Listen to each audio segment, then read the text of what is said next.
Is it working or not? There it is.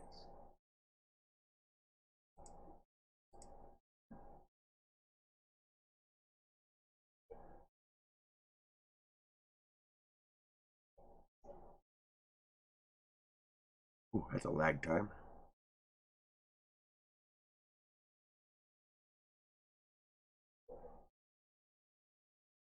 I see one victim. Who are you?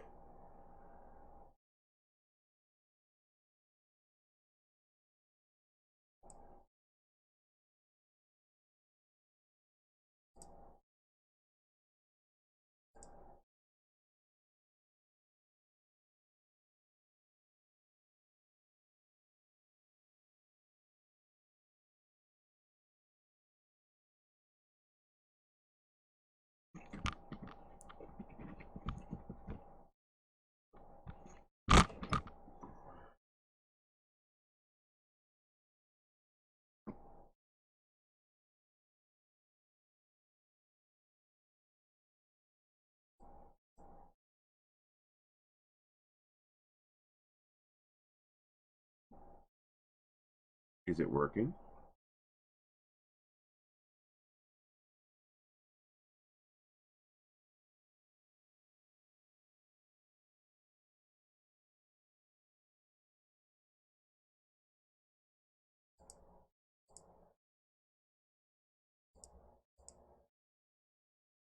There's somebody. Hello, WebTech.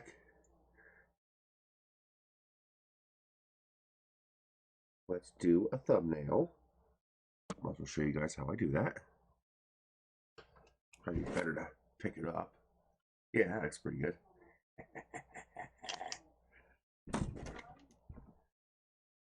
Ceiling fan, ceiling light, a couple of vents. No more swamp cooler. That's not up anymore. That's down now.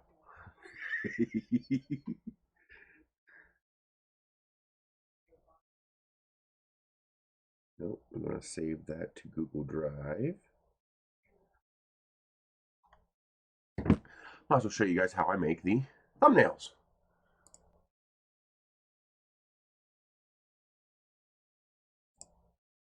Photoshop.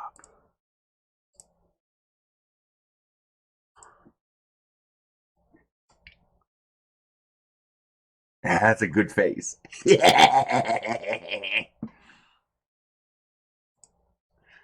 I like using green.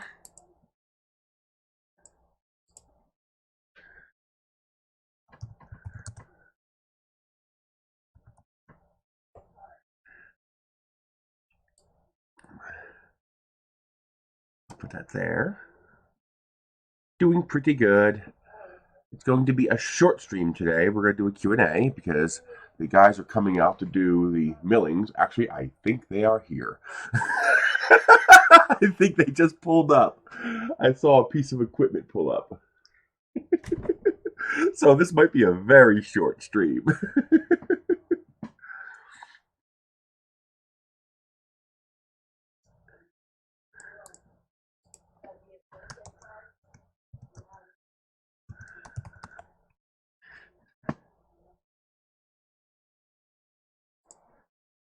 Yeah, they told me that after 11, I guess they got here early.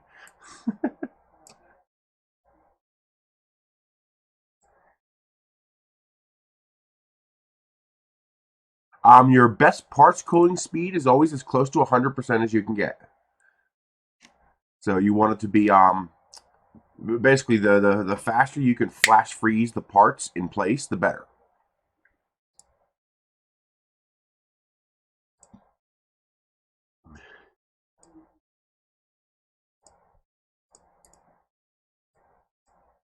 I'll explain that in a second. Let me finish this real quick. Blending options. We can keep doing the stream until he's ready to go to the backyard. Once he's ready to go to the backyard, then I have to disconnect the stream because his equipment will destroy the cable for my internet. And I can't allow that.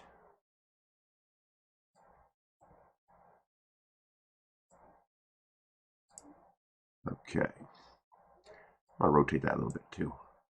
Just because it looks better rotated. And then we flatten this all out. We save it. 8 is fine. Then we come back here. I should be able to edit this, I hope. Don't know how to do that. Edit? Yeah, here we go. Change thumbnail.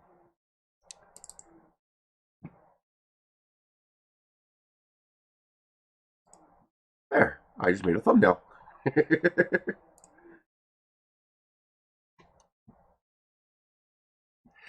It seems to be helping a little bit. I never bother with thumbnails, so I just let YouTube pick one, but it seems to actually be helping as far as the analytics go. So hopefully it'll keep helping. I can make an Anycubic Chiron profile for you. Mine is made for a 1.2 millimeter nozzle, but I can customize one for you.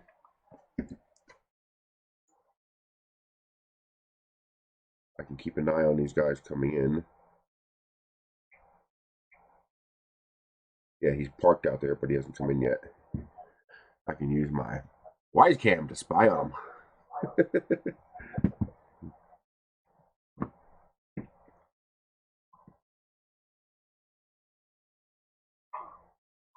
I want to get some more of my land paved.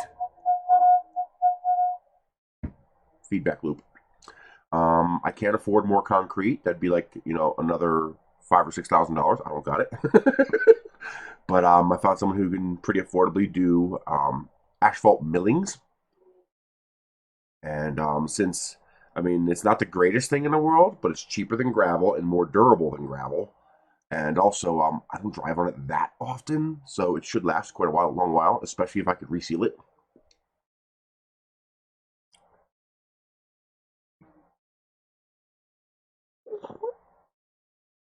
Yeah, he's getting out of the truck.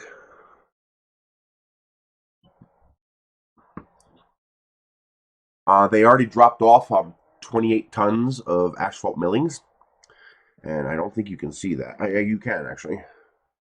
If you look carefully, let me switch over to here. If you look carefully, you can see the pile of millings right there. It's that big pile of what looks like gray gravel, gray dirt. That's called millings. That's chewed up asphalt. So it's very, very affordable, and supposedly it works well out here. We'll see.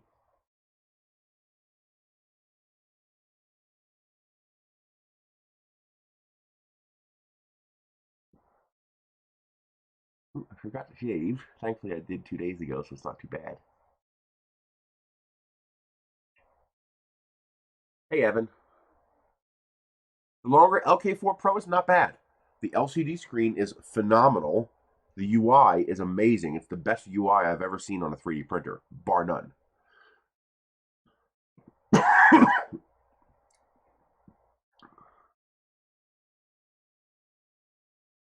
So I might have to pause with you guys here and there when I have to go give them instructions or if they need something from me. But otherwise, until they're ready to go to the backyard,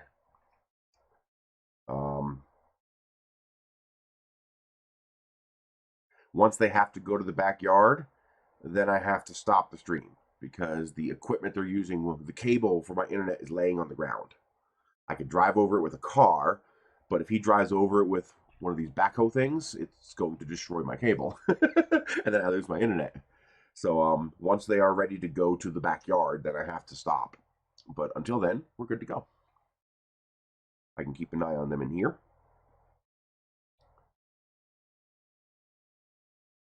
Well, we're doing okay here. Like I said, I suspect they are now finding out that COVID-19 may have actually been a bit of a hotspot in Las Vegas in December, January. Just like I was saying, we had this since November, December. We've had Corona here.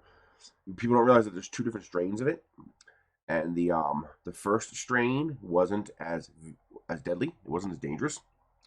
The second strain is more dangerous. That's why it took a while for the body count to start adding up here. People say, well, wait a minute, if it was here in December, where's the bodies?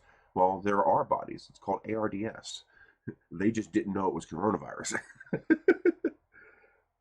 I'm checking to see what he's doing.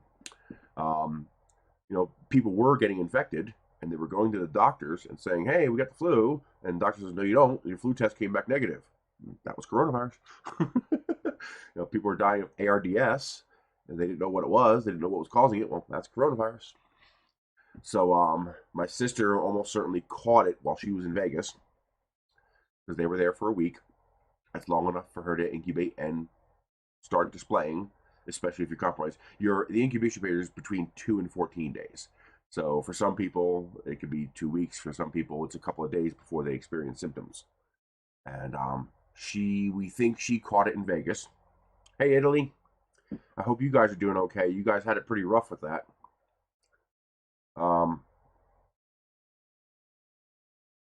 I hear the machine starting up. I can hear the rumble of that big motor. So she came home from Vegas going back to Tennessee and gave it to Michelle and I. Was it COVID-19? I don't know. I think it was because I've never been sick for 3 weeks. We basically had, a cough and mild fever for over 2 weeks, which is highly unusual. I hear something moving.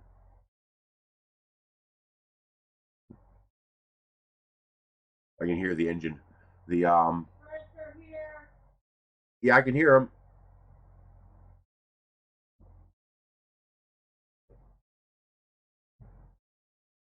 Did they go past your window? Oh shit! He's already going to the backyard. Well, let's just hope he doesn't destroy my cable. Hang on, guys. I'm gonna go out and warn him about that cable.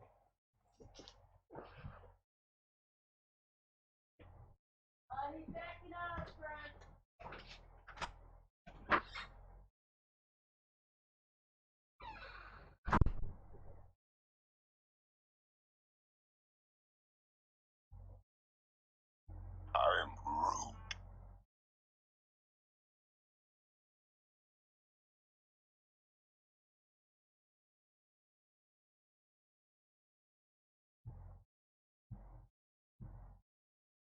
I am Groot.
Huh? Yeah, they hear all the noise. Hi, kitty. How you doing? Yeah. He's smart enough to get off my chair now.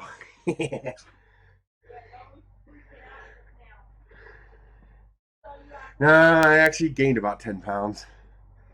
I gotta work on that. Well, I haven't weighed myself in 2 weeks, but still. I gained a little bit.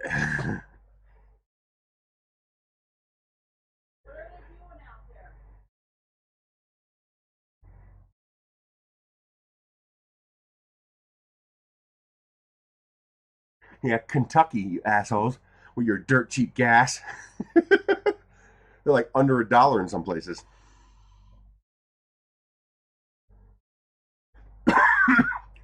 You should not need. Let's see here. Pat Gaynor asked about upgrading the extruder motor, which is this motor here. You should not need to upgrade that. I don't see any reason to upgrade the motor. If you mean the feeder unit, meaning this piece here, so on a 3D printer, let's switch to subject cam. And let's get this a little closer. There we go. Do I have access to any other cameras? I don't think so. I think the power's out in that room. Yeah, that camera's offline. So I can't see what they're doing. And I don't think it's visible on the backdoor camera.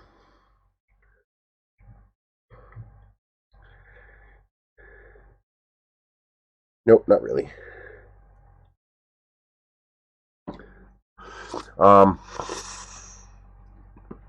Went up 50 cents. Interesting.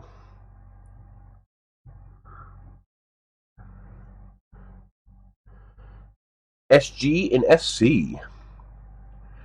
Yes, they drove over it, but he knows now to make sure the issue is not driving over it.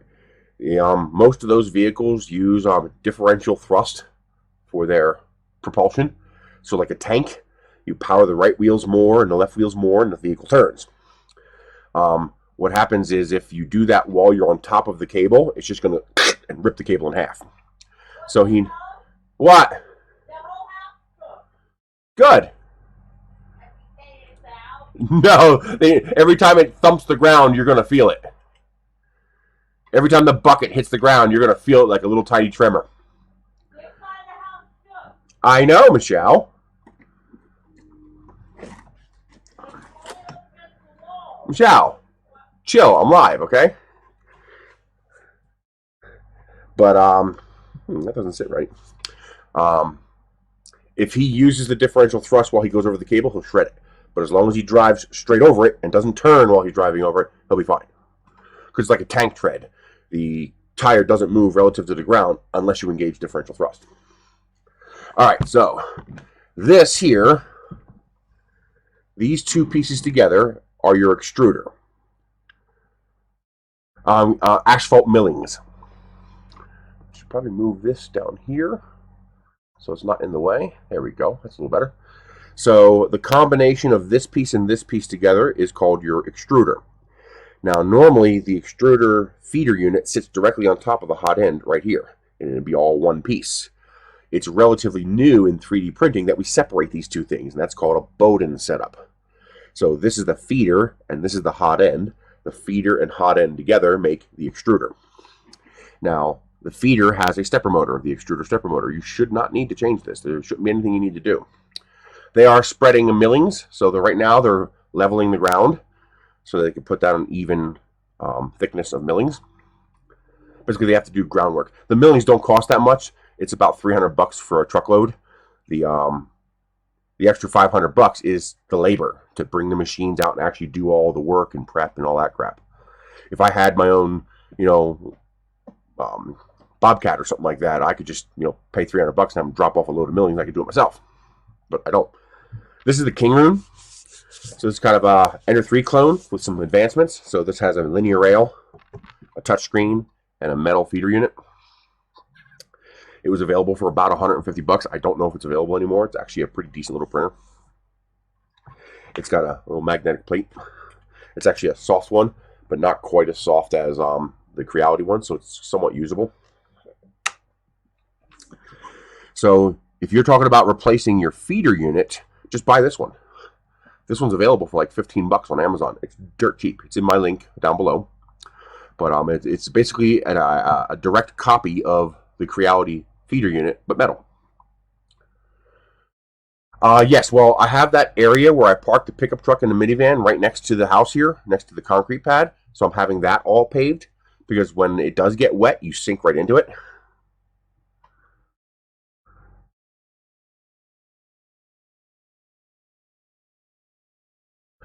They're using Kickstarter. Kickstarter is no longer about kickstarting for a lot of companies. It's a cool thing to do. It's just another platform to get attention, and that's what they're using it for. You know, agree or disagree. I mean, it's viable. It works. Yes, this has a heated bed. So you can see that right there. Give you a better view. There we go. Nice. Yeah, when they first released it, they had it on sale for like 150, and it sold out really, really fast. 176 is a more reasonable price. 176 to 200. I mean, it gets. The problem is you start bumping into the Ender 3 price. It gets very difficult to go lower than that. Going lower than about 175 bucks is really hard to do. Yeah, it's promotional. They're using it as a promotional base. That's the right word. Now, a couple of things since we're talking about the feeder unit that you need to be careful with. This is your filament entry point. It comes in between these two wheels. Okay, this is your idler. So this that actually moves when you move this. You can see that wheel's moving. Okay. What that does is it acts just exactly like an idler. It pushes the filament against this, which is the drive gear. Not really. On a heat bed this small, it shouldn't be a problem. Now, as soon as you go beyond this to like a 200 by 200 heat bed, yes, that would make me nervous.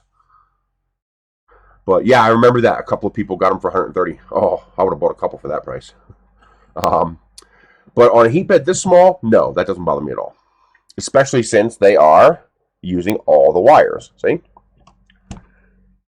See how they're doubling up? You got 2 red and 2 black. All right, so they're doubling up. Each wire only has to carry half the amperage.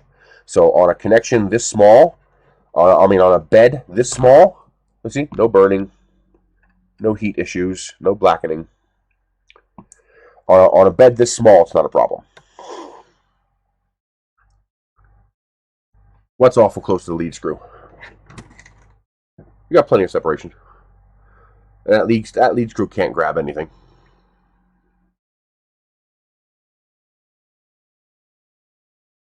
No. FDM, eventually resin will replace, or something like resin will replace FDM, just because it's more appliance-like. On a resin printer, once that bed is leveled and once you know the settings, you just click go and it just works. There's no bed leveling to worry about. There's no filament pulling up. You know, those are just settings issues. It's a lot easier to make a 3D printing toaster with resin than it is a filament printer. Although that's getting better. Apparently the new Creality 6 SE is a non-leveling printer. Apparently it can actually do actual leveling, meaning you don't just mesh the bed and then do an offset. Oh, really? I'll have to look into that because there should be plenty of room in here.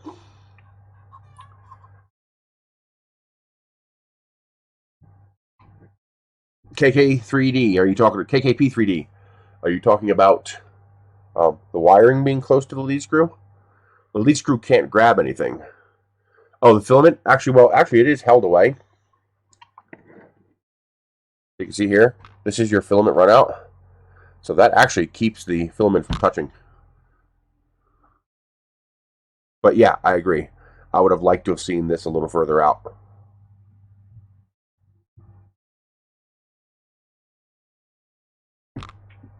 Let me grab a little quick video of what they're doing out there.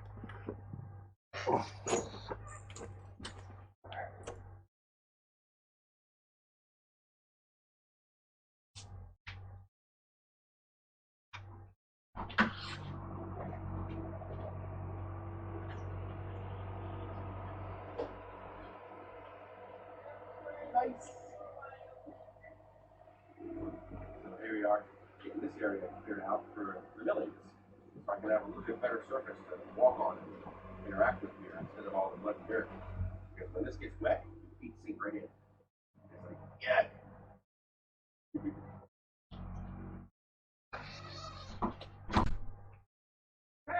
What?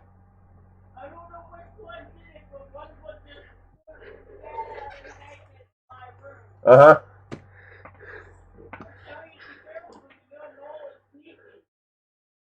Yeah, well, it's very close. There's like a 2 millimeter gap there. And in fact, if this was straight, it touches. But with this turned a little bit like that, it helps keep it away. But yeah, probably the easiest solution would actually be to move this. So put a new hole and move this 5 millimeters this way and just angle it in. And that would take care of that. The correct solution would be to make this entire plate here 5 millimeters longer this way and move all of this 5 millimeters out. That would be the proper solution. But so far it hasn't been a problem.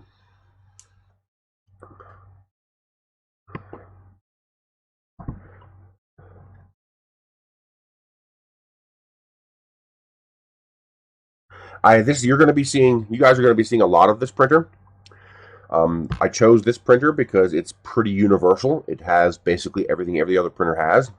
You know, eccentric wheels, aluminum extrusions, it's got a linear rail, it's got all the stepper motors, it's got the heat bed, it's got everything that every other printer has. So I'm going to be using this printer to make a series of beginner videos. So how-to videos, you know, basics of 3D printing, adjusting these, adjusting this, repairing stuff. So this is going to be featured in a whole lot of videos. I'm using this one because it's tiny. It's easy to manhandle. It's easy for me to move it around on the table here. It's easy to work with because it's so small.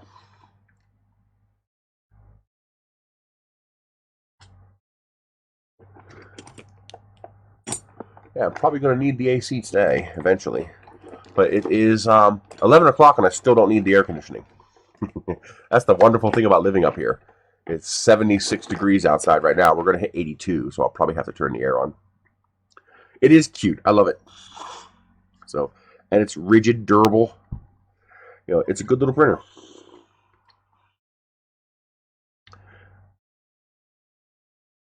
It's all metal. They did a pretty decent job. My only complaint with this printer is one thing I like and hate at the same time. This is your end stop control point. So this is what the switch pushes against. What the hell? Oh, that's broken. Why doesn't that work anymore?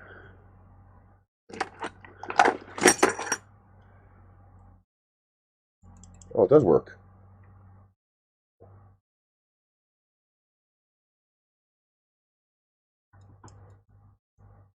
Oh, it's really hard to push that switch. There it goes. It was really hard to push that switch for a minute there. Something I would like to do on this one here, as you can see here, this switch and this lever is what activates the switch. So that lever presses on this and activates. The problem is this lever dangles, and I would prefer it not to dangle. That might be as simple as a little 3D printed part right here, just to hold it at that angle there, so it can't dip all the way. But it might be even better to just have this moved over a little bit, so that the switch itself directly presses against that. I'm not sure if that's a good idea, because the one advantage of having the lever for the micro switch is that it absorbs damage. So if something pushes too hard, all it's going to do is push that lever harder.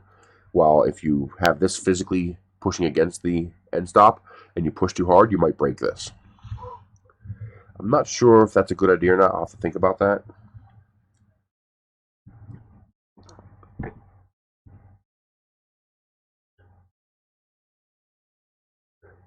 Pretty good, V-Rich. Keep my victims as happy as possible. Oh, I got those. Somebody asked about those UV flashlights, those super cheap ones I got. Got them in. Yeah. Not quite as powerful as my other one. My other one's stronger, but it is strong enough that you can feel the heat from the UV light. So you definitely don't want to give these to kids because they'll look at the pretty blue light and that could hurt their eyes. But yeah, that was like $11 a piece if you bought like 3 or 4 of them. I was like, hell yeah. And 6 double A's inside. It's pretty nicely made. And it's purple. I like the purple.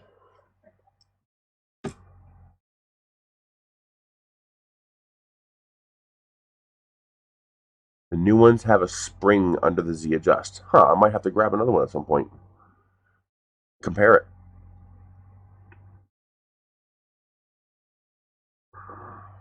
And feet.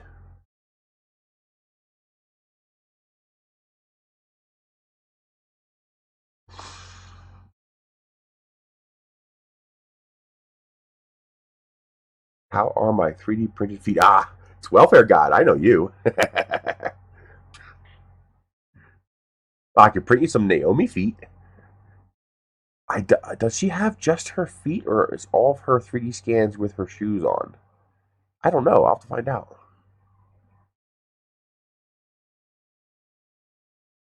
If that folding spool holder works out, trust me, 100 people will make copies.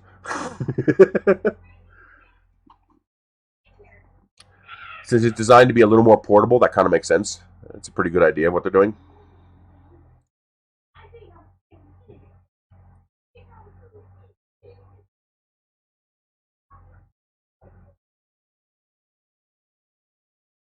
Correct. Water soluble. I believe that's hips filament, I think. The problem is, yes, that requires dual extrusion. Now that is the best because now there is no support. It's solid, which means all your surfaces are going to look perfect. Yes, I had enough to get a little more coverage done. When I went to go get the propane tank and the trash compactor, I almost couldn't get out of my own yard. There was so much mud, I almost couldn't escape. Because we had just gotten that last April snowstorm, and so all the snow melted in like 12 hours. And so that meant a lot of water was in the ground. That doesn't happen too often here, but when it does, things become muddy. It's like a clay-like, mud-like soil we have here. I think it's hips. Verify that. But I believe the water-soluble filament people are talking about is called hips, I think. But make sure you verify that before you go ordering something.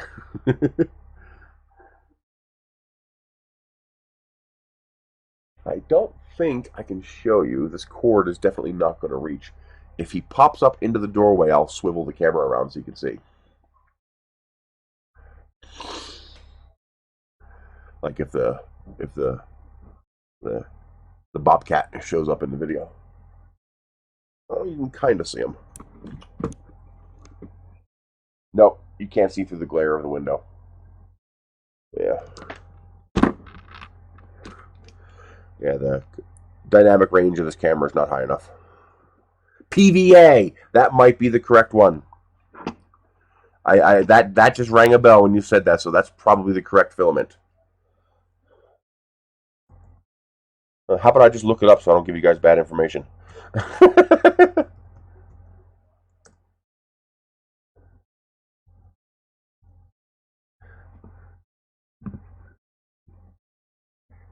Yes, it is PVA. Water soluble filament is PVA. Ooh, that stuff's expensive.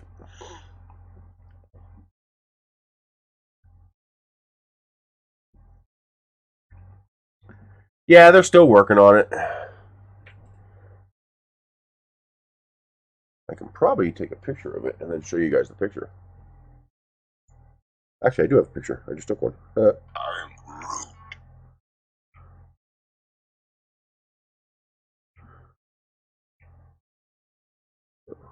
you go. He's outside right now doing that. So all that stuff there is going to be put here. I can park cars here, work there, without sinking into mud. Something a little more solid under my feet.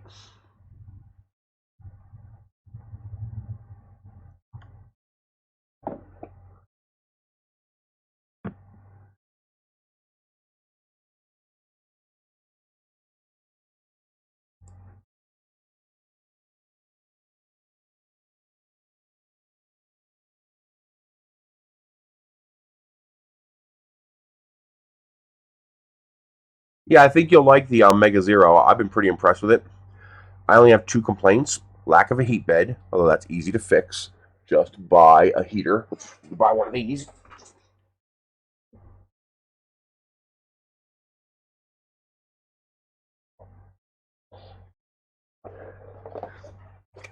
You just buy one of these.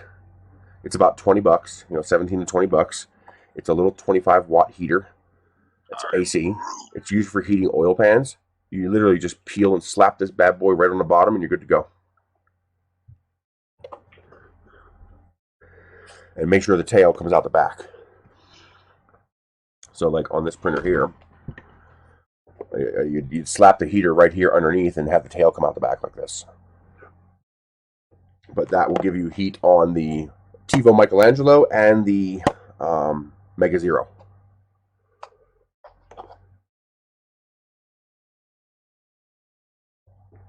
And that's in my Amazon link down below.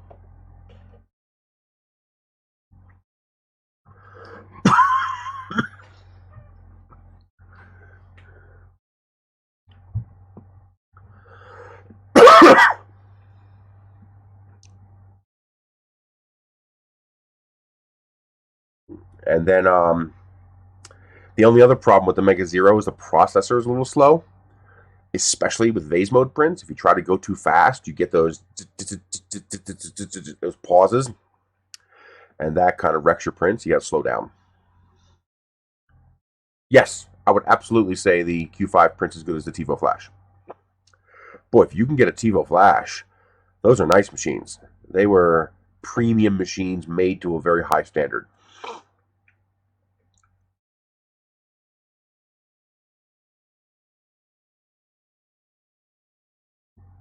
£30 a kilogram? Holy shit, isn't that like 38 bucks or something like that? That's expensive.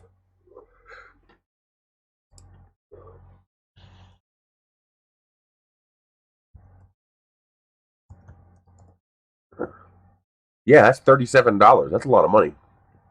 Although, actually, that's pretty normal, actually. So, 37 times 0.75, since don't you guys pay like, excuse me. That's still a lot. That's $27, even not counting your VAT tax. That's a lot of money.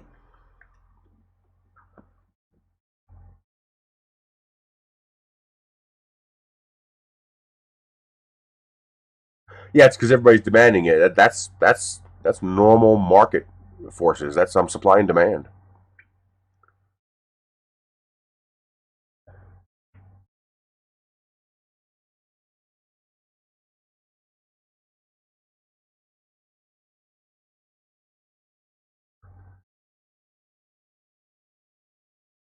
Let me see what they're doing real quick.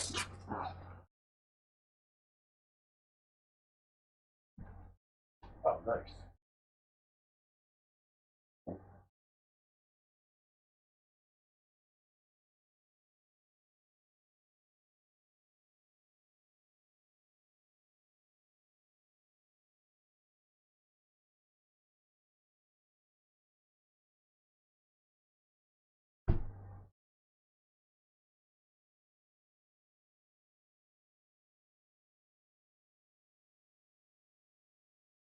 I can record a little clip for you guys, and then I can show it to you.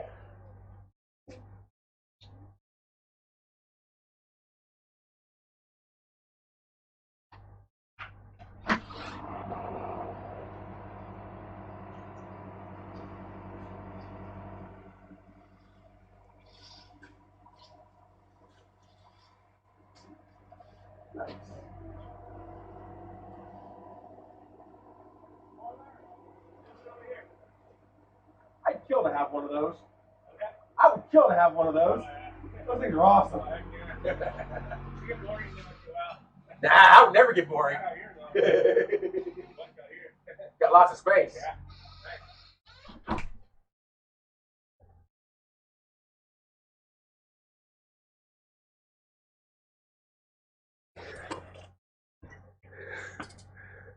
So that's what they're doing with the Case Bobcat right now. There you go. That's going to work out nice, I hope. Fingers crossed. It's $1,800. That's a lot of money.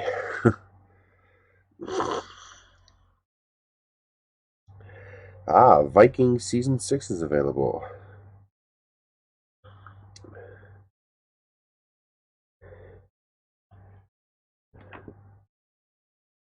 Hello, Juan Manuel Romero Martin. 4 names.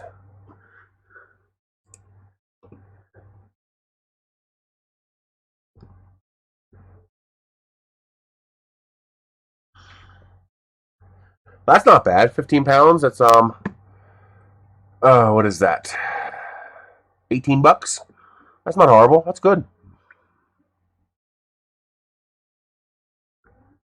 Thank you, TK. What do you think of the? You talk about the Creality 6SE. I think it's got huge potential. I'm really interested in playing with. Awesome, thank you. I'm really interested in playing with their bed leveling. Apparently, they're using a strain gauge for bed leveling. So the actual nozzle itself is doing the bed leveling, and it can tell when the nozzle touches the print surface because up here on the unit there's a bimetal strip that is a strain gauge, and apparently it works, which means in theory no more bed leveling. Yes, if you click on my Amazon link down below and you go to 3D printing parts and accessories, you'll see this. Okay, it's about 18 bucks. It varies between $16 and $23. It fluctuates wildly all over the place. But what you're looking for is the little 5x1 inch or 5x2 inch heater pad. This is good for oil pans and stuff like that, but it's only 25 watts, which is plenty for the Mega Zero or the Michelangelo. I have one of these on my Michelangelo, and I have one of these on my Mega Zero. It's 3M tape on the back. You literally just peel the tape. You literally just peel that tape and stick it on underneath, of course. Like as close to the middle as you can. Make sure it's not going to hit nothing when it's moving. And of course, the cable goes out the back, and you simply plug it in. That's it.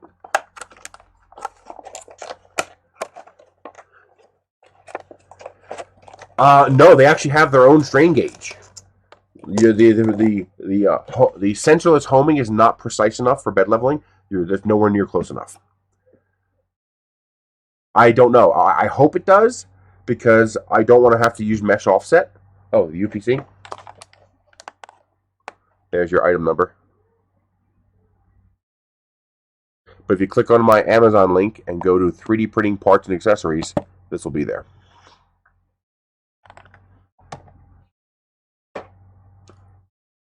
I assume it does have leveling screws because you still want to make the bed as physically level as you can, because otherwise your Z motor has to move your kinematics up and down to compensate for an off-level bed.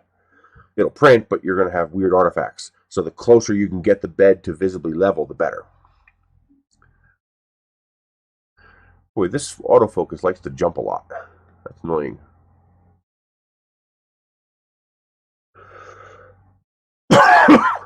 Yeah, but the Creality is not going to be delivered until August.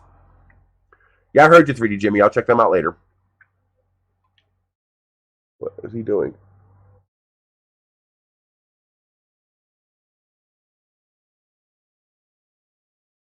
Oh, scraping. Okay.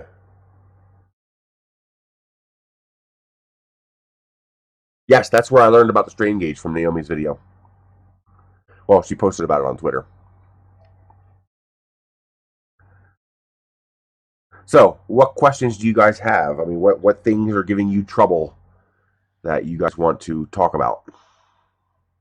Any particular part of a 3D printer that's bugging you or annoying you? Or something that's confusing you?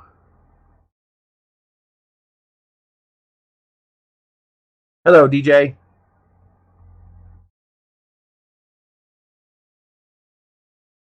My audio? Yeah, audio's working good. Okay.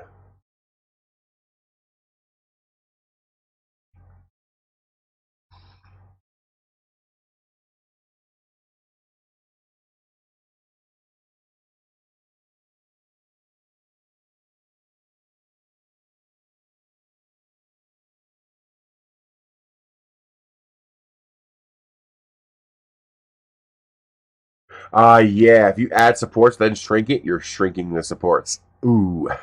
You could try bumping up the burn time. I don't know where the cats are. Usually there's one laying on top of here, but not today. They're probably in with Michelle. I gotta get my Ender Army running.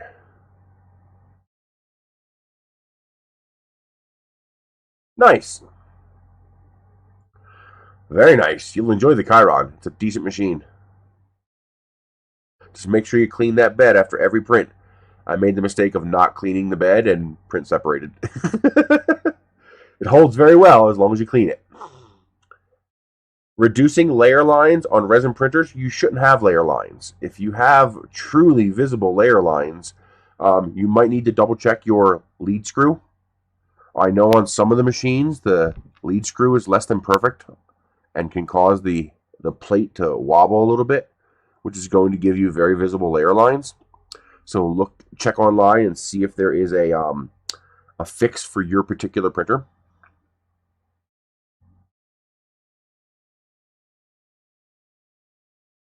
Otherwise, decrease your layer height. I haven't used the Sonic much lately, just because I haven't been using the resin printers much lately. Just the Orange 30, because we just did that one. Just a matter of time. Yes, this printer actually has a linear rail for the Y-axis, which is very nice. I do need to pull that bearing off there and clean it up. It's a little bit on the grungy side. But otherwise, yes, that makes that bed really solid. So that bed has almost no play.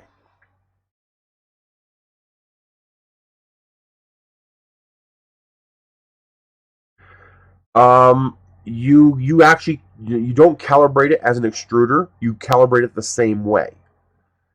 So if your drive gear is the same on both X and Y, then your steps should be the same. Okay? If the kinematics are different, then your E-steps will be different. But otherwise, they should be the same. But you can just print, measure, adjust E-steps, print, measure, adjust E-steps, just like you do with the extruder.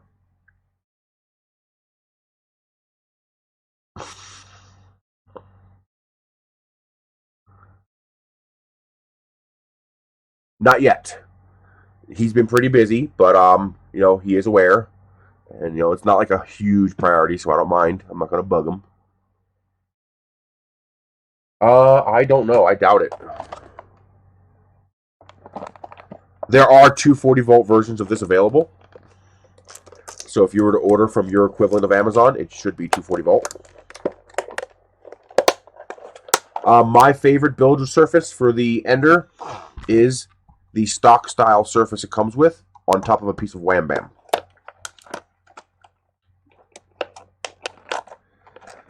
So basically my preferred build surface is a Wham Bam flex plate with a Creality sticker on the flexible plate.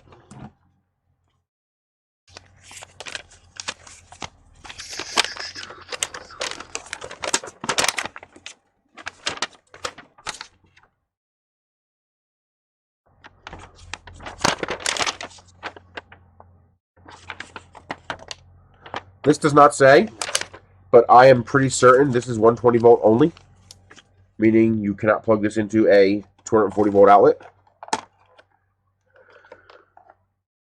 Yeah, it says 25 watts, 120 volts. So you would need to buy a 240 watt version of this. They do make 240 volt versions of this. Diesels are pretty common in Europe, and people with diesel cars know what these things are used for. You put them on your oil pan so you can start your car when it's really cold.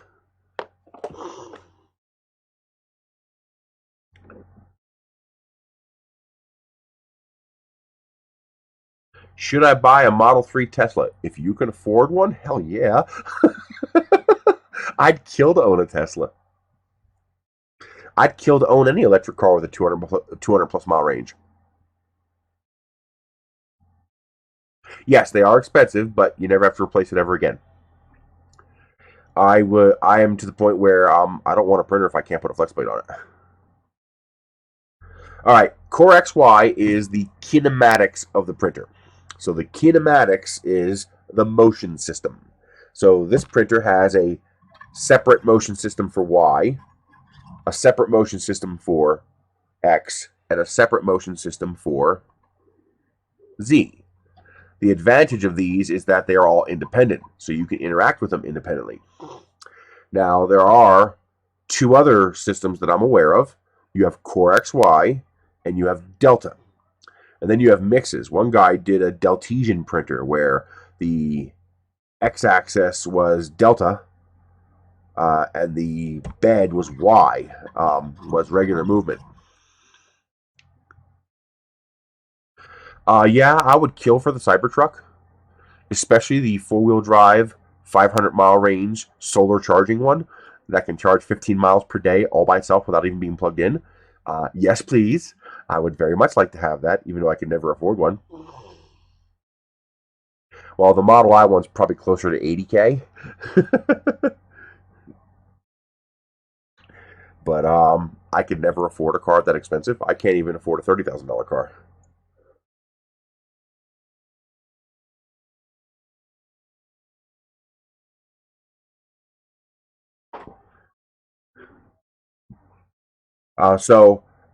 Delta is, there are no axes. There is no X, Y, or Z. All three move in unison to create a virtual X, Y, and Z. Core XY is when you have a dual belt drive system, and the X and Y are no longer independent. When you move one motor, it actually moves on a diagonal. So you have to use both motors together in order to get a pure X or pure Y movement. So it's kind of like a halfway between that virtual system of Delta printers. The advantage of a Core XY is that you can have it so that the kinematics move the X and Y while the bed just moves up and down, and also a more compact frame. You can do the same thing with a Cartesian. That's the Ender 5. But as you can see, the Ender 5 is a bit bigger. It takes up more space. So Core XY allows you to do that box print structure more compact.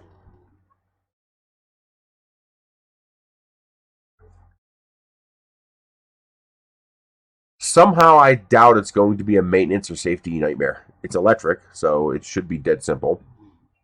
And it's all made out of stainless steel. It's like the DeLorean of electric cars.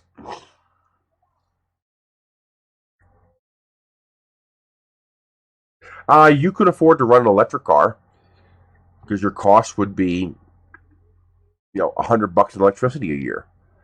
The issue would be, can you afford the insurance and the registration?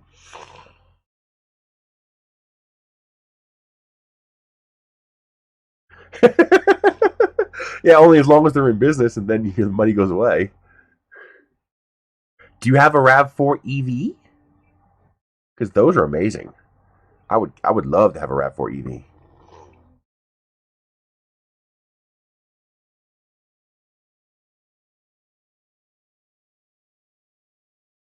It'll get cheaper though. Electric cars will get cheaper. It's inevitable. No new printers. I do have um the the CR10 from who makes it? The people who make the Wanhao i3V2, the copy of it. Um, I have that, but I'm not ready to run. I'm not ready to work with that yet. I hear them. Yeah, that's what's if your income is that low, the taxes and insurance starts to become a problem. Have you considered a motorcycle or a scooter? Usually, registration and insurance for those is significantly cheaper.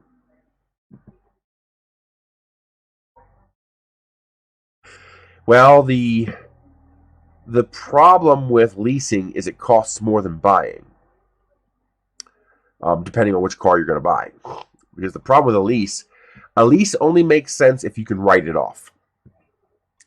Because you're going to pay more than buying the car, and at the end of the lease, you don't own anything. So you paid all the money for nothing. You're basically renting the car. Now, if you could write off that lease on your taxes, if you actually make enough taxable income to write it off, and if you can legally do that, well, it makes sense. Yeah.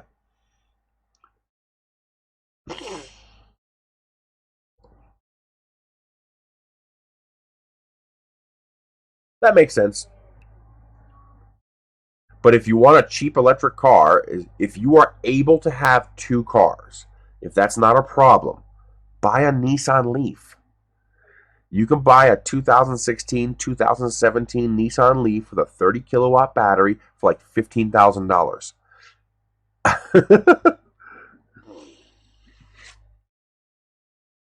That's all right.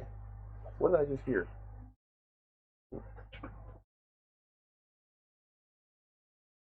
So did they finish this already? Hang on a second, guys. I want to see what's done up here.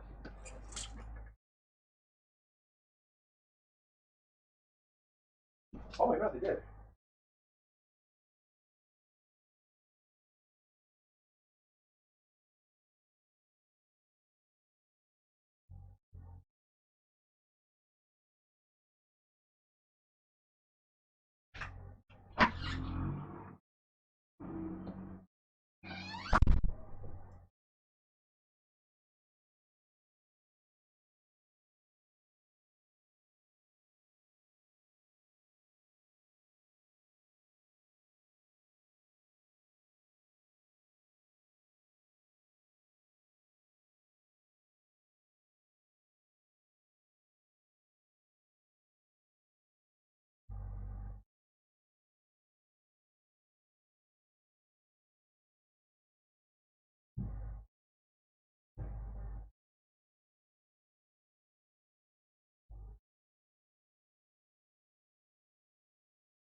Okay, try to push that line back.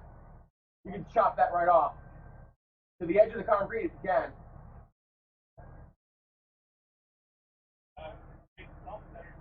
Well, as far as you can, you know, that little bit sticking out right there, within reason, you know. But you can chop all that. Huh? I'll check. Let me check.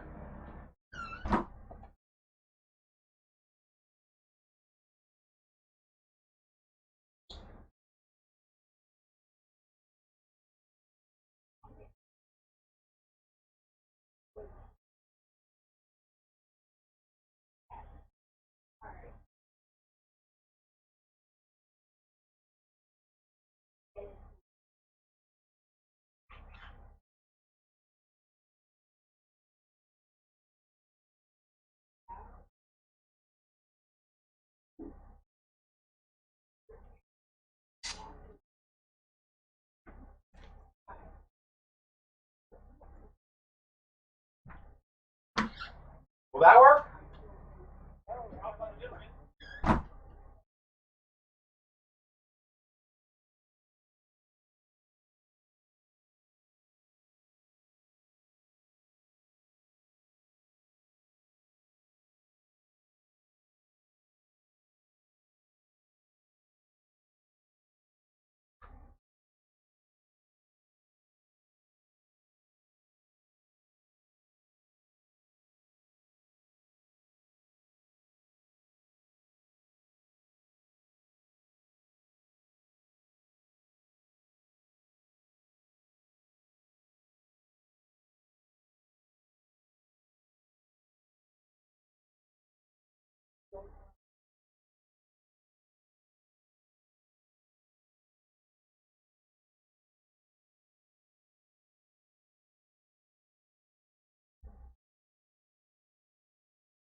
I'll clear out some tree space so we can get better coverage with the asphalt millings.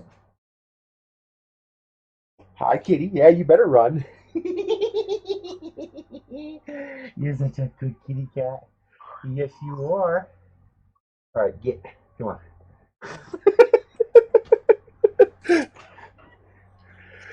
Sorry about that, guys. They were doing the millings, so that's what we got done so far. Let me rotate this so you guys can get a better view.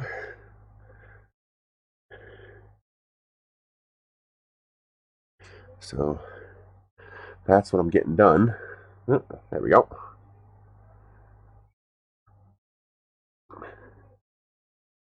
And I wanted them to clear off more of this over here, so we have to give them a sawzall to chop that tree so that it looks, so it's more squared off, like that. There we go. There we go.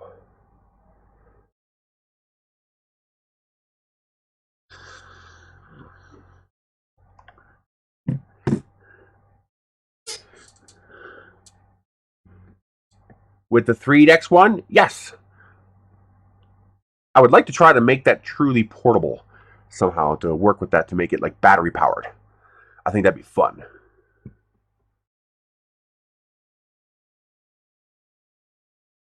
Yeah, they were supposed to do the driveway work yesterday, but they couldn't.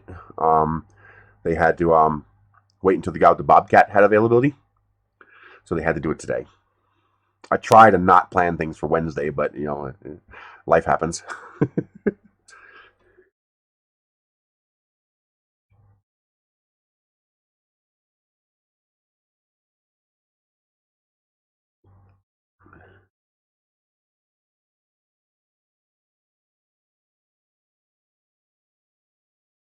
Recumbents are so nice. I actually have a recumbent right there. That is a semi-recumbent. It's a um what's it called? A Day 6 Dream 21 from Day 6 Bikes, and it makes such a big difference. Oh my god. The joy of bike riding returns because my back no longer kills me. I mean, it got to the point where even with gloves, I was taking the skin off my hands. Like I was actually peeling skin off the palms of my hands, because what happens, I'm so heavy that on a normal bike, my palms push so hard into the handlebars because I have so much weight pushing on the handlebars. Labor prices here are quite a bit higher than most places just because I'm rural, so they have to travel. Like, for example, just to get this done was an extra $100. It was $900 for 1,200 or 14 tons, including labor to do the work. To give you an idea, without labor, it would have been $280. So the labor is 2/3 of that, literally. But I saved the $100 because I got 2 loads, so he gave it to me for $900 a piece, you know, without charging the extra $100. The and then of course your taint gets really messed up, because when you're sitting on the bike and you have that seat has to be right, because if the seat is tilted too far forward, you slide off the seat. But if it's tilted too far back, that point tears you up between your legs. And finding that balance point with someone my size is very, very difficult. This bike has a regular seat with a back. So now no more back pain, no more taint problems. I have a problem with the underside of my thighs right here can get a bit pinched because I'm so heavy. So every time I pedal the bike, this part of the seat is pushing into the bottom of my legs. But that's not a big deal. The big thing though is that I got lifted handlebars. They're raised way up there, so I can sit. When I sit on the Dream 21, I'm sitting fully erect. So I'm not leaning over. I'm not, angled. I'm sitting up like I'm sitting in a chair, which takes all the strain off my back. Atomic Filament is one of my all-time favorite filaments. If you want something really beautiful, get their Sunset Silk. Yeah, that's a nice color.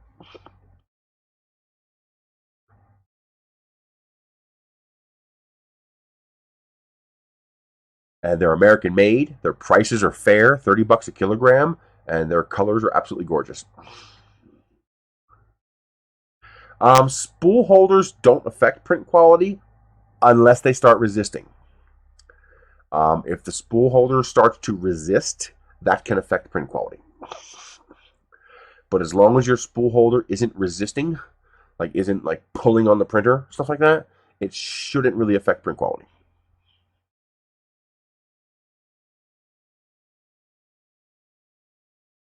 Man-made? No, absolutely not. All indicators in the genomic um, file for COVID-19 say it's a zootropic virus. It started off in an animal, either a bat or a pangolin, and it jumped species. Absolutely, Jan. Oh, for someone my size especially, it's just unbearable. It just tears you apart. And I tried everything, man. The big fat padded seats, the gel pad, um, the gel pad for um, the bike shorts, everything. I'm just too heavy.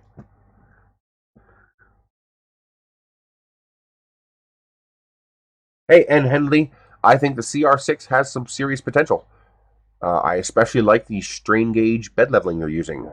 That has if done right and if it works right, that has the potential to be a pretty nice innovation in 3D printing. That will actually be one of the big hurdles of 3D printing right now is bed leveling. And if that can simplify bed leveling, that's going to be big. I should, in theory, have one heading toward me. They said they're going to send me one, so we'll see. I'm hoping they get it to me quickly so that I can do it while the Kickstarter is still active.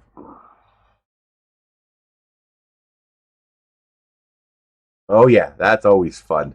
Put it this way, well, that wasn't a taint problem, but because that's with the regular bike. With this bike, the problem becomes you're sitting in the seat like this. So here's your legs and here's your butt. So the problem I have is the seat is like this. All right. So when my legs are pumping the pedals, as you can see, the right at the crease, the bottom of your butt, you know that crease at the bottom of your butt? Well, that part of me is pushing and pushing against the seat when I'm pedaling. Well, when I did 80 miles during the MS 150, it was so bad that I was actually bleeding here.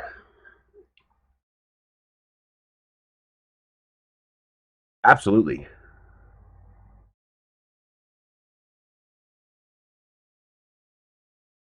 I always lower my Z end stop as much as I can. So here's how I level the printer. Now, do keep in mind you have to be careful. For example, on this printer, it's not an issue, but it could be.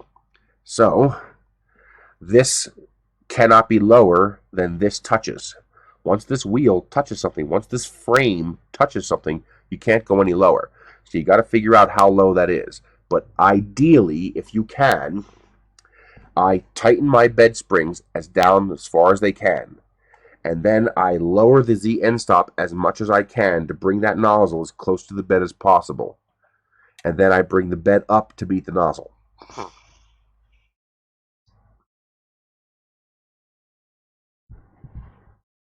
Yes, we believe their current theory is that this virus was actually spreading um, since possibly October. There are indications, no proof yet, no evidence yet, but there are indications that this thing was spreading around in October. What happened, what we believe happened in December, was it mutated. It mutated to a nastier version of itself, and that's when people started to drop, and that's when they started locking down Wuhan.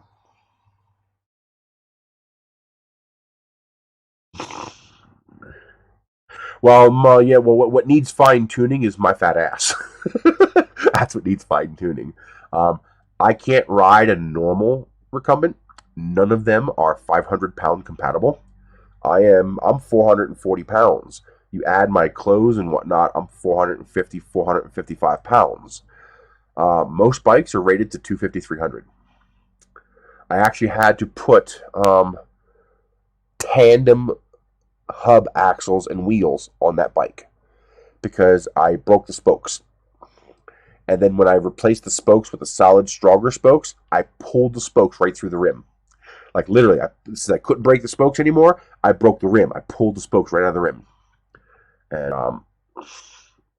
well, see, the problem is the reason you want the bed as low as possible is because of the springs. The main weakness of this kind of a print leveling system is the springs. Okay, why is that a weakness? Because there's nothing holding these on. There's nothing keeping these wheels in place. So if that spring is too loose, what will happen is as your bed goes vibrate, vibrate, vibrate, vibrate, vibrate, vibrate, vibrate, vibrate, vibrate, these wheels will loosen themselves all by itself. And if you notice that you have to keep adjusting your leveling knobs every time you use the printer, that's probably your problem.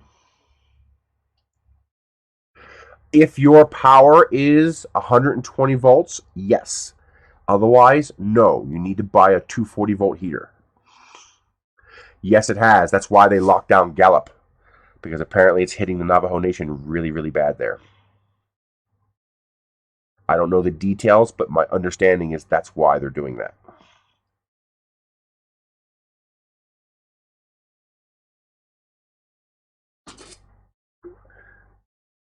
These are either 120 or 240. So you have to buy a 240 volt version if you have 240 volt power. I'm pretty sure you'll burn it if you plug it into a 240 volt outlet. So the tighter these springs are, the more tension they apply to this wheel. Think of it this way. If you have a this is an easy way to think of it. Get a nut and bolt, okay? Now, get a nut that spins. So you can take your finger and go twing, twing, twing and spin that nut on the bolt. Spin that nut. Now, take your finger and push up on the bottom side of that nut. All right, don't turn it, just push on it. And now try to turn the nut. Is this harder to turn the nut? That's because you're applying pressure. You're applying a tension force or a compression force from the spring. So the tighter that spring is, the more energy it takes to make this wheel turn. The objective is to make sure the energy required to turn this wheel is greater than the vibration force of the printer. If the springs are too loose, these wheels can actually loosen themselves to the point where they fall off. That would work as well. That's what you need. You need drag. Okay? So the way we normally get drag is we make those springs as tight as we can, because the tighter you make those springs, the more drag on these wheels. As you can see, this wheel is very hard to turn. It's never going to turn itself loose on its own. I mean, I can sit here and do this all day, and it's not going to move that wheel. You have to actually grab it and turn it.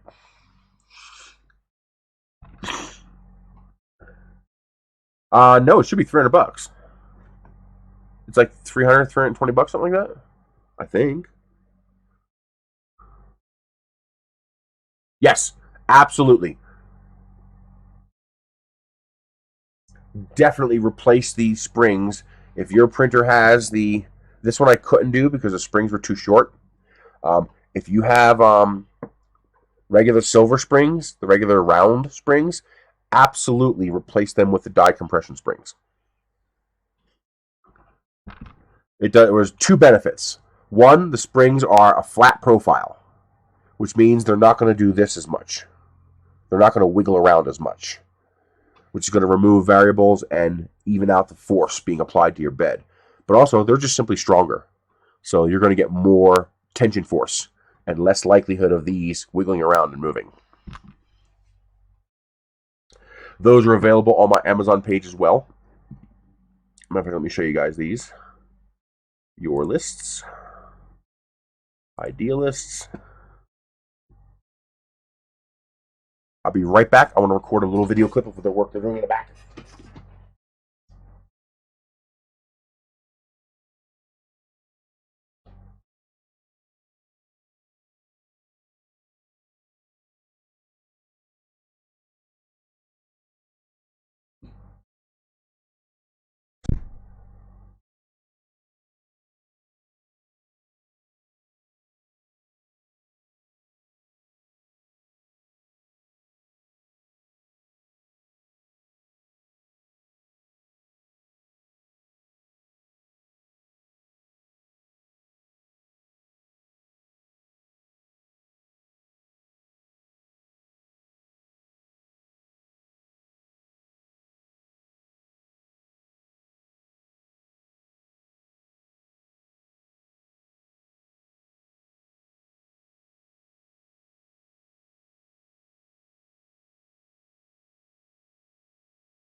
Hi, kitty. Hi, kitty. Yeah, you better run.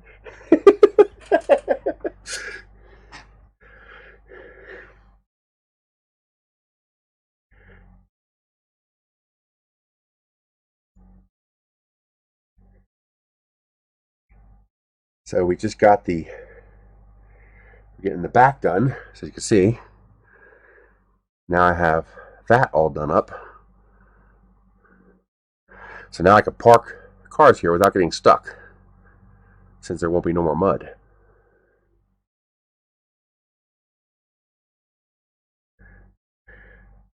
I'm pretty sure the Ender 6 does not have a 250, 250, 400 build volume. Unless the... Oh, wait a minute. The Ender 6 and the CR6 are two different machines. Oh. I didn't know there was an Ender 6. 250 by 400 would be nice. Oh, yeah. Okay, I know what you're talking about. You're talking about this one. Hell yeah, I'd like to have that. 250 by 400? Hell yes.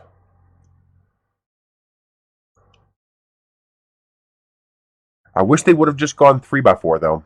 334 would have been nice for that. I wonder, is that fully enclosed? Like, is that an actual Core XY or is that still Cartesian?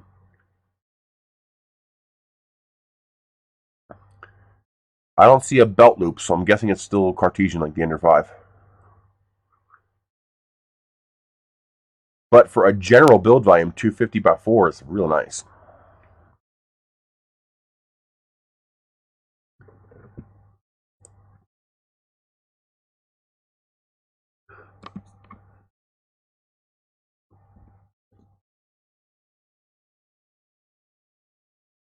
Yeah, I think I'll have to have a little camera over here to look at this whenever the cats are there, so you guys can watch the cat sleep. Yeah, I just brought it up on the screen. That one right there. Yeah, that's pretty bitchin'. I'd like to have that.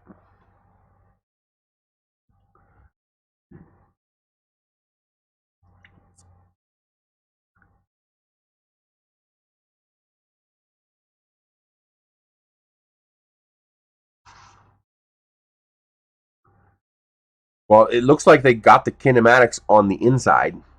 I'll show you guys. So as you can see here, can I make that bigger? Nope. There we go. So as you can see here, it looks like they got the kinematics on the inside.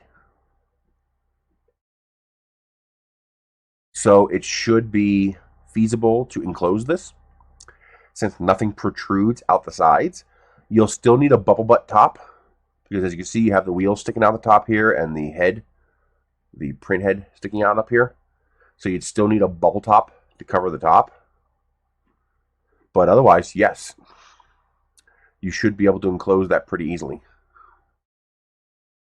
Now, if they're smart, they'll make these rails 40 by 40s instead of 20 by 40s. And then they'll have these wheels riding on the inside 20 millimeters of that rail. And by riding on the inside 20 millimeters of that rail, they could insert panels into the actual extrusions itself. That would result in a very, very clean print. With our current technology, no, it's not possible for Jurassic Park to exist.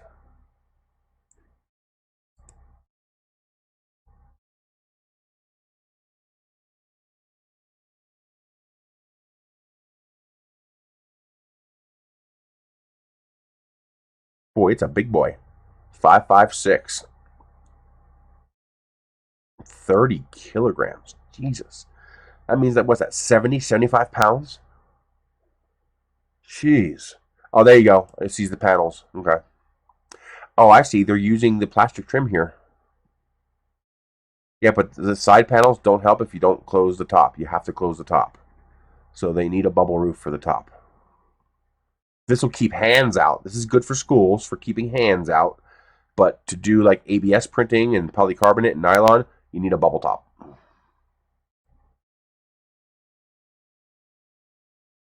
Very nice looking though.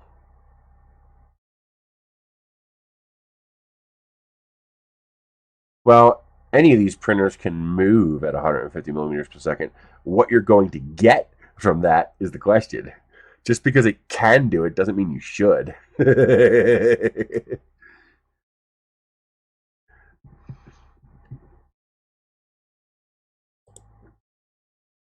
Let me see if they had trouble finding the hose.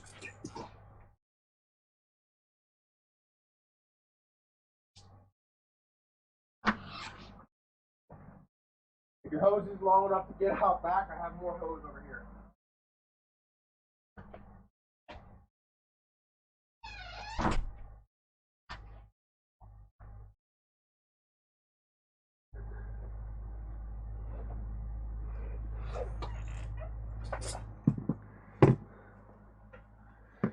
Aluminum is fine. As long as it's an aluminum extruder, that's fine. I do wish they'd perfect their dual drive gear unit and use that on everything, because I really like that unit. They don't show a picture of the hot end, though.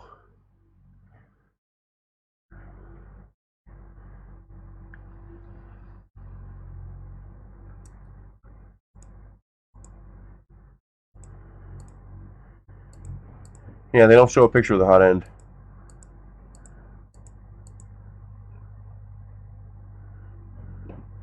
Oh, so Idealists, 3D printing parts and accessories. If you want a general kit, this is pretty nice. For 30 bucks, you get the stepper dampers, the metal feeder unit, Capricorn tube, and replacement couplers. Oh, you guys can't see what I'm pointing at. So this $30 kit's pretty nice.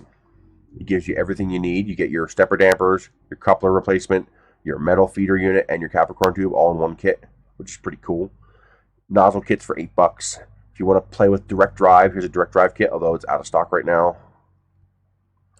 If you're worried about how long you leave something like this on in your Mega Zero or your Michelangelo, get something like this. This is what I bought. So what you do is you turn it on, let it get hot, and then after you start your print, press the 30-minute button. And then after 30 minutes, it'll turn off. This way you don't have to worry about leaving it on. This is what I'm going to use for my bum gun in the bathroom. I'm going to use this to turn on the tank for 10 minutes, the hot water. And this way it only runs for 10 minutes. This way I can't forget to turn it off when I walk out of the bathroom. Because I've almost got every... Actually, I think tomorrow the hot water tank arrives. Let's see. Here's fans for any of your printers that don't have parts cooling. So, for example, the X1, you can slap this bad boy right on there. They have it in 12 and 24 volt, and it comes with the little ducts at the bottom. Heat sinks and stepper dampers. Can you link to that page that you were just on? Which page? This page here? Or are you talking about the CR6 or the Ender 6? I know there's a lag time, so I'll wait for that reply. Let's see what else. Here's another kit that's actually a pretty good deal. This is actually really nice. It might even be better than the other one. So this is 25 bucks. And it comes with, I don't know if this is Capricorn or knockoff Capricorn. I'm not sure. But it comes with a couple of nozzles. It comes with the metal feeder. It comes with the better coupler. It comes with the socks for the hot end. It comes with the cooling fins for your stepper motors, since they will get warmer using the stepper dampers. And it comes with the yellow springs. That's actually a really nice upgrade kit. This is what I want them to use on all their printers. I want them to switch over to using this. I really, really like this unit. I know it has an issue where this piece here, I can't show you, they don't have a picture of it, where this piece right here, that black screw going through, where it tears apart the aluminum. I don't know if they fixed that yet or not. Here's my chisel that I use. These sets of tools right here, that's all you need to do all your work on your printer. So you use that to pop it loose, and you use that to get big things loose.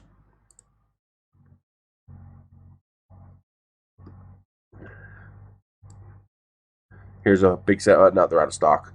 But there's a big set of springs. Capricorn tube. I would avoid the polycarbonate wheels. I don't think they're very good. In fact, I want to get rid of them. For your resin printers, this is what you want to use. These things here, these super little micro drives. UPSs, so things, here it is, right here, 17 bucks. Let me move that to the top for you guys, so it's easier for you to find. Come on. Yes, this is my Amazon idealist. This is how I make my money on Amazon. So this right here is the heater I'm using. 17 bucks, prime shipped. As you can see, I bought two because I got one on my Michelangelo and I got one on my Mega Zero. Actually, I bought three, but it's not showing up because I have a spare one. But that's it. That's all you gotta buy. You just slap that bad boy on there. It's a 1x5 inch hot pad heater. So if you're not in the US, you need to find one that's 240 volts. You see the metal feeder unit is $11. It's dirt cheap. Very worthwhile upgrade.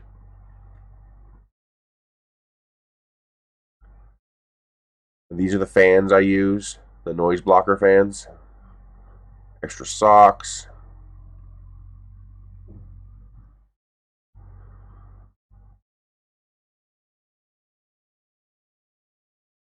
Anything else worthwhile pointing out? Oh, if you're going to use noise blocker fans on a 24 volt printer, you will need these.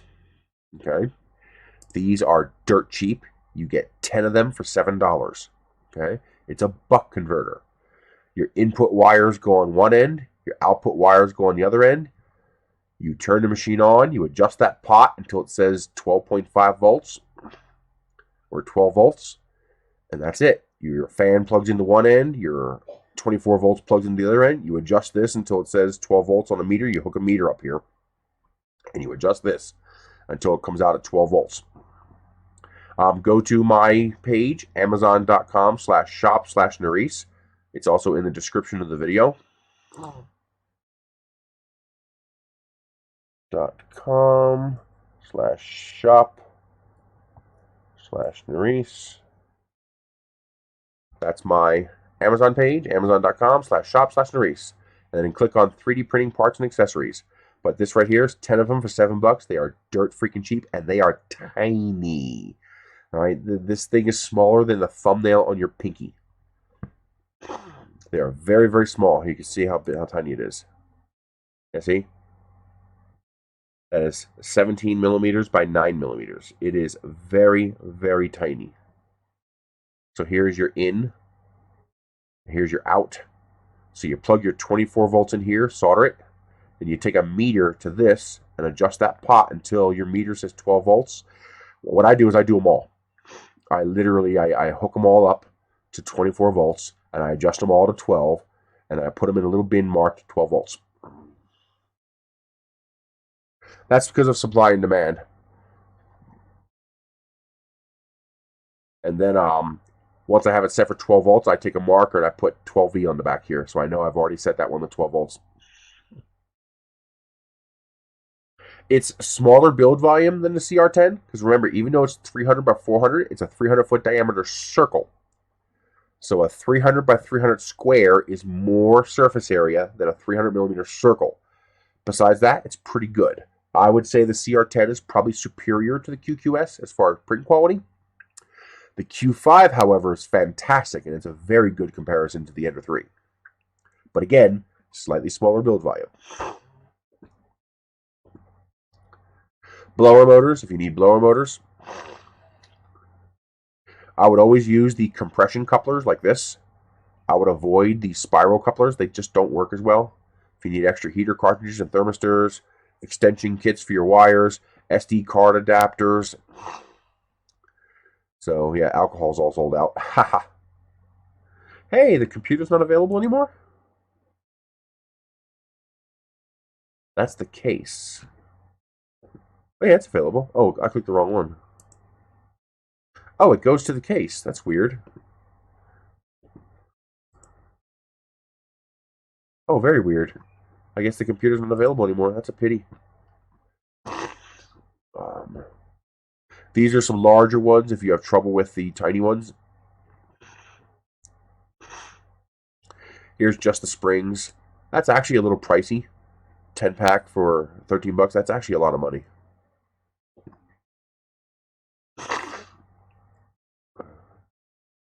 That's it. That's all that's in that. Oh, food dehydrators. So if you want to dry your filament, it's very affordable.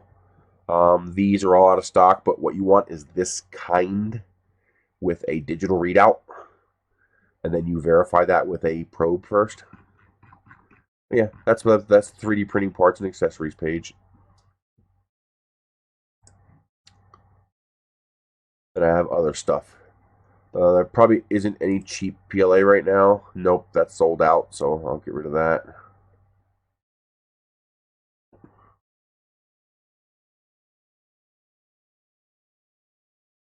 That's it. Whenever I find interesting stuff, I'll add it here. I try to put it into categories that make sense.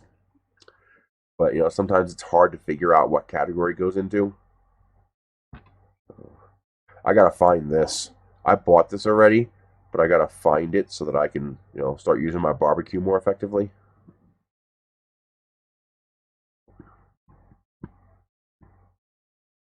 Yeah, it's about the same price, but you should be able to get it cheaper. You should be able to get a dozen to 15 of them for like $8. Let me check.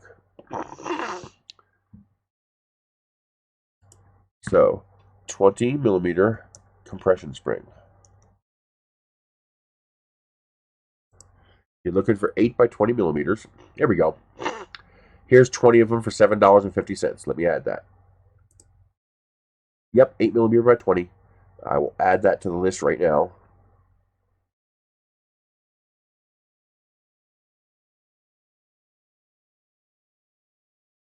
Right there. There you go. $7.50, prime shipped. You get 20 of them for $7.50. That's a normal price. That's a good price. Let's see. That's only this is 10 for a dollar more. So this one's a dollar less and you get twice as many. Actually, that's kind of cool. A little variety pack. Do not use the other color springs on your printers. You will either strip the screws, bend your wheels, or bend your bed. These other color springs are too strong. All right, you need to use the yellow ones. The colors are not for being pretty. In this context, the colors actually define the strength of the spring. See how they're different thicknesses? So all these other colors are stronger. So do not use these other colors.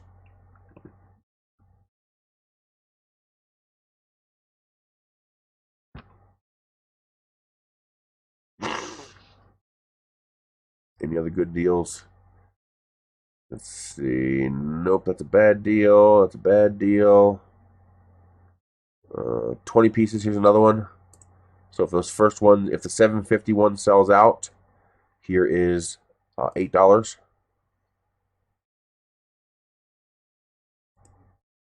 Obviously, the 751 is better.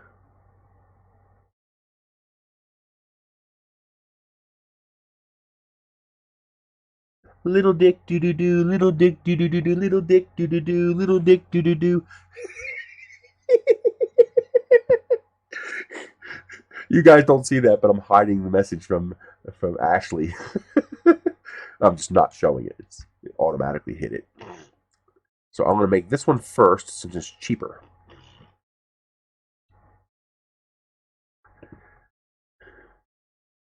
Let's see. Here's another one. Because sometimes these sell out. See, this only has 8 left. So I'm going to add a bunch of them there so you guys can get them. There we go. So there you go. These are all $8 or less for 20 springs. That's what you want. Now these here, you notice how these are a lighter yellow? These are light load. While these are, they're lighter than these, okay? So you want to use either the yellow or the orange ones being a little bit better. Just don't go green, red, blue. They are too strong. And that's it. That's good enough. I would like to find some shorter ones. I need some 10 millimeter springs, but I haven't found them yet.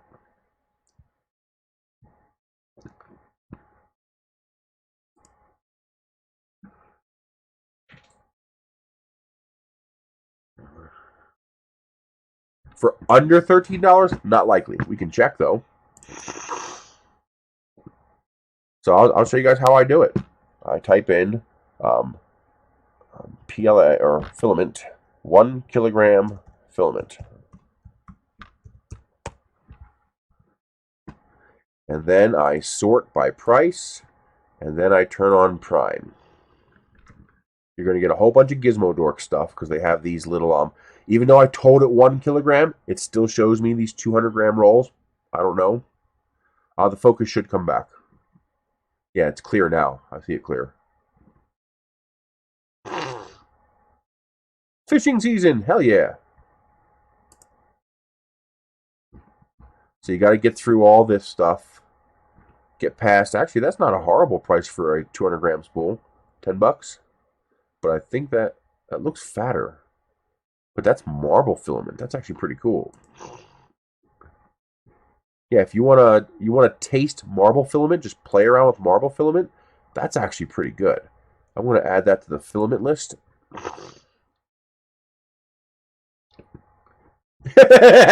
Buck converter. I like that. That's good. And if you want to experiment with color changing, that's 2.85, so you don't want that. You know, $10 for 200 grams of nylon is not a horrible deal. If you just want to play around with nylon, that's not a bad deal. I'm going to add those to the list. Here is natural and black nylon. These are only 200 grams, so it's 1/5 of a kilogram. But not a horrible deal for just wanting to play around with a new filament. Oh, wait a minute. That one there you can't use. That is 2.85. So be very careful with that. Here's the one it's white, but it's 1.75. Let me go delete that before somebody accidentally orders it. You definitely do not want that because that is 2.85. And 2.85 ain't gonna work. Come on, let's get to the 1 kilogram rolls.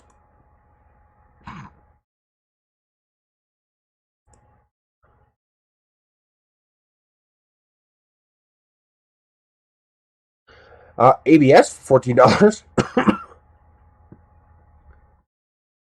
That ain't horrible.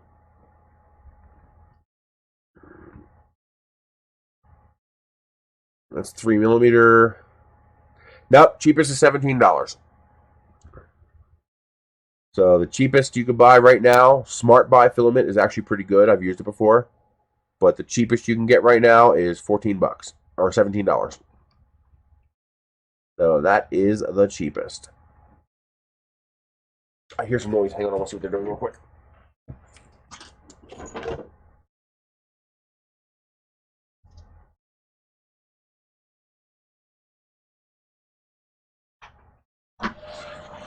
Oh, the compression thingy. Cool. That's what I was hearing. So this is the machine they use to compact it down and make it all flat. Very cool. I guess wetting it helps to control dust and compress it. Oh, it wasn't recording. Now it's recording. So this is the machine they use to compact it down, to press it all down. Very, very cool. It's holding it down to control dust. That will press it down, so whatever remaining asphalt cement is in the millings will help to hold it all together, especially once it gets nice and hot here. The sun really bakes it.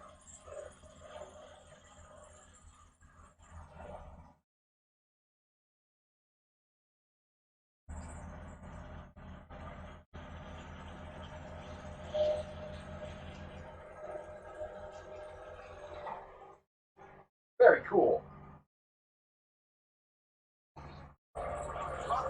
No, I was saying it's very cool. I was explaining to my viewers what was happening.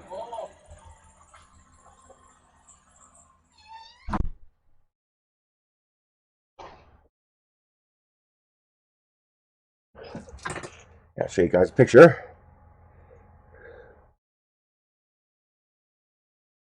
I am Groot.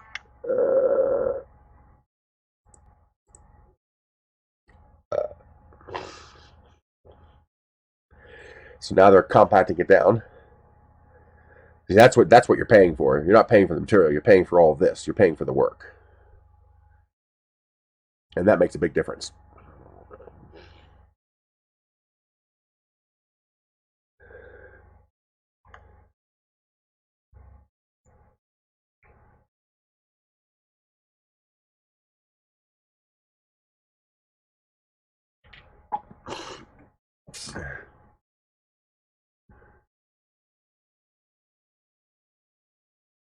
I would probably go with the CR10 just because it's a simpler machine, easier and cheaper to maintain, and it's got a bigger build volume, 300 by 300 by 400. Now, if you already have a CR10 and you desire to play with a Delta, it's not a bad option. It's a very nice looking machine. Exactly, the whacking it down, the compressing it is the magic. That's the magic sauce. And accidentally bought into their Kickstarter.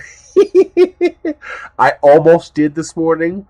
The early bird one was only $287, and I actually clicked the pledge button, but there was only one left, and someone got it before me. So, shit happens. CR6SE.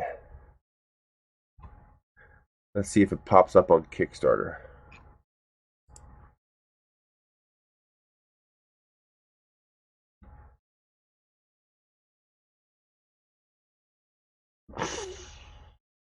There it is.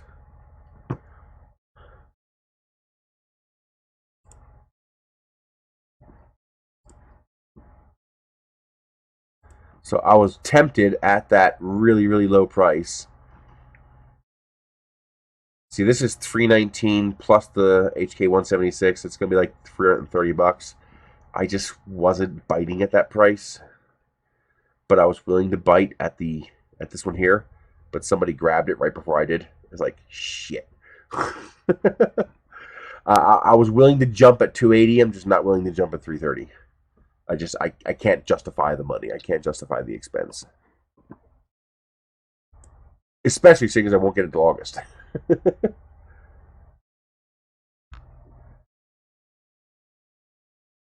Quality-wise, they're probably pretty similar in quality, meaning the print quality. I think the build quality of the CR10 is slightly superior to the QQS, unless they've updated it. My experience with the QQS is over a year old. They may have updated the printer since then, because I do know the Q5 is significantly excellent build quality. So if they updated the QQS to match the build quality of the Q5, then I would say go with either one. You're going to love them. If you want to play with a printer and you just want to play with a Delta, I would buy the CR10 for the build volume and then also buy the FLSun Q5 for the print quality and small size.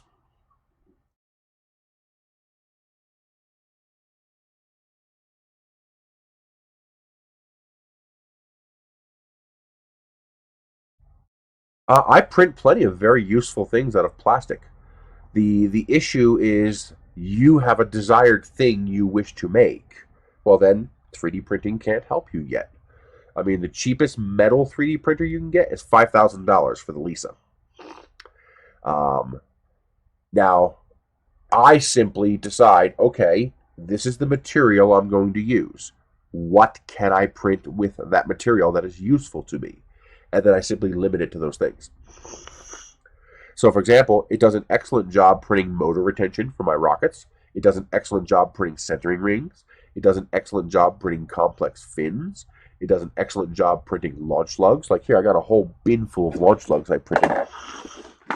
You are not supposed to be sideways, you bad boy. So I print these motor retention for my rockets, and it works just fine out of PLA. That is an exceptionally functional part. This cost me, $1 to make. I'm going to sell these for like $5. To buy these is like $20. If you buy them from the manufacturer, it's like $10 or $12 each. You get 2-pack for $20 or something like that. Okay, so that's very useful. And then I do things like this.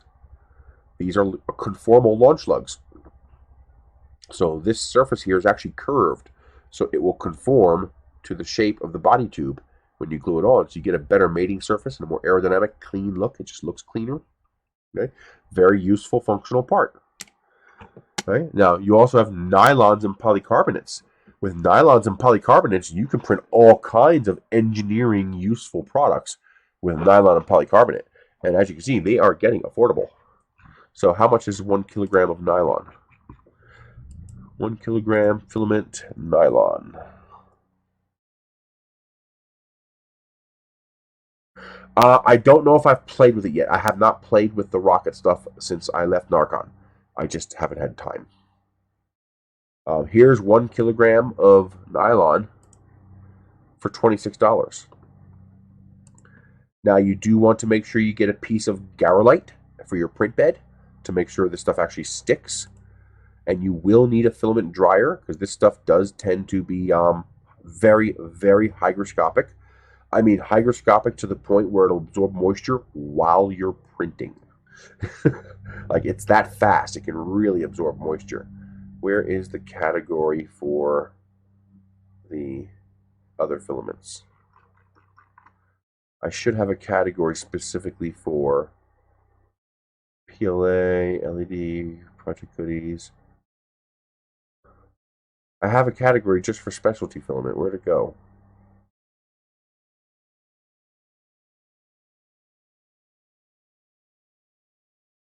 Where the hell is my other category? I have a specific category just for ABS, nylon, polycarbonate, etc.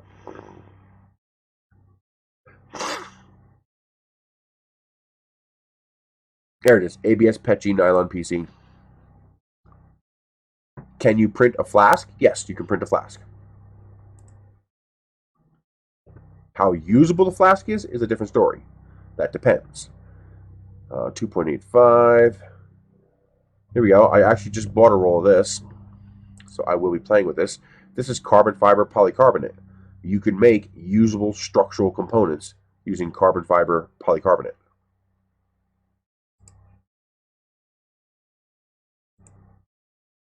That's $50 a kilogram. That's not even that expensive. Esun nylon. That's a little more expensive.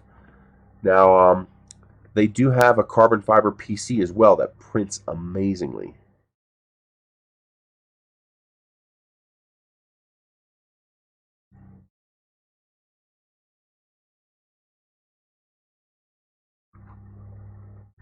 So you can get engineering grade materials to make structurally sound components on these machines. It is doable to make structurally sound components.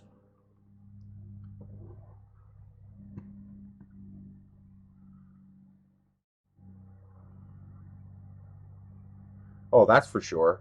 Yeah, you're definitely going to want to use a nylon for that. For anything with carbon fiber in it, yes, you will need to replace your nozzle with a hardened steel nozzle. Your best bet is A2 hardened steel or a nozzle X. Either one of those is going to work very well.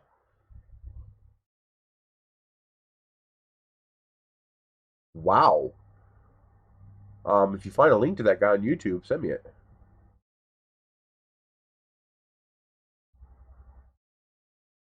So, the problem with printing a flask is not the plastic, but the printing method. So let me show you what I mean by that.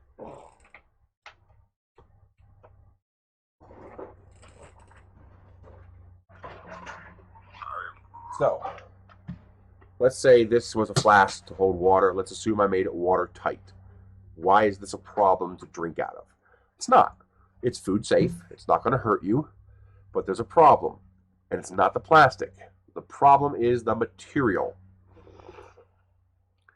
The material is layers. And you can hear that when I do this. Okay? Those layers are imperfections in the surface that can hold bacteria, dirt, germs, etc. Okay?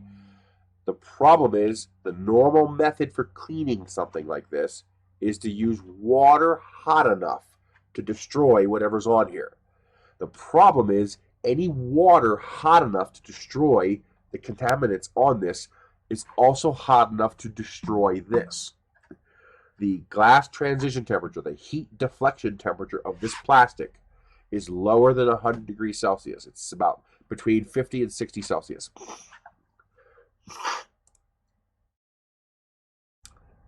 So if you tried to put this in a dishwasher, it would melt and deform. Now, if you use something like nylon or polycarbonate, you're good. All right, now, there is another way around this. For this, it's easy. So, for example, for a dildo, it's very easy. For a flask, it's a little bit harder, but still possible. You need to polyurethane the part. Okay, so why is a dildo easier than a flask? Because a dildo, you only have to do the outside surface. A flask, you have to do the inside surface. And doing the inside is a lot harder. So you need to put polyurethane inside of this and get it to cover every single square inch of surface area inside there. Once it cures, it is now food safe. You only need some water and IPA to rinse it out and clean it and wipe it down. Very easy. So you can make food safe parts from a 3D printer. It just takes more work.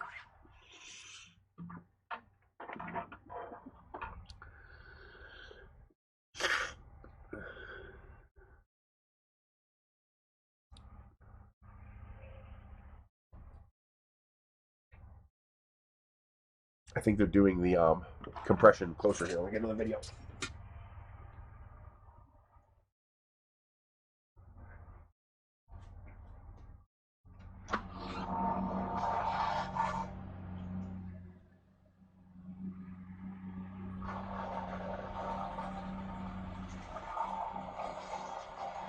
There's a tamper. So that's an impact thing. It goes like that. And then this is the rolling compressor. So obviously he can't get like next to the building and stuff like that. So that's where this impact comes in. So that's rolling on top of there. It makes this thing go and compresses all the stuff. Very, very cool.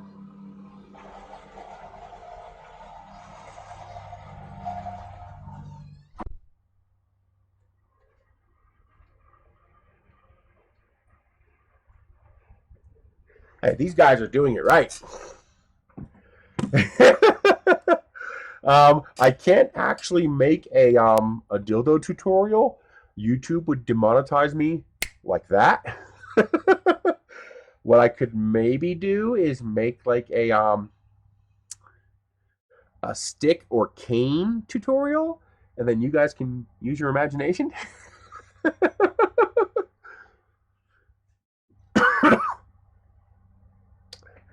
You know, blow my nose again. Yeah, I'm surprised my streams where I showed the dildo didn't get demonetized. I guess they didn't catch it. Holy crap! That's a lot of snot! Was that TMI?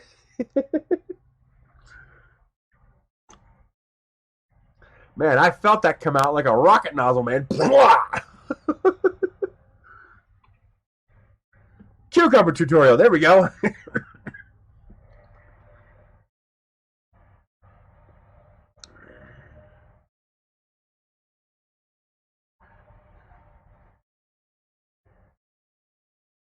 Amazon snack section. What do you mean?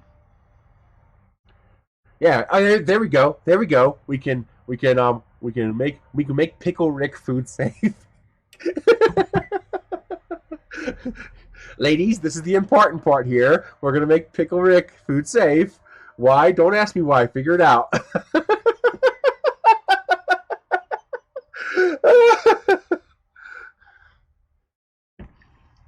Banana! I love the Minions. I heard they're coming out with another Gru film.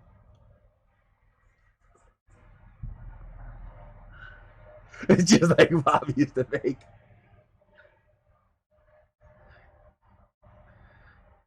A sensual cucumber. Use your imagination. I don't know. I might have allergies. We just ordered some allergy pills to see if that helps. I've had this light cough You know, like that. Since I got here. It might be the dust, or it could be allergies.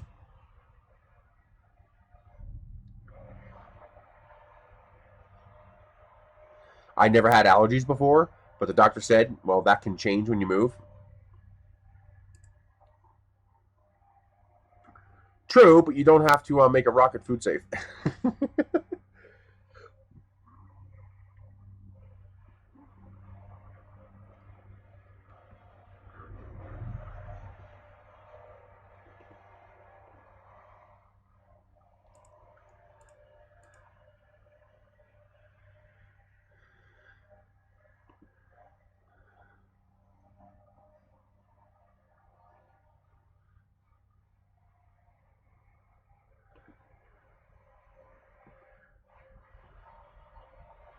Cats, I don't know where they are. I think they're in the room with Michelle.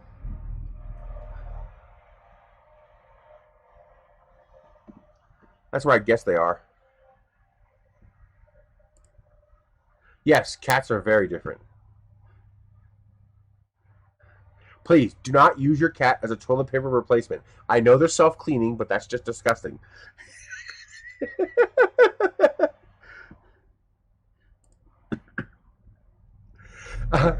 You guys want a sex lesson? Here's a sex lesson for you. The tip of your member. Do you know why the tip of your member is mushroom shaped?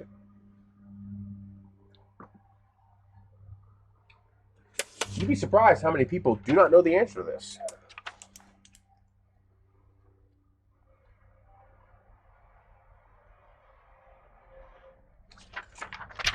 So, why is the tip of your organ mushroom shaped? Does anybody know why?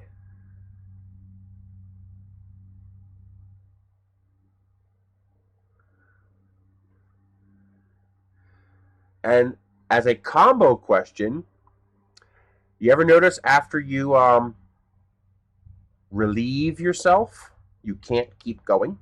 Like it's very difficult to keep going. Do you know why that is? A little pro tip for you. It's the same. It's related to the reason why it's mushroom shaped. That's correct, TK, for scraping. Why? Well, a little sex ed 101 for you guys.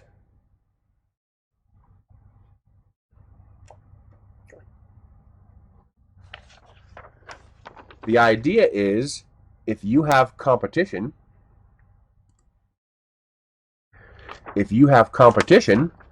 that mushroom shape, when you put your member where it's supposed to go, scrapes out your competition's seed. And that's also the reason why you can't continue after you've released your load. Because if you kept going after you released your load, you would scrape out your own seed. So the idea is to make sure the other guy's seed isn't there anymore, so only your seed is left to impregnate the female. And then it forces you to stop so that you don't scrape out your own seed. There's a little sex ed 101 for you.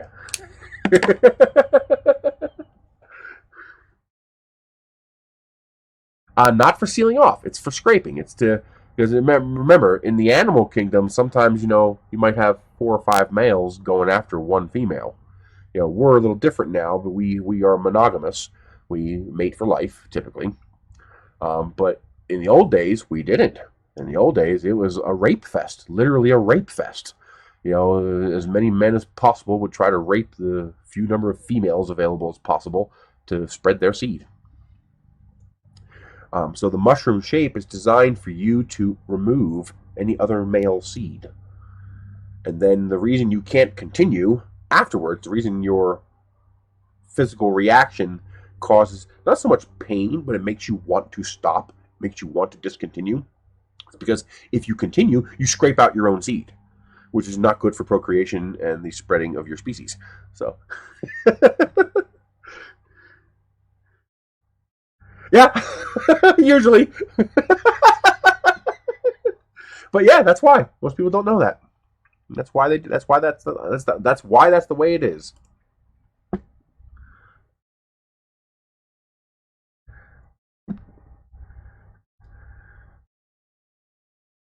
Somebody did a great TikTok thing that I thought was hilarious.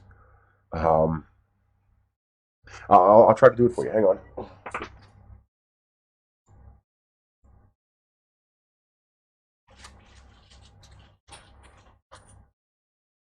Um, I guess it'd probably be easier for me to just find the TikTok and play it for you guys. Can I even do that? We're not talking about politics.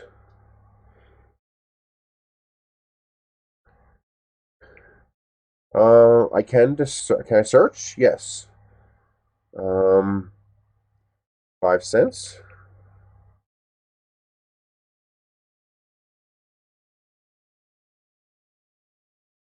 5 cent penny joke. Yeah, I think this will work. Yeah. You should. It's a cent. Do you see any fruit? No, you should. It's a pear. Do you see a snake? No. You should. It's 3 copperheads. Do you see a car? No. You should. It's 4 Lincolns. Oh. Do you see any pussy? No. Not with 5 cents, you don't. I'll let that play again for those who missed it. Do you smell anything? No. You should. It's a scent. Do you see any fruit? No, you should. It's a pear. Do you see a snake? No. You should. It's 3 copperheads. Do you see a car?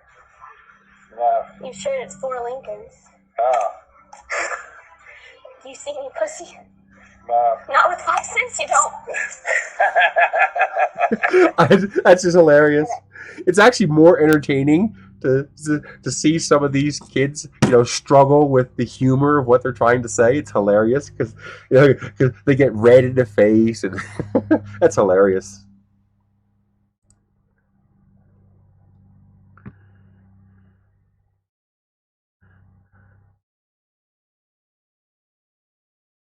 Well, that's because that's not how we function anymore. There are things you could do around that. If you go to your local adult bookstore, you can get a spray. Well, first of all, you can train yourself to not release. That takes practice. You got to train yourself to not blow your load too quick. But they also make a spray. It's basically a numbing spray. It desensitizes your you know what, and that allows you to go without the end result happening, and then you can go longer. The world naked bike ride.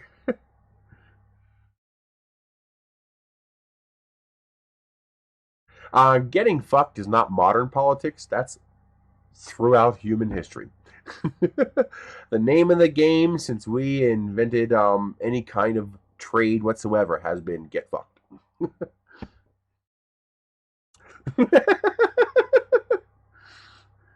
Well, if you're not having fun, what's the point? You gotta have fun. I mean, think about it. I'm not kidding when I say at 10 years old, I came up with the answer to life, universe, and everything. I came up with the answer to the meaning of life. And the meaning of life is stud spray, yes. The meaning of life is to have fun. That's the only purpose. Okay? There's no other point. You can say, well, it's survival. No, that's what animals do. Okay? It's to procreate. No, that's what animals do. It's to eat. That's what animals do. Those are basic instincts. Those are basic functions of life. What's the purpose of intelligent life? That's to have fun. I think they're done, so I got to go pay them. So hang on, guys.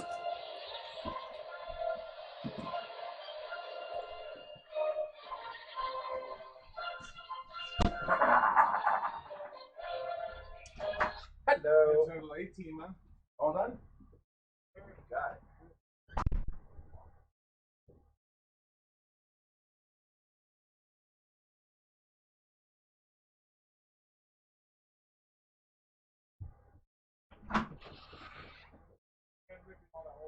Yeah. No, I want to wait until I can do that concrete.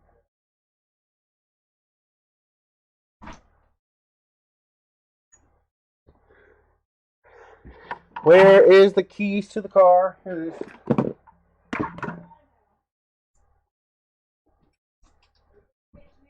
No, go to pay the guys.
You know, I was really worried about the cost of doing this, but I think it was the right move. I think it was the right thing to do. Let me show you this.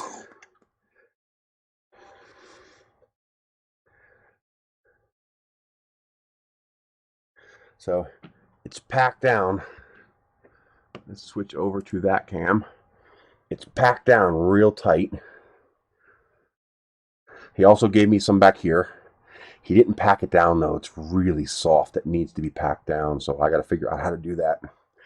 But that's in front of my fire pit. There's also a hole here, and I got tired of slipping in that hole, so now I don't have to slip anymore. But yeah, that's greatly extended now, and this is nice and hard, so I can park cars on here without being, stuck in the mud. And also the smoother transition from here to here to the concrete. Very, very nice. I screwed up a little bit. They got some of this stuff on the edge of the skirting, so I'm going to have to chip away at that. I should have put down a little bit of 2x4 there to create a little gap between the millings and the skirting. That's my bad.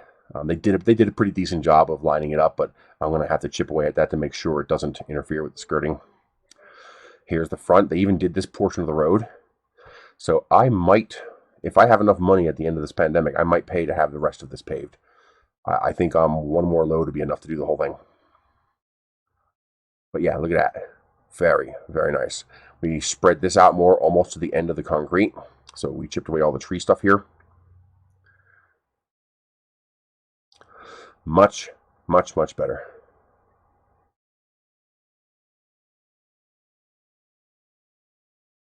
That was just the UBS guy being lazy. So very, very happy. I think that was money well spent. Yeah, I know, but Home Depot's 50 miles of round trip. So we'll see.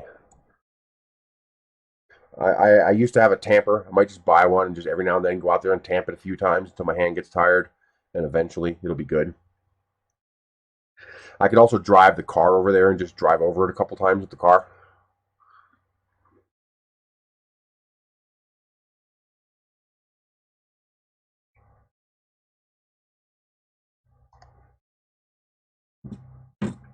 I got a couple deck boxes from Wayfair coming in, which is going to be wonderful because I'm going to use one for storage, of course, but the other one I'm actually going to put my air conditioner in, my mini split unit. I'm going to put holes in the front and back so it can breathe, and I'm going to put it inside of the deck box. So this way nobody can see it, not as easy to see and mess with. It'll look nicer.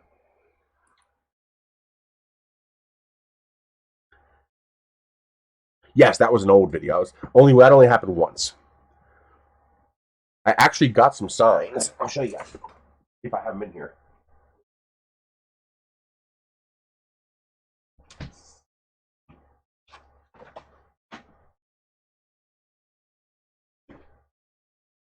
I actually bought these metal signs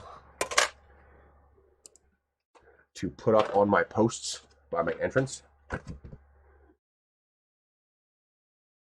And then I'm going to 3D print a little sign down here. It says circle driveway. So that they know they can pull in and drive right back out again. Because what they're worried about, they don't want to pull in and then have to back out into the road. They don't realize I have a circle driveway. So I'll put this up, and then a little thing below it says circle driveway, so they know I have a circle drive. So these are like $10 a piece on Amazon or something like that. I think I paid $18, $22, something like that for a pair of them. So this way, if they come from either direction, they'll see it on the post. It has not been a problem yet, but it can be. We do have a lot of this is the 5th safest city in the entire state, but we do have drug users and crime of opportunity, property, theft, petty crime, where if they see something they can snatch, they will. Yeah, but the bus would also crack my concrete pad, so not doing that.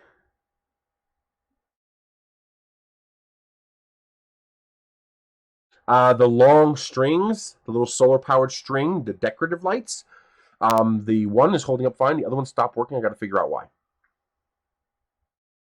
The circle driveway is already concrete. It's very rough concrete. I mean, like really, really rough, but it is concrete. Eventually, I'm going to pave the rest of the circle to match the pad I have out there. But yeah, meth heads. That's what the drug out here is, meth. But it's another $4,000 that I don't have yet.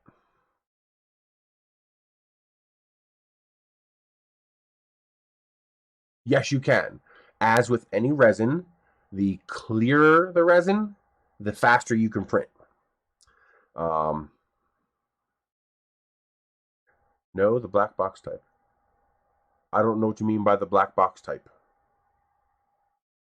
I don't know. No, not the first day I slept here. I wasn't sleeping here. It was the first night I visited, and I left it on the back porch. There was nobody living in this house. Once I moved in, nobody has touched anything. So I think it's crimes of opportunity. It'd be easier just to build an RV inside the bus. My bus is tall enough inside that I can stand up without hitting the ceiling. Ever since I started living in the house, nobody has touched anything. And I've been worried about it. You know, that's why I've been putting the trailers in specific places and stuff like that so I can see them from the windows. But so far, nobody has touched anything. Now, I imagine if we went away on vacation, which we're not going to do for a very long time, I imagine if we went away on vacation, that would be a problem. People would go, oh, they haven't been home for a few days. Let's go steal stuff. You know, I see a guy walking up and down the street. He doesn't have a car. And my neighbor told me that he's a thief, that, you know, if he sees something to grab, he'll grab it. And so I keep an eye on him. I keep Mr. 12 gauge handy. Best settings for PETG? That depends. First, it needs to be dry. Second, I print PETG at 250 to 255 Celsius with 25% fan. And I seem to get pretty good results. Well, think about it. You're using a photopolymer resin. That means you are curing a resin with light. You're using light to cure the resin. So the more that light can penetrate the resin, the faster it can cure it because you can use thicker layers. No, the solar-powered camera is holding up fine, but it's not transmitting. What happens is when the battery dies and the camera attempts to restart, it crashes. So I have to wait till the battery charges a little bit, go out, unplug it, and plug it in. So what I need is more solar panel to charge the battery, and I need a larger battery to make sure it can make it all the way through the night without the camera going into a panic and crashing.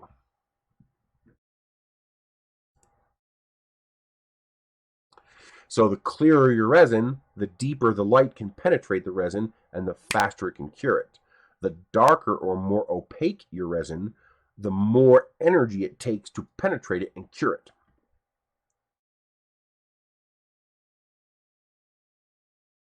What I plan to do is to put a, no, just to feed a drug habit. It's not klepto, it's just drugs. You know, drugs will mess people up. Drugs are bad news. I have first-hand experience with that and my brother, you know, stealing everything he could from me. What are you going to do? Do what I did. Move 2,000 miles away and say, see you later. Have fun in jail. Screw you. I can't wait to go scorpion hunting. I'm hoping we got scorpions around here because I want to hunt down some scorpions.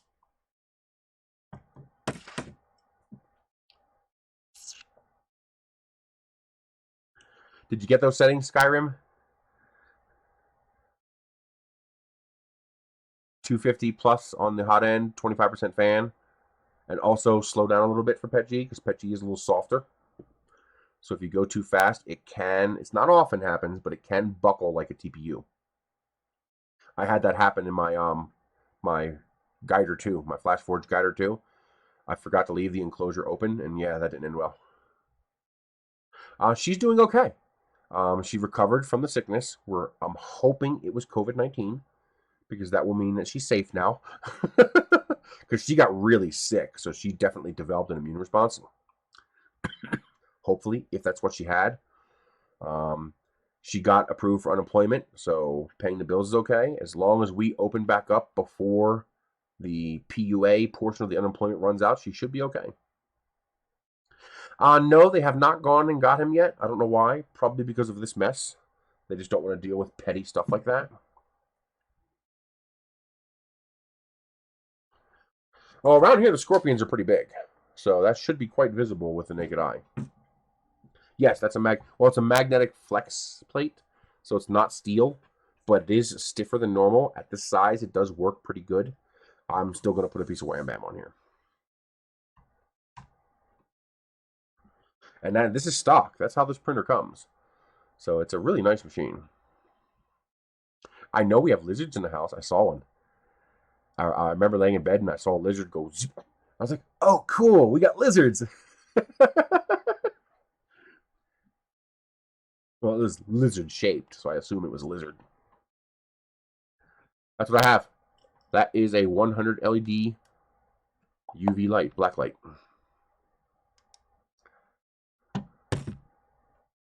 Also good for curing your resin prints.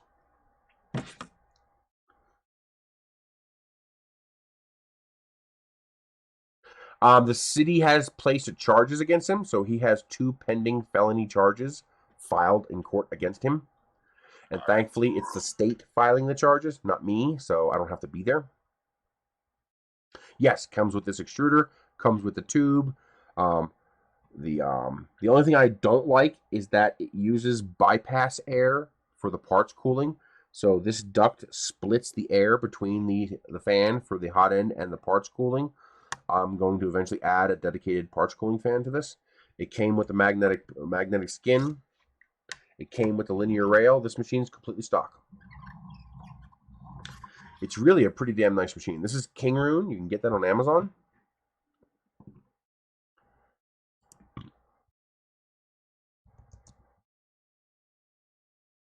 Here we go.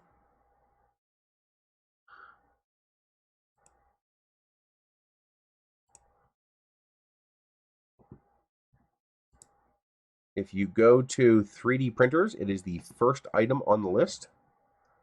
And for a direct link, right there.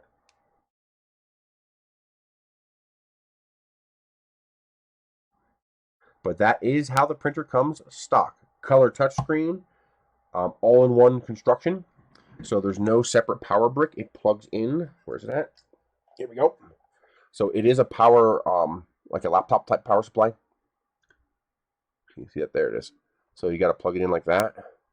But beyond that, it's a damn nice machine. I would... Ooh, that's hard. I know I can get the best print quality out of an Ender 2. So I would pick Ender 2. Because I can add all of this to an Ender 2. But as far as today, this is not a bad option because you can't really buy an Ender 2. This actually has a slightly bigger build volume on X and Y, shorter build volume on Z. The Ender 2 is 150 by 160 by 225, while this is 180 by 180 by 180. Although, you would only have to change 2 parts to give this a bigger build volume, to add more Z. You can replace just this and this and get more Z, assuming this is long enough to allow you to go higher.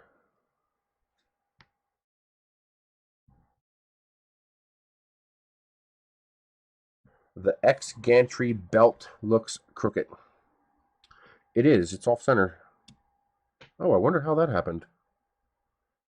Yeah, that moves. I'm surprised that moves. It looks like I'm missing a spacer. Looks like there's supposed to be a spacer here that I'm missing. See how that moves? So that just needs a spacer right there. But now it's straight.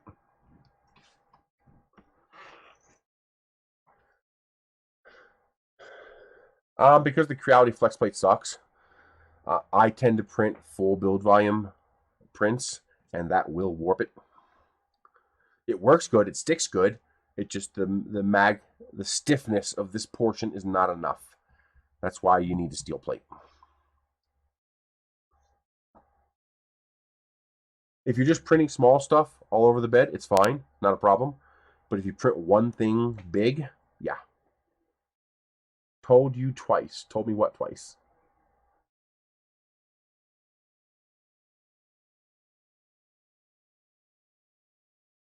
I don't even have the power supply for this. It's out in the bus somewhere. I don't know where the power supply is. I gotta find it.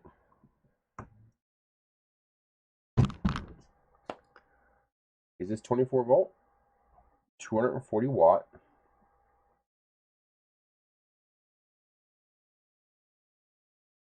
I don't even know. I don't know if this is 12 volt or 24 volt. I have no idea.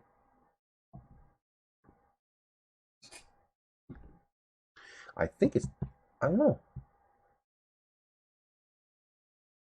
I also love the fact that they actually put the basics for your first layer right on the print bed. That's actually ingenious. That's a great idea.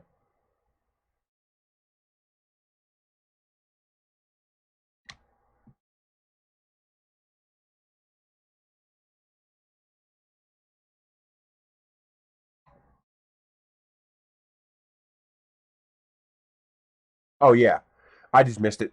Remember, for me, this comment list is huge. Here, I'll show you. So when I see comments, this is what I see. That's just the last hour and a half. All right, so it's very, very easy for me to miss a comment. I do not scroll back. So once your comment goes off the top edge of the screen, it's gone. I'm never going to see it. All right, that's why I do not mind if people repost the same comment twice, because sometimes you need to. If I'm looking at here and 15 people post something here, by the time I look up, that comment's already gone.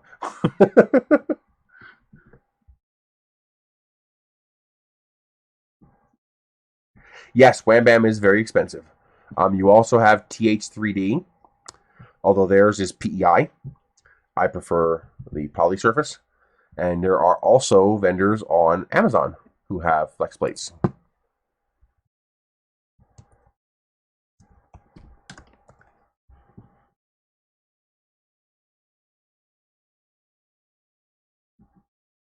Here we go. FizeTech MK3 flex plate. Here's Two Trees 220 by 220 flex plate.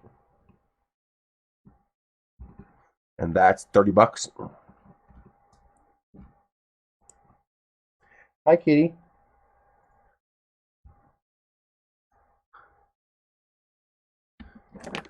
Kitty action. Hi, kitty. Kitty, kitty, kitty.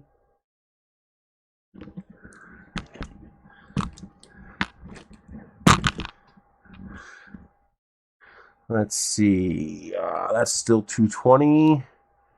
Here's a CR10 flex plate, but not available. Here's one for 35. This will be your Ender 3 size, your 235 by 235. So this will fit your Ender 3 and your Ender 5. Here's another 220, but that's more money.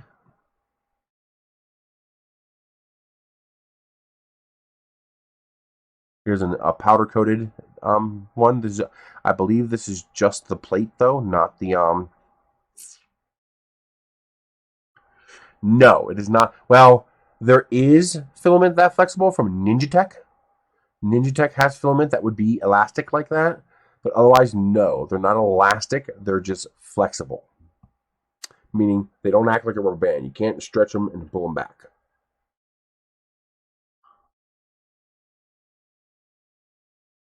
Here's another one, 235 Ender 3 size, $29.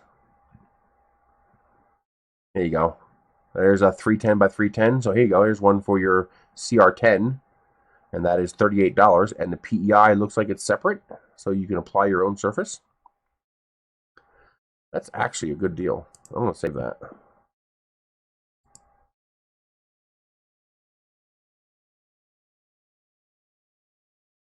If you guys have a CR10, that's a pretty damn good price for a CR10 sized flex plate. Wow. Here's a 260 by 260. So if you have a printer that's in that range.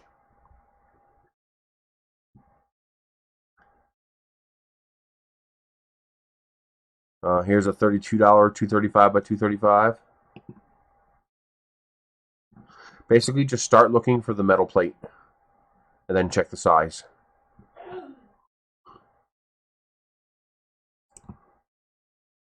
It is worth it. It's worth every penny. And remember, it's not consumable. All right, when your print surface gets worn out, it's going to take a bit of work, but you can remove the sticker and replace it with another one. Just be careful not to bend your plate. But yeah, just do a search for Flex Plate 3D. I added a couple of them to the printing parts and accessories page. All right, let's see. Here's a 220 by 220. Here's the cheaper 220 by 220. And then we also need a 235 for the Ender 3, Ender 5 class printer. There it is. Okay, so I will add all three of these to the page for you guys. Got that one. And you got that one. I prefer Wham Bam because they are the more refined, curved edges, thicker plate, thicker, stronger magnetic sheet. How big of a difference does that make? I don't know. I mean, I get the stuff at a discount, so I don't mind buying it.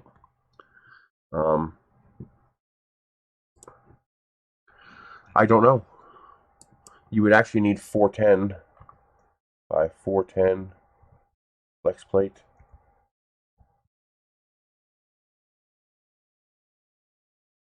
It would help if I spelled it right.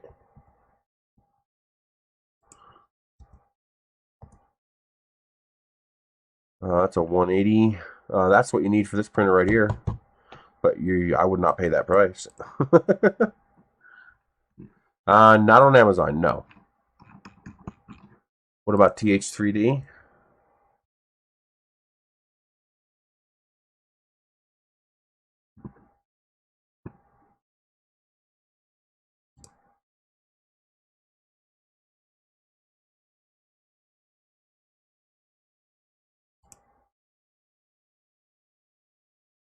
Let's see. Flex system.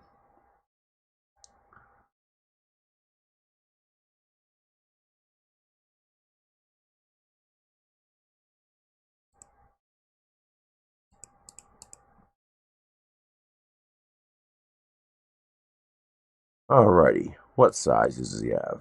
Yes, he does. He has a 410 by 410. So if we go smooth PEI, it's currently out of stock though. But he does have that size. So you're looking at what, 80 bucks? And then you're going to want this, the build sheet to go with it. He does not have one that size. So yeah, you're looking at $78. So not that different from Wham Bam.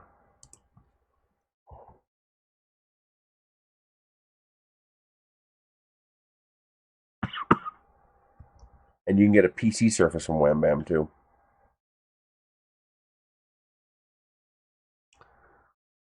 Let's see, shop. That's because it always sells out. He can't afford to just stock them, and he's not jitting them. Remember, that's just for the plate. It's another $26 for the magnet. So if you go to Wham Bam here, we need the 410 right there. So 140 bucks. So it's $50 more than T3DP. Remember, this gives you the skin as well.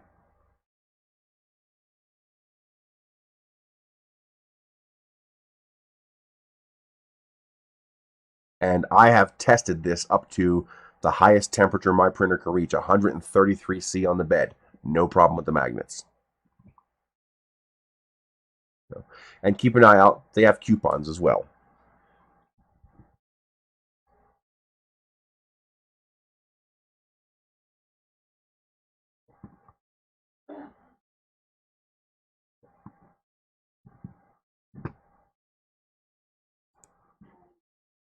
CR10 is 310 by 310. The build volume is 300 by 300, but the plate is 310 by 310, and that is important. Unless you have the ability to line that plate up precisely, you need a 310 by 310. Good, so keep an eye on TH3D. I do have an affiliate link for TH3D. So if you guys use that, that will help me out financially. I'm pretty sure I also have an affiliate link for Wham Bam, and I of course have one for Amazon. Yes, I do have an affiliate link for Wham Bam. So Wham Bam or TH3D or Filament One, they also have flex plates, or Amazon or eBay. I have an eBay link as well. Correct. The S4 is going to take a while to get above 50. So what I usually do with my S4 is I tell it to go to 50. And then on layer 2, I tell it to go to 60. This way, even if it takes a long time to get there, it doesn't matter. It's still going to be printing.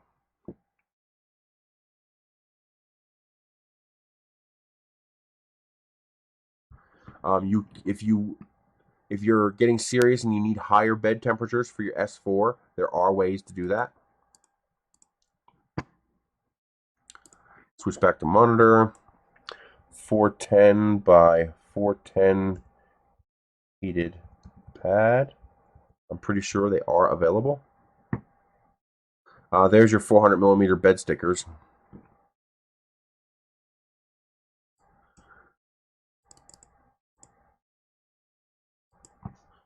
T3DP.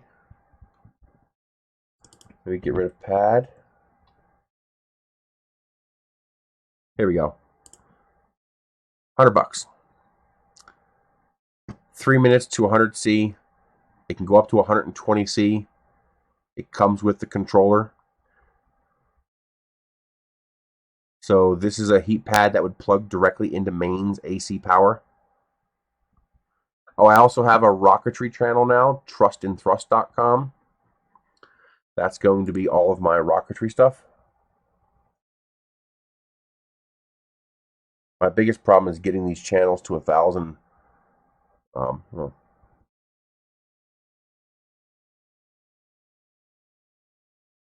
would help if I actually add the .com.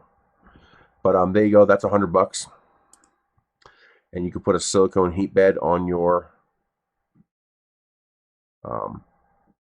S4.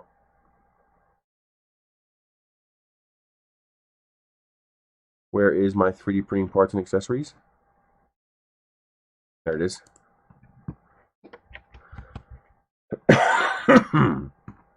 So that one is 410 by 410 for the S4 or the Chiron. Although the Chiron heats up fine.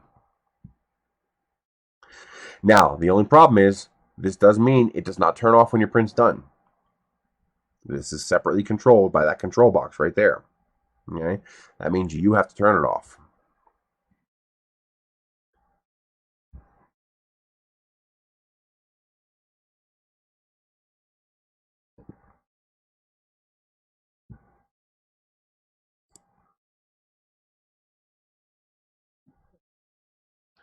I didn't know you could see that.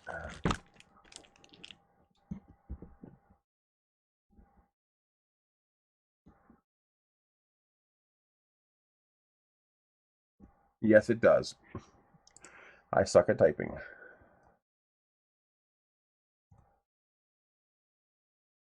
Third time's a charm. I just posted some Narcon video, so you can, if you want to geek out on some Osiris X nerd stuff, you'll like that. That was fun.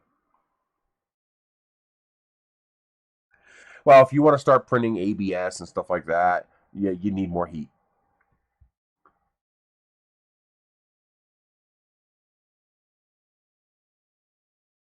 Yeah, that's for sure.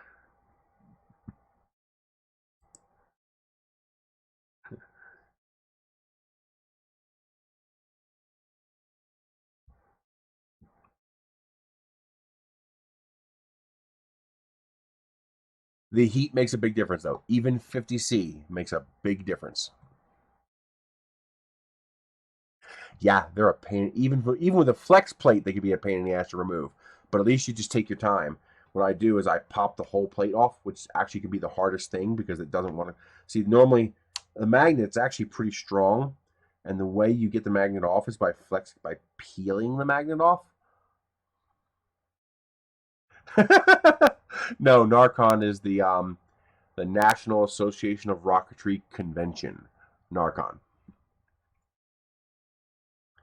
But when you print something big, it could be a pain in the butt to get it off. But once you get it off, you just come to the edges like this and go crack, crack, crack, crack, crack, crack, crack, crack, crack, and then you can work it off. Yes, as soon as he has time, he's going to come over and put the breaker in. But he did confirm I do have 2-gauge copper wire going to the house, which means I can put a 100-amp breaker in without having to do anything else. So he said $80 and I'm good. I was like, yes. So it's not the 200 amps I want, but 100 amps is a hell of a lot better than 50.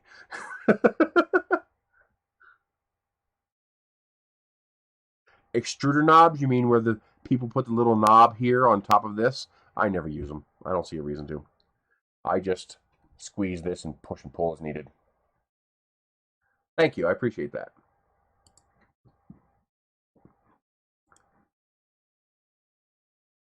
So I will be doing, obviously, rocketry videos when I go to rocket launches, but I will also be doing product reviews, model builds. So I'll do videos building rockets and doing different rocket techniques like I do with 3D printers.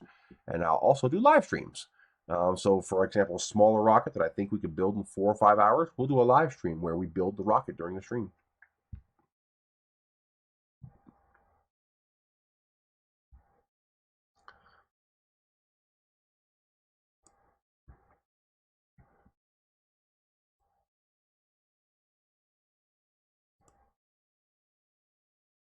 Let's see, switch accounts to Trust and Thrust. Yay, I got 12 subscribers on Trust and Thrust.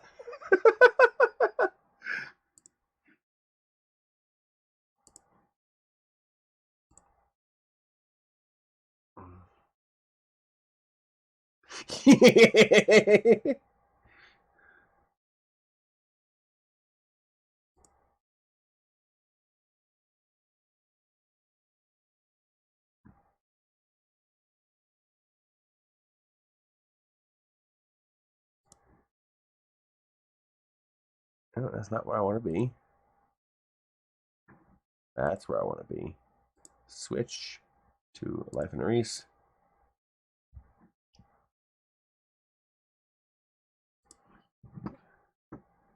Gaming streams? No. I don't have the time to become proficient at gaming. And if you're not proficient, you're not going to do well streaming. Yes and no, actually. There's 2 problems with New Mexico. One, wind. It can get pretty windy here. And the bigger problem, however, is that while we have a lot of space, it's all owned and it's all fenced. So you can't just go out to a big empty area and launch a rocket because you might have to cross 2 people's properties and 3 fence lines to get to the rocket. But there is a club that flies out in Rio Rancho, west of Albuquerque, and I do plan to visit them once they start flying again.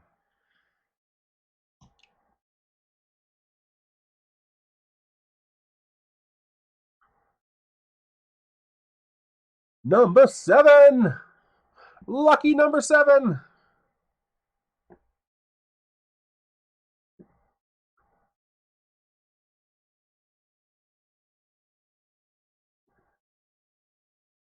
We are at 54 likes with 125 viewing. That's about normal.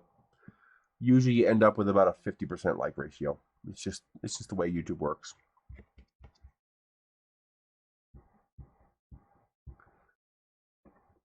So does anybody else have any questions, things that are bugging them with 3D printers that I can try to help explain to you? You know, that's the purpose of the stream. If you have any questions, if something, a quirk of 3D printing, of setting something up, of using something, you know, physically with the printer itself that I can show you and, you know, guide you on, let me know. 57 now. 60 now. Will we hit 100? 63 now. 64. Likes don't do anything for a channel directly. What they do, though, is increase interaction. And the more interaction there is, well, that's the weird thing. Well, first of all, I don't have time to do a stream twice a week. That would be wow, because I'm already going to be doing multiple streams a week pretty soon. Because I'm going to have one stream for this channel and one stream for Trust and Thrust. Although Trust and Thrust will probably be once a month kind of thing. 66.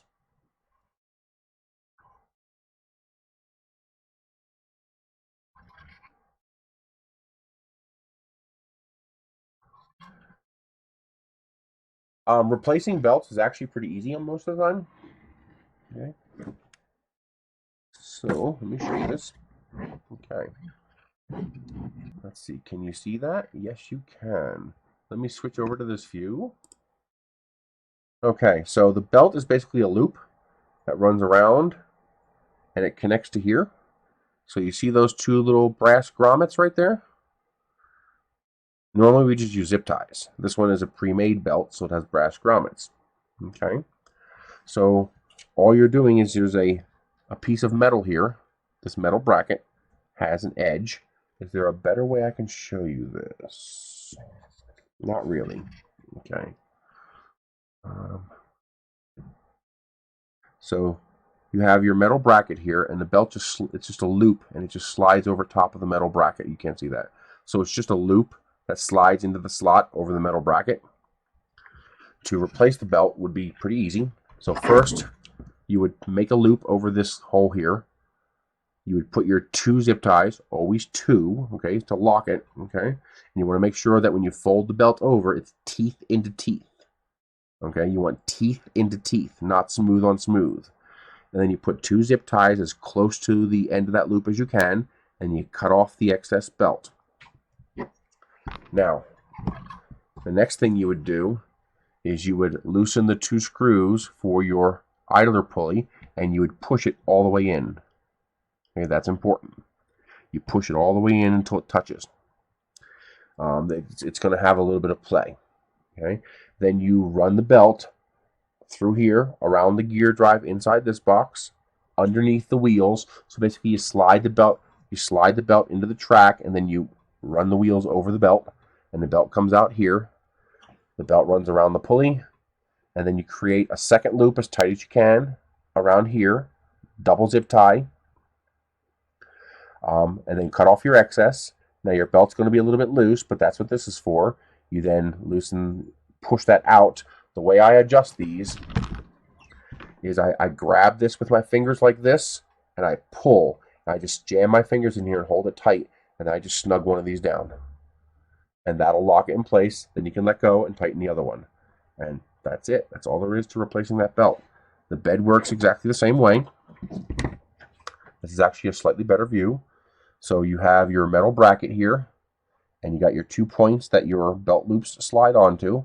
So you create one belt loop, zip tie it, snip it, slide it on, run the belt around the gear drive, run the belt around the pulley. One of these should be adjustable. So yeah, either this one or this one will be adjustable. You loosen it, adjust it all the way in, run your belt around, tie it around tight, zip tie, cut the excess off if you need to. This one here is open, so you don't have to cut the excess off. But if you have too much excess, sometimes it'll hit the wheel at the other end. So pay attention to that. And then you adjust your tension to tighten up the belt. How tight do you make the belt? Just enough to thrum. Hear that? That's it. It doesn't have to be super tight. It just has to be tight enough to thrum. That's all you got to do. Do not over tighten it. You're going to cause yourself problems.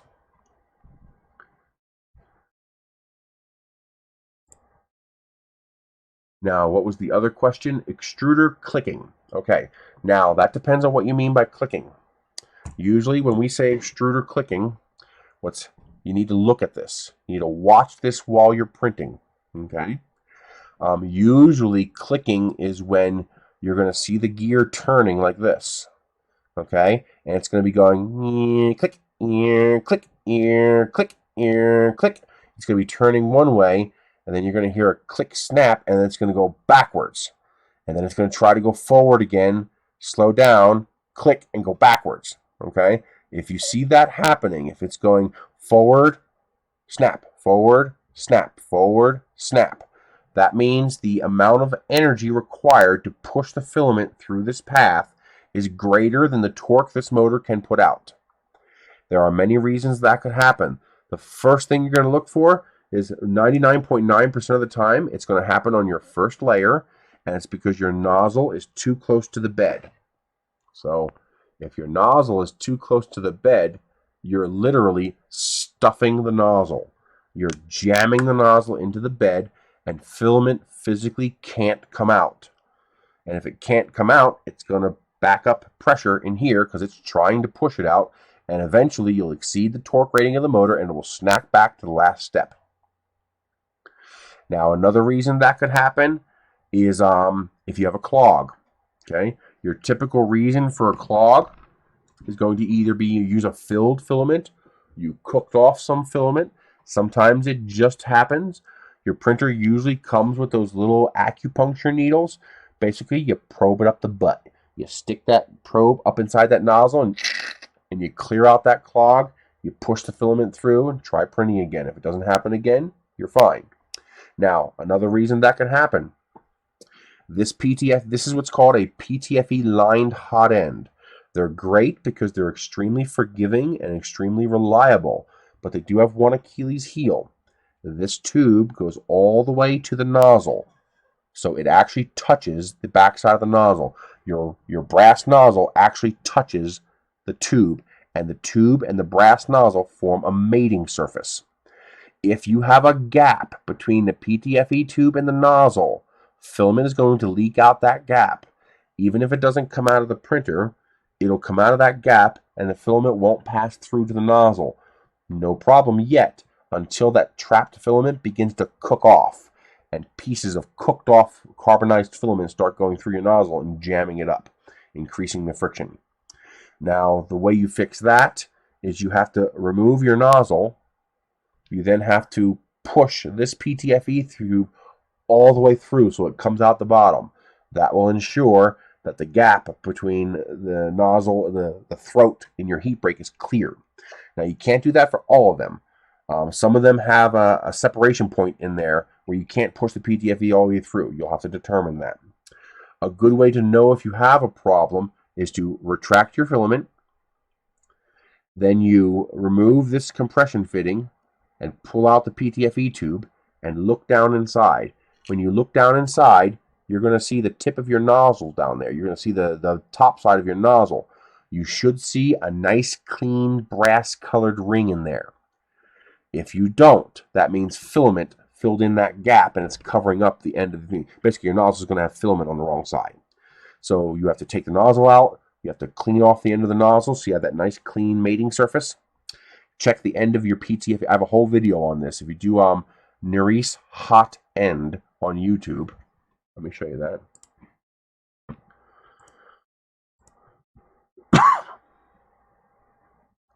So Nerys hot end.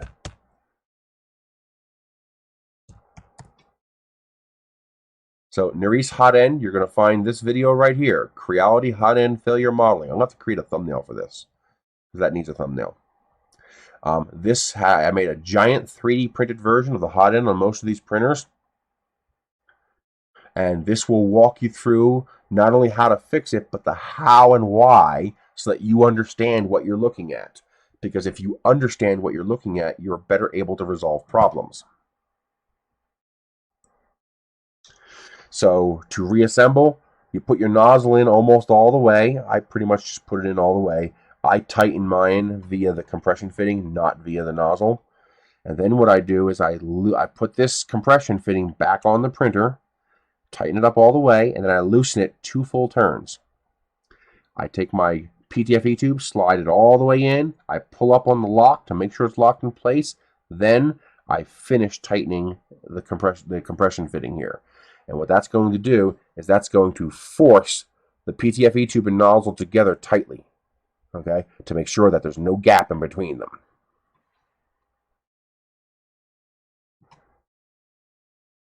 Can you print with rubber bands? Do you mean can you feed rubber bands into the printer as printer food and print with them? No, you cannot do that. There is a company called Ninja Tech, And they do have filaments that are almost rubber band-like, that are almost as soft as a rubber band. And you're not going to print with them with a $200 printer without modifications.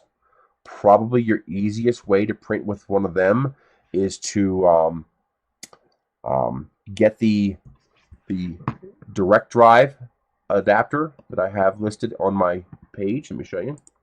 If you guys want to print with ultra flexibles, this is probably going to be your easiest way to do that. So you buy something like an Ender 3.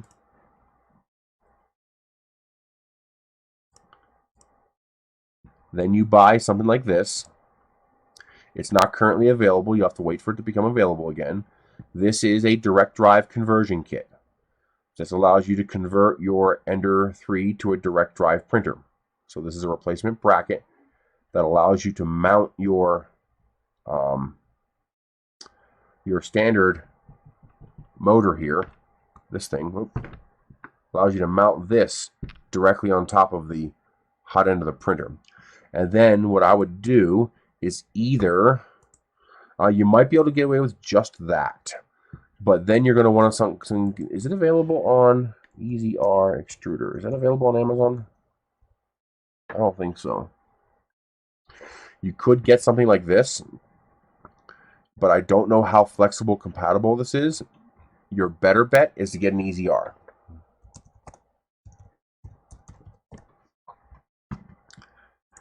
From See Me CNC. I don't have an affiliate link for this, but this is a great company. Don't hesitate to buy from them. But you buy this little unit here. This is flexible compatible. So it has a constrained filament path. So the filament path in here is restricted. And because of that restricted filament path, it can handle flexibles. And you mount that bad boy right onto that hot end plate. And now you have a machine that should be able to print flexibles. No, you have to use filament. So these printers are designed to accept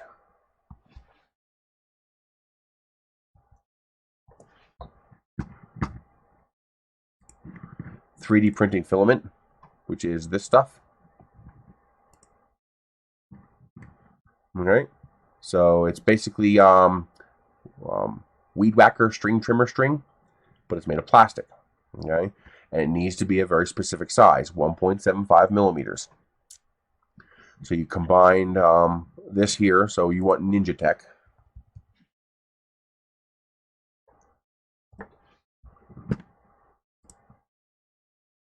And what you're going to be looking for is Ninja Flex. So Ninja Flex here is the super soft stuff.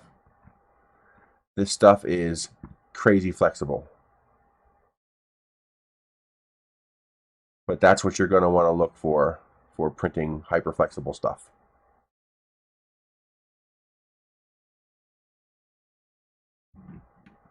Yeah, you got to try to find somebody who can stock the Easy R extruder in the UK, that would, or in Europe somewhere. That would make it a lot cheaper for you. But I want to get some lava Ninja Flex.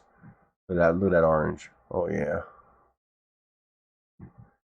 Because they're simply not, it takes a lot more engineering and therefore more cost to physically constrain the filament path. Let me show you what I'm talking about here. So here is your feeder unit. Okay. There you go. There. Now, as you can see, where's something I can use as a pointer? Right here. So as you can see, the filament is exposed. It's exposed a little bit here. Now, this is actually not a problem. The important part is this bit here, after the gear. You see that little tiny gap between this piece here and this piece here? That little tiny gap is enough for this filament to bend, come outside of this hole, and make a mess right here. TPU is not going to be rubber band flexible. TPU is going to be soft plastic flexible. So definitely start with not a hot end, the feeder unit. Okay, this is the part that needs to be constrained. So that little gap right there is unacceptable. This will have trouble printing flexible. This will print TPU, but this will not print NinjaFlex. That gap needs to go away. Okay. Now, the way you do that requires engineering, and that's why they don't do it, because it's expensive. When you're selling a printer for 180 bucks, you can't add $10 to the price of the printer. So what you need is this. The ultimate problem is you have two wheels.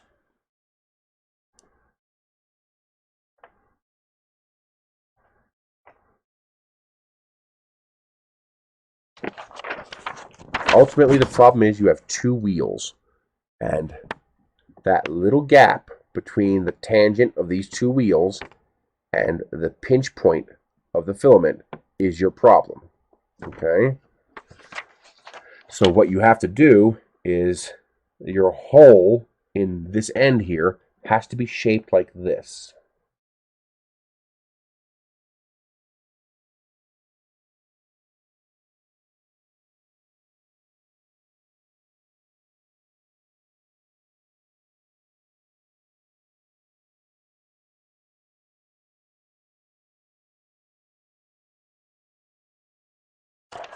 So you have to machine the exit point of your block, of your aluminum block, so that it actually goes inside of that tangent opening there, that little opening between the two wheels, so that there is no escape path for the filament. Now, there is actually a way to do this that's actually pretty ingenious, and you do it with two pieces of this. If you've ever played with the FLSun extruder, I actually have one. They're pretty expensive, but they will print any flexible on the planet. Okay, so what they do is, instead of trying to machine this super expensive little configuration here, instead they have just, a regular, shape like this. Then your two wheels. Instead, they use an arrangement like this. They're saying, wait a minute, the filament's not constrained. Yes, there's different called 95A, 90A, 70A. That's the flex rating.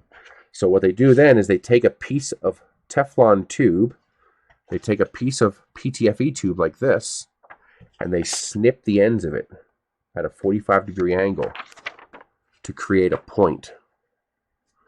And then you stick that piece of PTFE tube in here like this.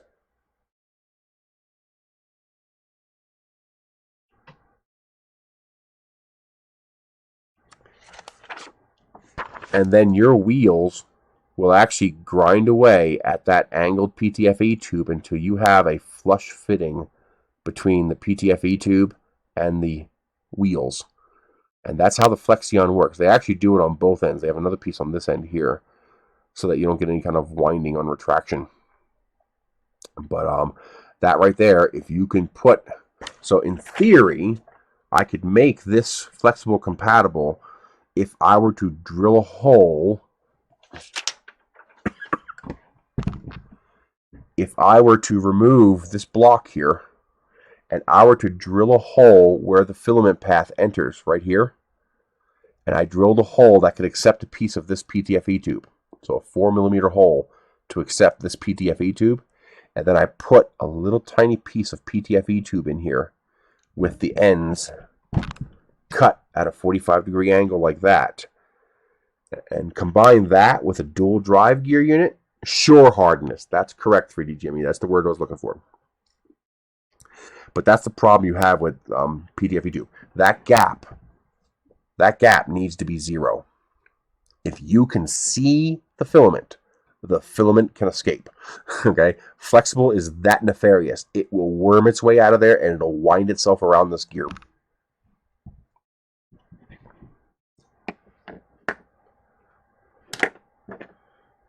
Oh, I finally got that 360 knife. So this is that knife where the blade rotates 360 degrees. See how it turns around? So I'm hoping I can mount this in the little the Orter plotter pen unit that we did last week. And I'm hoping I can use this to cut out things like stencils, vinyl stickers, and stuff like that. So I'm hoping that'll work. We shall see. It sure is hard. Hey,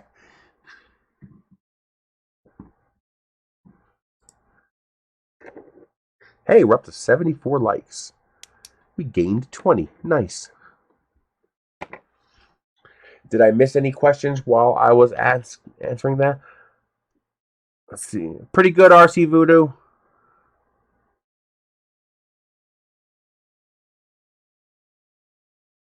Because the rubber band is not the right shape, you would need a rubber band that's 1.75 millimeter. You would need a material that is capable of melting. Rubber vulcanizes, not melts. That's a different process, and if it vulcanizes inside your printer's done. That hot end is done.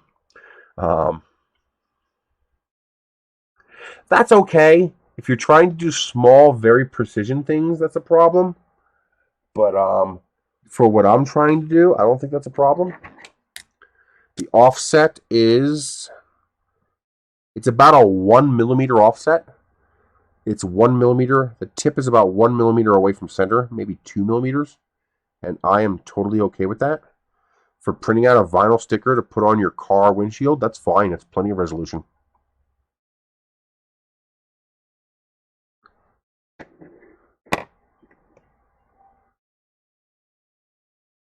Spirograph is cool. My sound is going in and out. Well, what other sound would you hear? So it would have to be my sound. Probably every time I touched the table, I blew out the mic.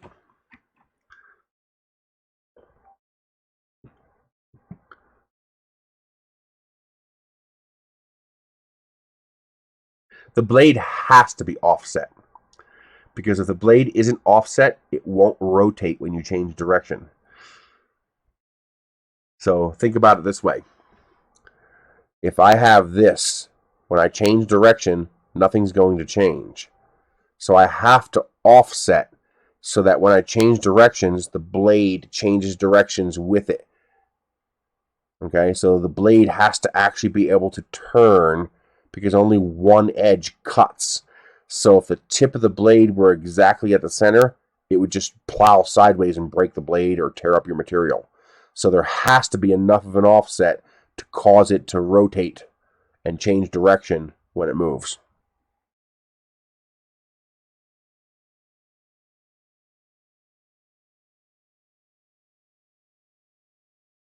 Which microphone am I using?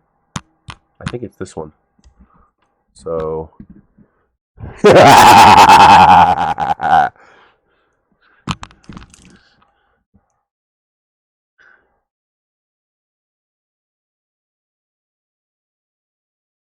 that's not even so much firmware as it is Inkscape. You gotta figure out how to get Inkscape to generate the correct G-code path. As long as you can generate the G-code path, you can draw anything drawable. So that's the trick, is defining the G-code path. Basically, a spirograph is the equivalent of vase mode for a plotter. That's what a spirograph is. That's vase mode.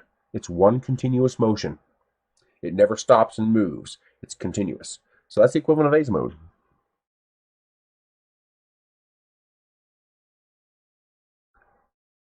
So bad connection from YouTube. Another thing you guys can do is, this is also something that's pretty important.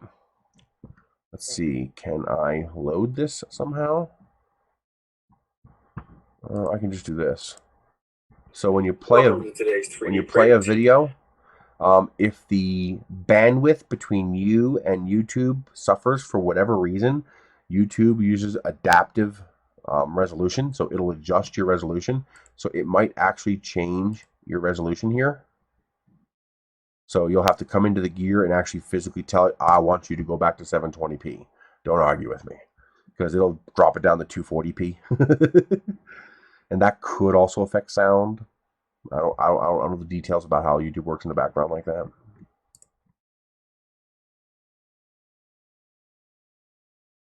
Do you have a couple cavities? No, I got rid of them. So, can I show you? Maybe. Hey.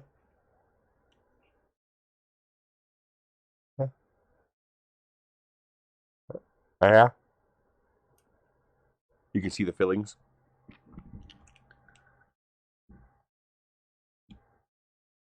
One of my upcoming Life of Nerys videos has video of the dentist going in there with a drill.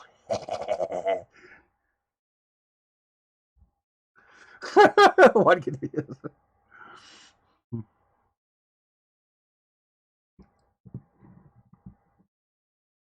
Any other questions about?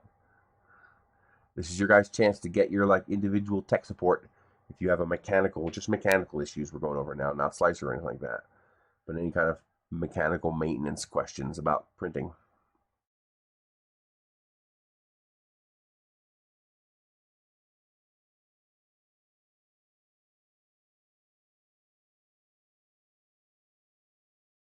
Hi, kitty. Look who we got. Yeah. He's our kitty. Yes, he is. He's such a good boy.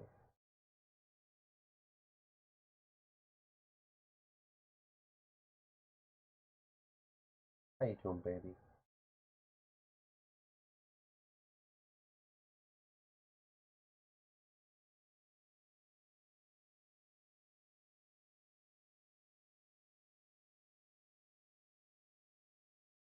He's such a good cat.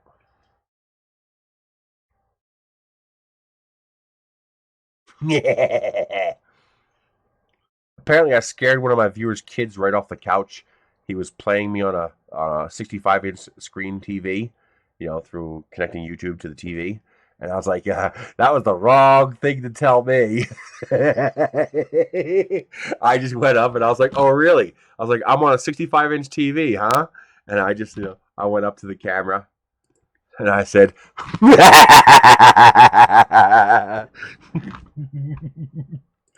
he said the kids jumped right out of the couch.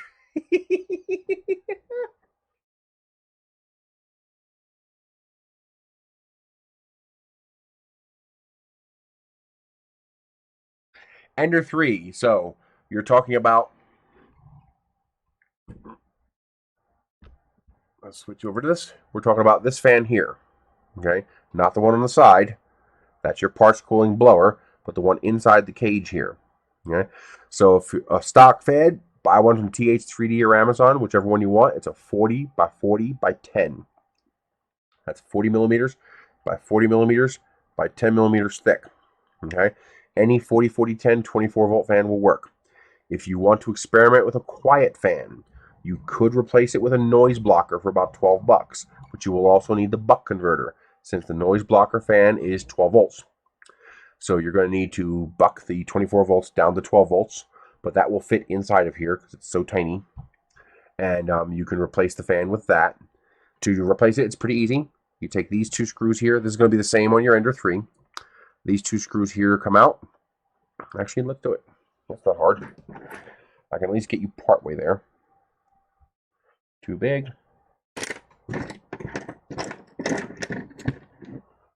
That's too big as well. Where's my little ones? There it is.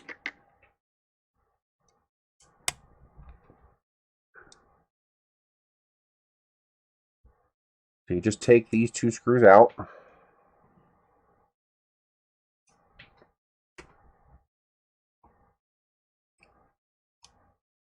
There is no drop-in. You're going to have to cut wires because there's no plug on the end here. So this pops off. We can make it a little bit easier. Here we go. And you can see inside here. Let me move these screws so I don't lose them. Here we go. As you can see, inside here you have a fan with 4 screws. You take those 4 screws out, the fan comes out. Now on a printer like this, this might be a little bit easier on the Ender 3, but you're going to have to do the same basic thing. You're going to have to cut a little bit or move this sheathing up to give you access. See how, there you go, I can just slide it up. See how I slide it up and it gives me access to the wires here? Okay. So you're going to want to slide it up like that. You're going to want to cut the wire here. Well, actually here you're going to want to cut the wire as close to the fan as you can. Since you're replacing this fan, you're going to want to take your nippers, with the printer turned off, of course, and you're going to want to snip this wire all the way next to the fan. Okay, straight splice, okay. A little bit of heat shrink tubing, slide it back up inside your sheath, bolt it back in place, put that back on, and you're all done. Now, the one thing you got to be careful with is make sure the wires where they go in, see how it's exposed here? Okay, you're going to want to make sure it faces the same way on your new one, because that's the way the fan blows. This side here is the bottom of the fan, so the air blows this way, and that's important. The fan should be sucking air in and blowing it over your cooling. If you go with the buck converter, you can fit the buck converter, a little piece of double stick tape, it'll fit right there. You can just stuff it in there, and it'll fit in there just fine. Or you can put it on the outside up here if you want, wherever you want to put it. And then you just screw it back together again. That is all there is to it. Very, very easy replacement. To put this back on can be a little troublesome. So what I like to do is I like to pull the case out here like this and push the screw into the hole. Now I can hold the screw into the hole and I don't have to worry about dropping it. And then I just bring it to the aligned hole there, turn it in just a couple of turns, stop. Same thing on this side.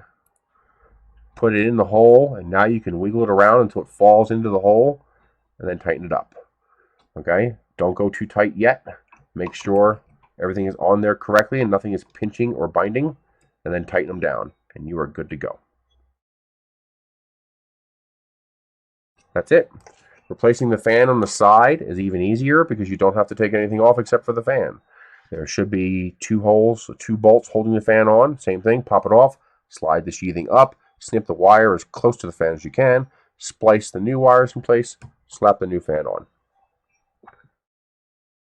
Yes.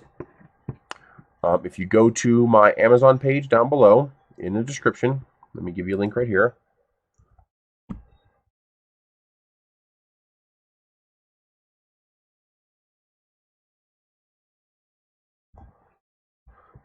So that link right there will take you to this page.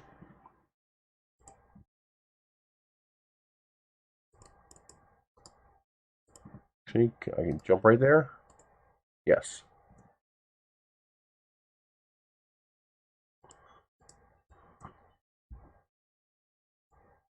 Help if I typed it right.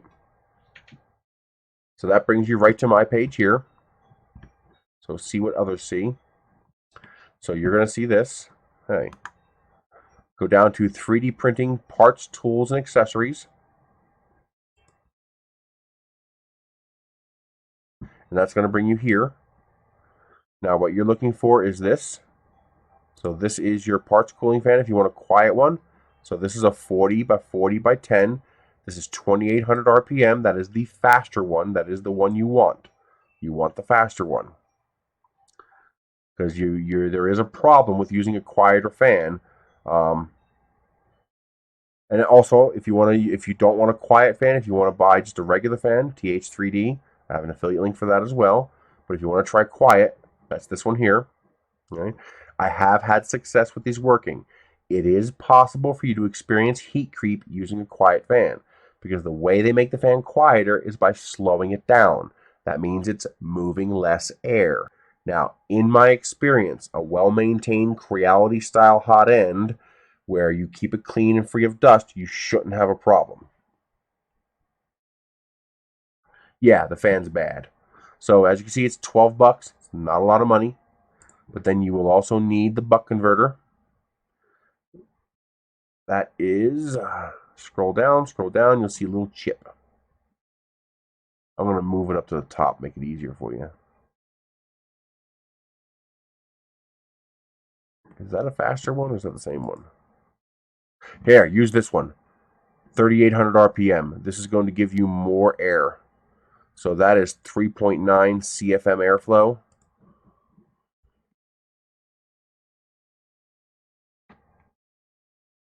Come on, come on, come on, come on. Boy, it is so hard to move things in this list. It's a pain in the butt sometimes. Come on, get up there.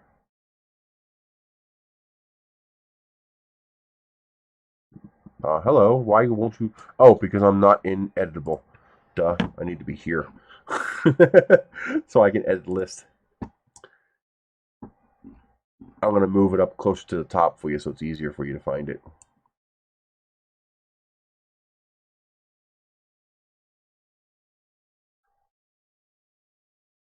Come on. God, it takes forever. Why aren't you letting me move it? Seriously, you made me go into here? Oh, you pain in my ass.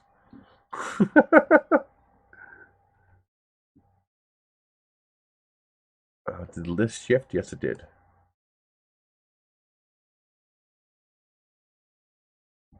It's a pain in the butt to change the order. Yeah, if that fan doesn't come on, that's exactly what you're going to get.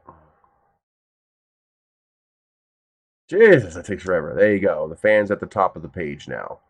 So that's the fan you're going to want to use. That one is 3.94 CFM, while this one is only, excuse me, when I click on something, I expect you to go there.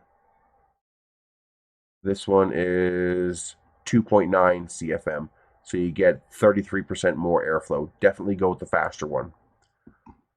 Trust me, it's quiet enough. Now, this is a 12-volt fan. You need the buck converter to use the 12-volt fan. Where is my buck converters?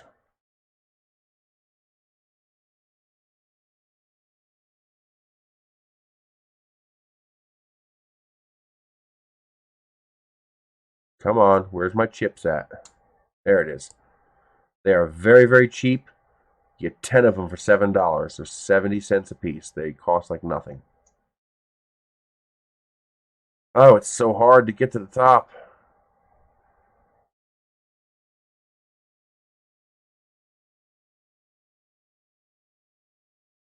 There we go. So you need these two bits right here. All right. So you're talking, 20 bucks. All right. You get that fan, that bit there. If you need a replacement parts cooling fan, they are available right here. 15 bucks for a 5-pack. All right. This is the parts cooling fan that they use. It includes ducts, and you can get this in 12 or 24 volts. The buck converter changes the 24 volts down to 12 volts. So here's your little chip. This thing is as small as your fingernail. Okay, it's very, very tiny. So here's the back side of the chip. See that there? See the chip right here? So you have an in and an out. So you take the wires that are currently going to the fan and you solder them to the in. You then put a probe on here. You take your multimeter and you put it here. And then you adjust this pot with a little screwdriver. This little pot right here. And you adjust it until your multimeter says 12 volts. You could probably go 12.5 volts. Okay? Hey, Parang. Once you have it set to 12 volts, I take a Sharpie and I write on the bottom here 12V so that I know I already set this one to 12V. I do them all at once. Just connect them up to the wires going to this fan. When you replace this fan here, before you solder these wires back onto the new fan, hook it up to this. Okay? You get some jumper test leads, makes this very easy, and then set all of them to 12.5 volts. This way you're done. You don't have to keep messing with it. And that's it. You then solder your input leads here. Your new fan gets soldered to these leads here, and that's it. You now have 12 volts. Now, word of warning, you cannot use this for the parts cooling fan. First of all, you don't want a quiet fan for the parts cooling fan. You need the airflow. This you can get away with less airflow. This you cannot. This needs maximum airflow. On top of that, if you run through a buck converter, you lose the ability to control this fan speed. That means you can only run it at 0 or 100, nothing in between. Okay, so you want to make sure you use the correct 24 volt fan for that side fan. But for this front fan and any other fan inside the machine, I gotta turn the air conditioner on. It's getting hot. But for any other fan in the machine, they're always on. You can use a buck converter. It's a buck converter. It's called. It's a step down power converter. So it just steps the 24 volts down to 12 volts. These actually come as one long strip and you break them off. It's actually kind of fascinating. It's fun. Did somebody post a picture? Yeah, you see they're available all over the place. So, but this is the cheapest, $7. And they are seriously tiny. Huh, nobody posted pictures. I'm surprised.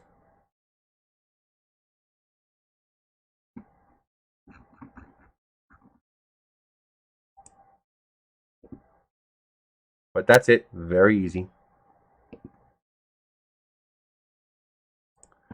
Not difficult. You can also use those for running LEDs, 12-volt LEDs on a 24-volt printer.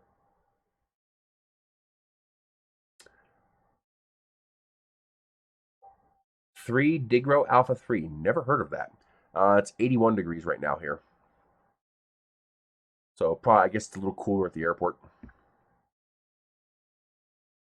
So, printer in the $500 range. Can't answer that. What's your objective? What do you want to accomplish with the printer? What is your desire to do with the printer?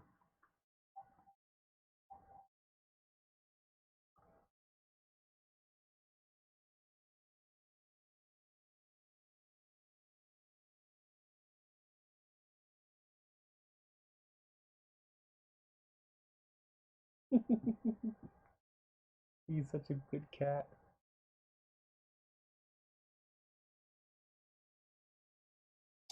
The only mods I perform to my printers, here's the mods I perform on my printers. Flex plate, metal feeder unit, Capricorn tube, better nozzle if I think it needs it, quiet fans if I intend to be around this printer often and don't want the noise. Beyond that, that's it. I don't make any other changes to these printers. Oh, sometimes, sometimes I'll put a full-size SD card adapter. Like this printer would not be ideal for that because your cable will be sticking out the side here and you just get ripped. But on some printers, that's practical. But beyond that, I don't make modifications to my printers. There's no need.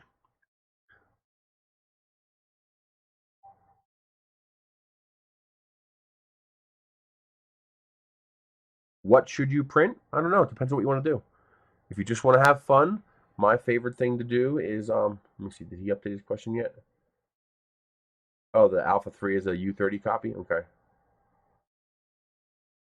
So like the LK4 Pro. So, what I tell people to do when you're bored is I go to Thingiverse and I just scroll through the recently made category. So right here on the main page, I just start scrolling through this. So let's see, is there there used to be a recently made option. I'm pretty sure that's this now. So you just start scrolling through here until something catches your eye. When you see something that looks interesting, you go grab it. I really want to print this alien, but I want to print it big. I mean, like multi-kilogram big.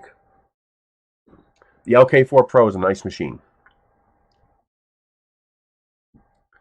A little stick shift keychain. That's kind of. I want to print these too. That just looks cool.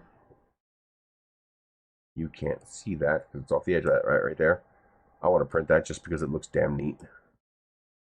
So let's get rid of the subject cam. We don't need that. But this is what I do. I just go through Thingiverse and start looking for something interesting. Wow.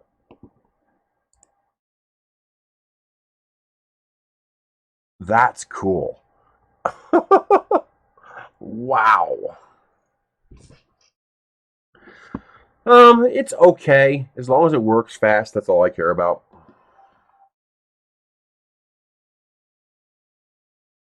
Well, you got to make sure everything's tight. That's a given. It traveled 15,000 miles to get to you. You're going to have to make sure it's tight. But this is how I find cool stuff to print. I just keep scrolling through here until something goes, oh, that looks interesting.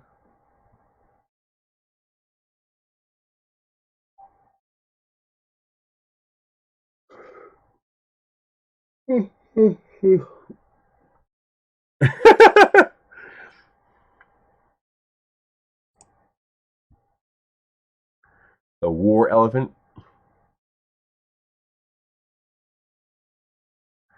I love the cat. Cat Bus is awesome. I love Cat Bus.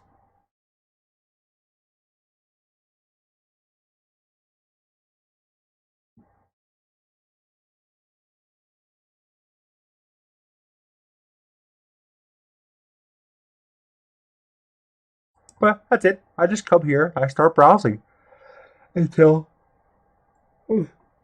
something catches my eye, and I go, "Ooh, I have to print that."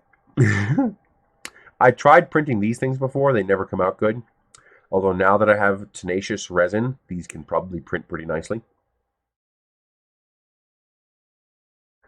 The Q5 is amazing. They did such a nice job on the Q5. I am very, very impressed with it. So far, I've had 0 issues. Never had to recalibrate, never had to re-level, just no problems. My dream job? This right here. This is my dream job. My dream job is if I can do this and make enough money to survive. Right now, I make about $12,000 a year. A lot of you are probably going, holy shit, how can you survive on that? Well, by living in New Mexico and not carrying any debt. That's how. But it's tight, it's rough, but I can make more if I improve the channel. And that is it. That's how I make my money. I make my money by doing this. And to me, that is the American dream. Yes, I do believe the Ender 2 still gives me the best print quality. There are other printers that give arguably indistinguishable print quality compared to the Ender 2. The Tivo Michelangelo, it's virtually indistinguishable from an Ender 2. The oddly enough, the ANET E10, I also get simply phenomenal print quality out of that machine. It's got quality control issues, but the print quality is there. What else? This did not print as good as the Ender 2. It printed very, very good, but not that next level, oh my god, print quality that I get out of the Ender 2. What else? The Tivo Flash. I would say the Tivo Flash is halfway between the Ender 3 and the Ender 2. So it's better than the Ender 3, but not quite as good as the Ender 2. But very, very good print quality. 16 gigs of models. This is a 512 gigabyte thumb drive. It is full. There is no free space available on it. It contains Thingiverse. Just because. I actually have a new drive I'm going to get running later this week. Once the correct adapter comes in, I ordered the wrong adapter. But that will be this drive here.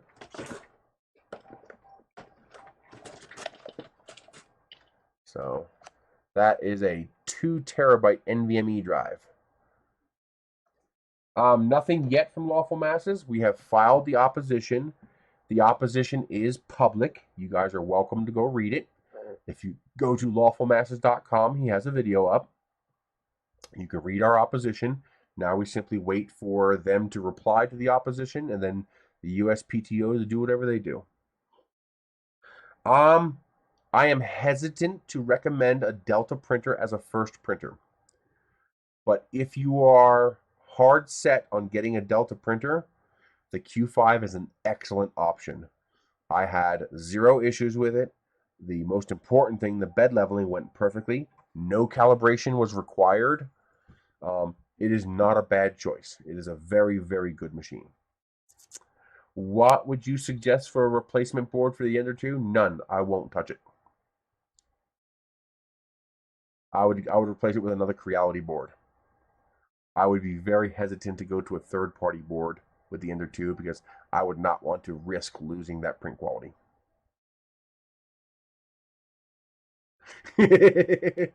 Actually, I almost deleted this thumb drive because I'm downloading the 1.8 terabyte Thingiverse to file now. But this download I have here is significantly superior, so I'm going to mix the two of them. Yeah. Well, the Q5 is not a bad first printer. The quality control was excellent. The bed leveling worked perfectly the first time I used it. The build was largely pre-assembled. It is an excellent printer in my opinion. The only thing I would do is not touch the control interface while you're printing. There is a CPU interrupt issue where every time you touch the control interface, it for a split second pauses the print head, and that can cause blobs. Yes, you can use the link in the description. Any of those links in the description are affiliate links. I earn an income when you guys use those links. I make money. For the Amazon link specifically, I'm required to use the wording, as an Amazon associate, I earn from qualifying purchases. That is the specific wording Amazon requires me to use for that. For everything else, affiliate links is how I make my money.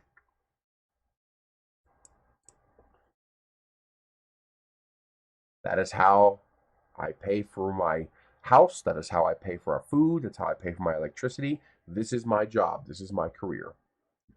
Your shop link is not clickable in the description. Where it says my Amazon page, it looks clickable to me. It should be this right here. Or are you talking about a different link? That one looks okay. Those look okay. Some qualified snacks. Yum, yum, yum. My favorite filament for just starting out is Esun PLA Plus, if you can find it. It's not as important anymore. Most of them nowadays are very good quality. I have not gotten bad filament in 4 years. It's been 4 years since I last got a roll of filament that gave me any troubles whatsoever. The Esun PLA Plus is excellent because it's a copolyester. It's a PLA Pro, PLA Plus. It is very, very forgiving. If you print too hot, too cold, it's okay. Too fast, too slow, it's okay. It extrudes like cream cheese, and it doesn't punish you if you make a mistake as badly.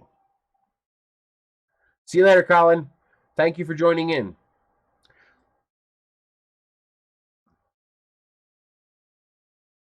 The Ender 3, I would prefer the Ender 5. The Ender 5 has a larger build volume. It's only slightly more expensive. It's 150 bucks more dollars, but it's got a bigger build volume, and it's mostly pre-assembled in such a way that you pretty much can't put it together wrong. The Ender 3, if you are competent at building things, if you have no problem building like flat pack, IKEA furniture, and if you've changed the oil in your car, you won't have a problem. The Ender 3 takes a little more work. My filament, I store them wherever. I live in New Mexico. The average humidity here is 15 to 20%, so I don't have to worry about moisture. Like cream cheese. It just extrudes like butter, like cream cheese, smooth and silky. It doesn't give you any problems. It's just a good filament.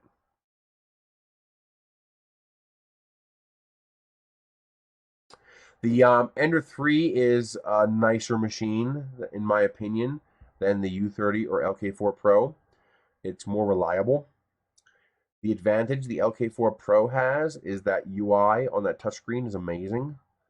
Hey, JC. Nice.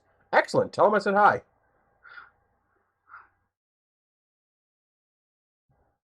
But yes, if you can afford the price difference, go with the Ender 5 Plus. It'll future-proof you a little more. Now, if you're planning on a print farm, then you might want to stick with the Ender 3 because they're very cheap. 200 bucks a piece is hard to beat. In PA, I had no problem storing it wherever either because I had climate control in the house. So I ran gas heat in the winter and I run the AC in the summer. So I never had a moisture problem. Now, someone like JC Productions here, he lives in Florida, where humidity is a huge issue. So if your house is not meticulously climate controlled, then you're going to want to seal your filaments up in bags. Just, big Ziploc bags. Ender 3, no. The Ender 3 Pro, yes. The regular cheap Ender 3, no. That was Eric asking about the TMC 2208s.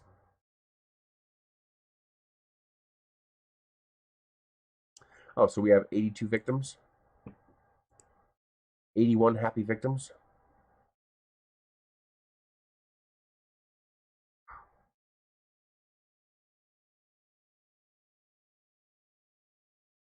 Nice. If you know how to use SolidWorks, oh, you are one step ahead of everybody else, dude. Because that's the magic of 3D printing, is when you can start designing your own stuff. You can also look at the CR20, which is also a very nice machine. But they also have an Ender 5 Pro.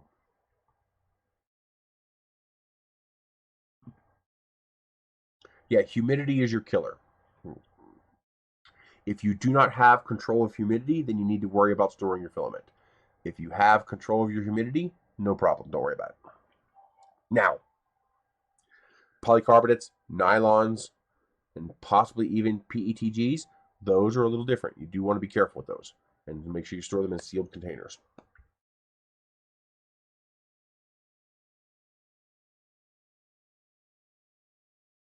I agree. A lot of it's they were first and they have more sizes. I also like the fact that their flex plates do not come with a skin. So when you buy a flex plate from Wham Bam, do I have one here I can show you?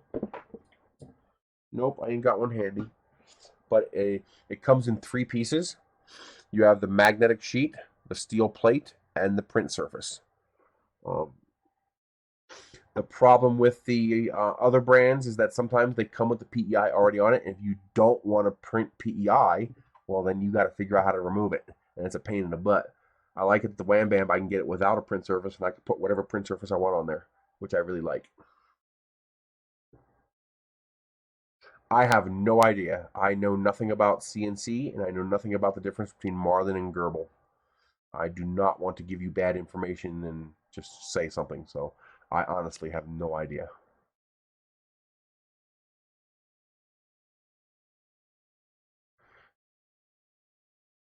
Stuff that I print for me tends to be my own design when I figure out how to do it. But otherwise, if I can find it that somebody else has already made it, why do the work? Just use somebody else's design. But otherwise, for the channel, it's whatever's popular and current. You know, like that was popular a couple weeks ago, printing the giant jars. I do want to print some kitty armor. I'm hoping I can get them to wear it. Would you wear armor for me, baby? Would you wear some kitty cat armor?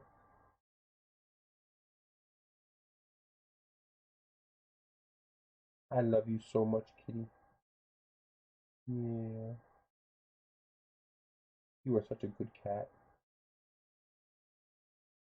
I gotta build a catio to allow them to get some outside time. Yeah, I wish I had a GoForge. I ain't got $7,000. You know, my little, $200 laser will have to do. Although I have a bigger one coming. Same laser head, but bigger build volume.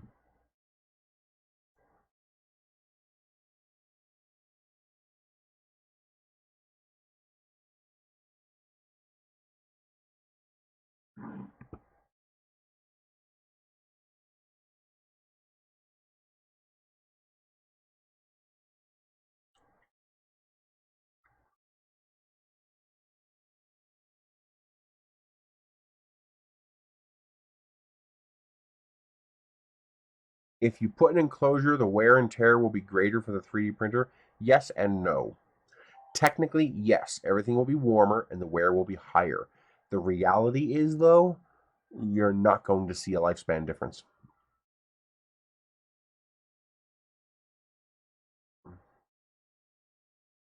If I can figure out a practical way to do it, I can.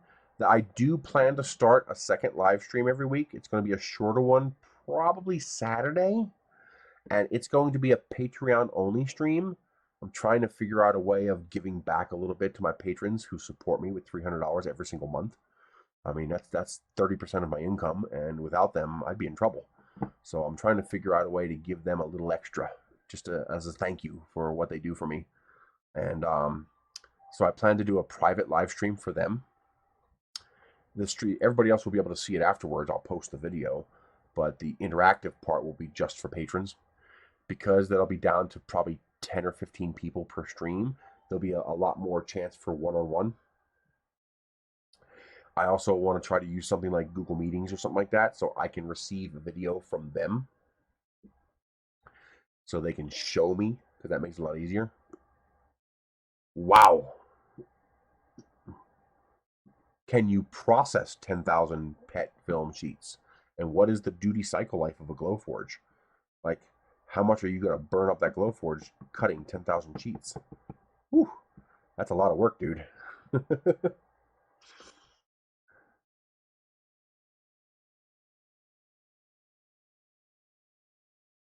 Oh, that too, but I want to make a catio.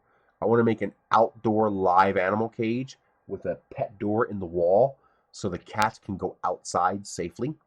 So they'll be constrained to basically like a little cage outside, but they'll be able to go outside. Yeah, but they cost. Zoom, I'm not sure if I trust. StreamYards, I don't know if they have a free option. I'll have to find out if they have a free option where I can accept an input from one person.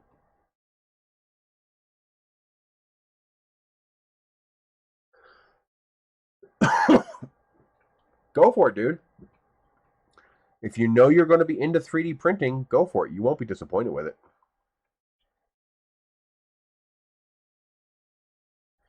Yes, but if I use TeamViewer, I'll probably be booted out because I'll be connecting to multiple people at once, and I am technically commercial. That requires a commercial license with TeamViewer, and that is very, very expensive. We're talking like, thousands of dollars. Yes, but the free option's not for commercial usage, and they would not be wrong to call my usage commercial. Wow, 5 years. That's impressive. 720p is okay as long as I can import that stream into OBS, so I can output 1080p with a little window of your video that's 720p. I'm okay with that. Exactly. I'm basically going to make a chicken wire pet box outside, something big, and then have a cat door inside so the cats can go in and out whenever they want. This way, if they want to get a little bit of outside time, they can. The Watermark's okay. They seem to be a good company. I don't mind supporting them.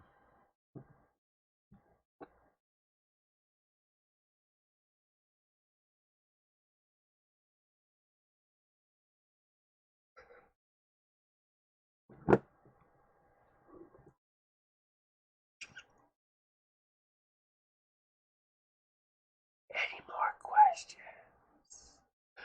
Google Meet is free for everyone now, but it's not available to everyone yet. They're rolling it out slowly. Let me see if it's available for me yet.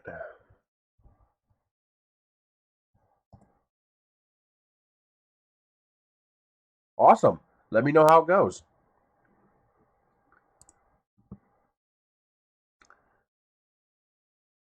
So, can I start a meeting? Yes, I can. So it looks like I can start a meeting now. I better not do that because it might piss off OBS if I try to take control of the camera. But I'll have to play with that later. Oh, I only need one or two. Because I would help people one at a time. Not recently. I haven't. My most recent resin print about 2 weeks ago is this. So I've been working on printing the collapsible sword resin. So my last thing I need to do is to before I seal it up, I gotta take these parts out and I gotta sand them down to make them a little smoother. I can't help with reliability because reliability requires burn time. And I have not owned the printer long enough to give you a valid reliability feedback response. My impression so far is it should be good. Usually, quality control and build quality are a very good indicator of reliability. Not a guaranteed indicator, but a good indicator. And the quality control that I saw and the quality of the parts that I see on the Q5 indicates reliability should be very good. You'll have to ask me in 6 months because I have to use it long enough to give you a true reliability feedback response. But my initial impressions are reliability should be good.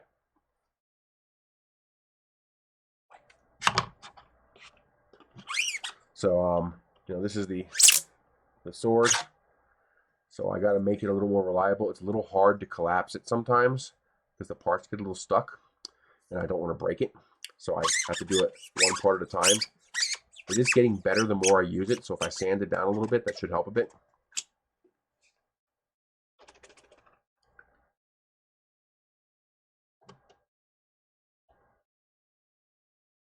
You can't use the M600 command. I can answer that for you right now because it doesn't exist. The M600 command has to be in your firmware. Your firmware doesn't have the M600 command, so you can't use the M600 command. You would have to flash firmware that includes the M600 functionality. Well done. That's how you grill that 3D Jimmy.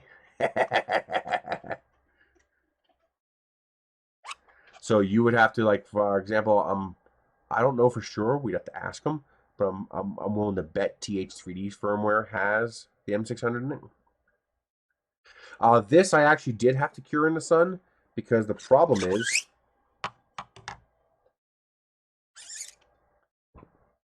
how do you cure inside? I couldn't figure that out.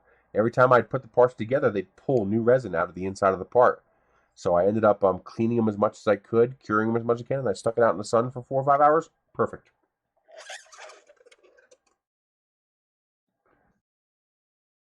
The big red? What's the big red? You're getting a phenom? God, you suck. Where the hell are you going to put this shit, dude? You need a workspace. You need to stop at printers. You need a workspace.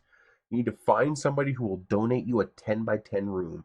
You don't need a ton of space, but you need a dedicated workspace. I know what the phenom is. The phenom is awesome. I would kill for one of those right now. I would eat somebody's throat out. Give me one. Yes. I don't have any handy to show, but I did make some. I actually sold a few.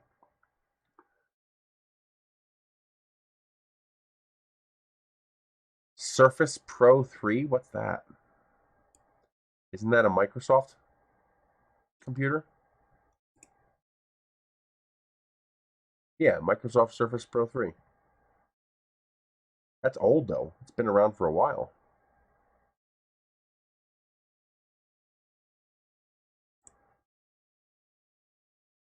Thank you, Eric. I do the best I can to keep my victims happy.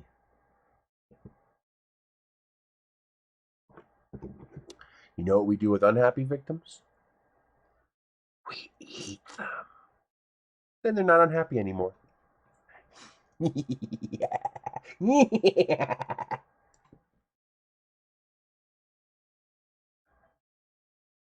I love that King Rune includes these little Velcro straps. They're very nice.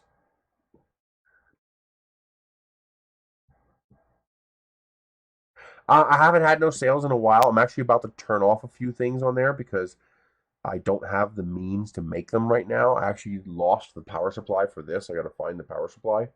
So I don't want people ordering stuff and then I can't ship it. So I'm going to turn it off temporarily until I can get that sorted. Right now I've been spending time on the house, getting the outside cleaned up. I'm almost done cleaning up the outside. I still got to clean up this pile here.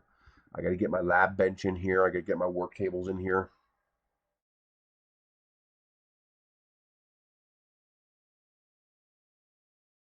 It can cure layers in less than 2 seconds.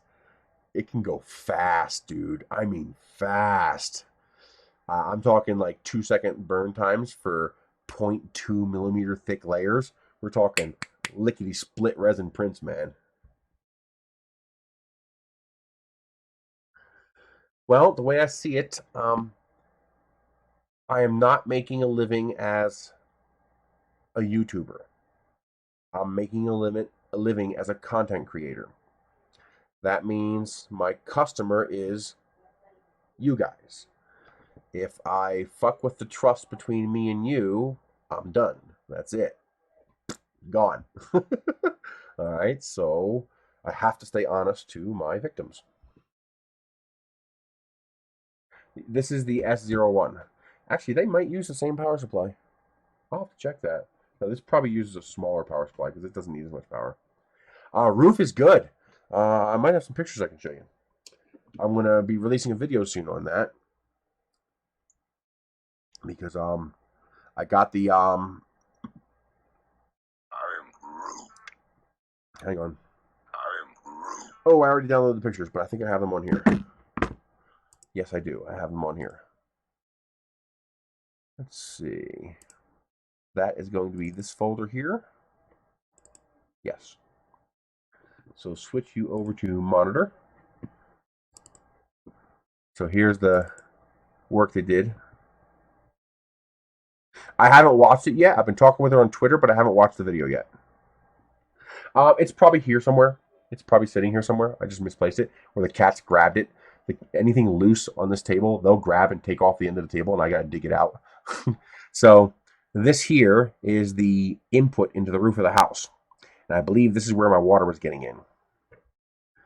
So they have to remove this, use this OSB to patch it, and then I also had them replace all this discolored tile.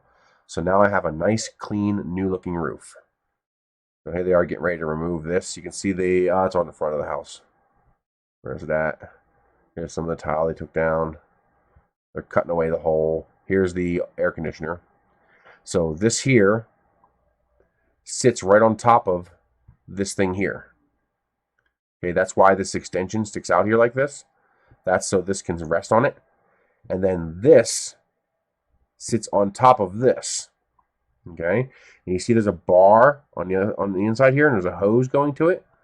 The way this the way this works, do this right now with me. Okay, take your palm of your hand and lick it. Now blow on it. Feel how the top of your hand gets really cold? You lick it and blow on it. You'll feel the top of your hand get real cold. That's called evaporative cooling. As the moisture needs energy to jump from this state to the evaporated state in the air. It takes that energy from your hand as heat. So it draws heat from your hand in order to gain energy to allow it to jump and evaporate. That's how evaporative coolers work. Now, if you live in Pennsylvania or Florida, sorry, this ain't going to work. You have to live someplace dry. Okay? So the drier it is, a swamp cooler. It's literally what it's called, a swamp cooler. If you tried to use one of these in Pennsylvania, you would just soak the inside of your house because the air is very moist, obviously. Well, that is a lick and blow cooler. That's a swamp cooler that was on the roof of my house. That thing is ancient. They don't even make them round like that anymore. So what would happen is water would spray onto that sponge-like mesh, and then inside here is a giant squirrel cage fan. Not unlike the fan on the side of here. When you draw that air through, here's the lid for it right here. That's the lid that was sitting on top of this. When you draw air through this wet mesh, it cools the air. It draws heat out of the water and exchanges it with the heat in the air, making the air colder. It then blows that air through this hole here, which gets ducted to these ducts inside my house. And that's how you have central air without having to use a ridiculous amount of electricity. Now, the only problem is you do use a lot of water. And we have very, very hard water up here, which is why this roof is so discolored. These are all the mineral deposits from inside the water. Okay. So here they got most of that thing cut away. You can see here's the bracket thing that was around it. All right. And then they patch it over with OSB. The previous repair job they did on this roof, the idiots, I hope 122 people just licked their hands. But they did not use underlayment because they're morons. So these guys put underlayment down.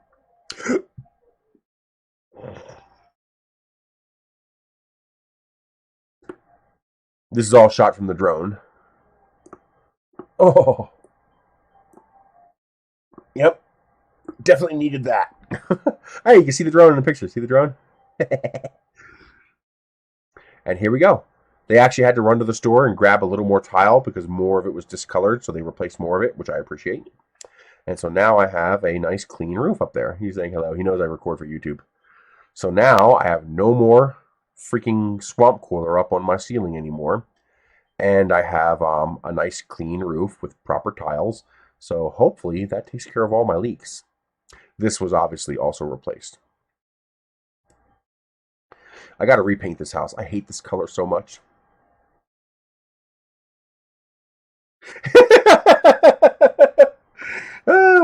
well, the disadvantage of living out here is that no one else lives out here, which to me is an advantage, but also a disadvantage. Everything costs a little bit more. So, like, I'm here. I'll show you an example of what I'm talking about, JC.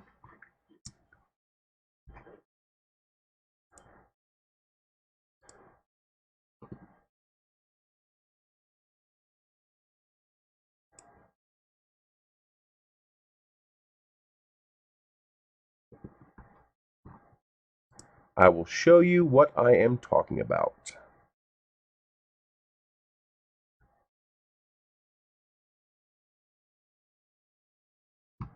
Here we go. South Florida.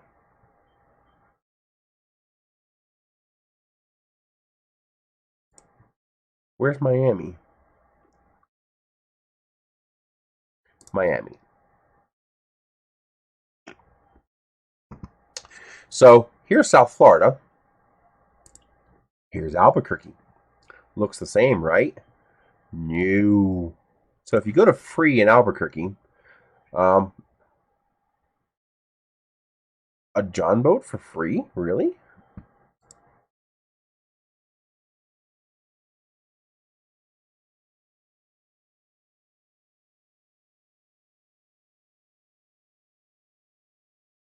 Wow, I'll take a grab at that. A boat for free? Fuck yeah. That doesn't happen very often. But you get stuff like this. Detritus, broken pieces of wood, boxes, pallets, debris, stuff that's fallen apart, wood, bushes, boxes. That's actually a pretty nice couch for something you'd see on here, but you can see it's tore up. Okay, so they don't want to pay the $10 to take this to the landfill, so they're hoping they can get somebody else to take it. Broken pieces of concrete, more cardboard, more dirt. That's the service they're offering, junk removal. Hey, here's an encyclopedia. That's actually pretty nice. Some wood, another couch. Someone doesn't want to pay $10 to go to the dump. All right, lava rocks, mulch, dirt, pallets. Pallets are very common around here. I'm actually going to get into making homemade stuff out of pallets just because it's a plentiful resource around here. A tore up chair, Hey, a glass top electric range. That's actually pretty nice for around here. You don't usually see stuff like that around here. All right, tires, more, bug-ridden couches and mattresses, an old boat hull. Basically, stuff people don't want to pay to get rid of, so they're hoping to con you into coming and taking care of it for them, so they don't have to pay to get rid of it. This is what's that's actually nice, but it's broken. Okay, this is what's available for free on Craigslist in Albuquerque. Free gravel. I need gravel, but you got to shovel it all yourself. No, thank you. All right, now let's look at Miami. I've never actually looked at Miami, but I guarantee you it's different. That's actually a pretty nice couch. Here's an electric bed base. Another pretty nice couch. A fan. An older style, but working Sony TV. Shelf brackets. That's pretty cool. Free masks. Nice desk. Here's an aquarium. 55 gallons. Holds water. Free. Children's stuff. Hey, how about a palm tree? That'd be awesome. Okay. Open air coolers. The working coolers. Magazines. Here is a cleaning and charging base for a rechargeable vacuum. Another nice couch. Actually, that's a pretty nice plate set. I like that. Another really nice couch. Look at that. Ooh, that's nice. That's like $1,000 couch. A little bit of rock. Mannequin bodies, computer stuff. Ooh, now see this 7-foot bench? That would be nice in my backyard. Hey, Land Down Under.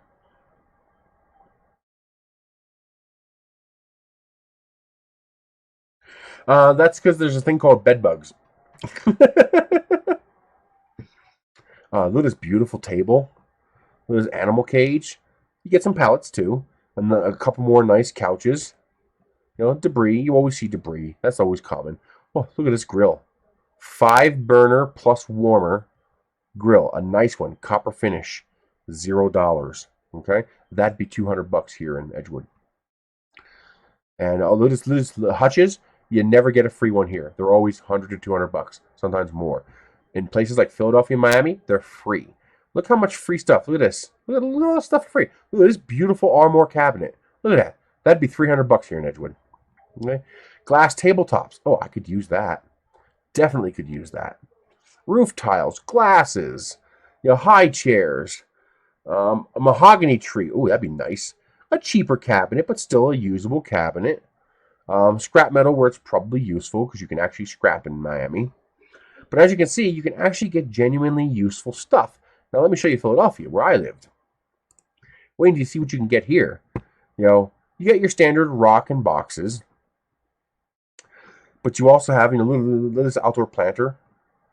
Here's a vacuum, a Dyson vacuum. Okay, folding chairs, books, cinder blocks, bookshelves, boots, lots of pallets. Pallets are available everywhere. On dishwashers, beautiful hutch and cabinet. In the Philadelphia area, you can get $2,000, $3,000, $4,000 pieces of furniture for nothing because the depreciation on furniture is huge. Yeah, gently used mattress. Yeah, I wouldn't buy that for any price, even free. Jesus Christ.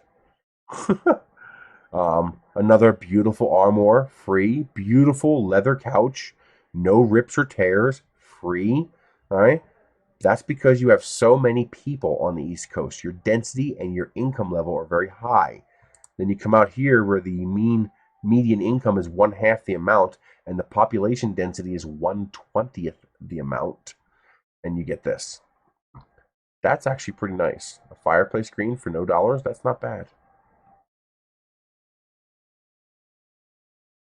Free workbench, that's actually pretty rare, but as you can see, this used to be a very nice desk, but now it's all busted up and it's only good for a workbench. That's actually pretty nice. You don't often see this for free around here. Is it metal or wood? It looks like wood. See, if that was a metal top, I'd grab that because I could put it outside. But yeah, that's the big difference between someplace like Albuquerque and someplace like Miami or Philadelphia. You have access to a lot of resources. Hey, Ken, I would consider myself lucky in extreme if I make it to 70 years old. I don't think I will. I'll probably expire before 70, but I still got 30 years left.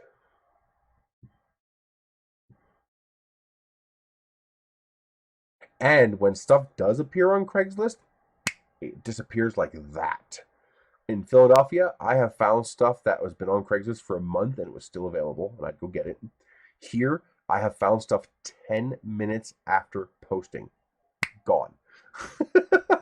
Just gone so quick. Also, Craigslist is not as popular here. Marketplace is more popular for whatever reason. Just people around here use Marketplace more. So here I check Marketplace. I want to get a shed and mount it to the back of the house as an add-on room. I just don't have the $3,500. I just can't afford it. I can't justify it. But you'll find stuff for sale here. You'll find all the same things. I actually just bought one of these, $125, and you guys cannot see what I'm showing you. I actually just bought one of these. Come on, let me show you the picture.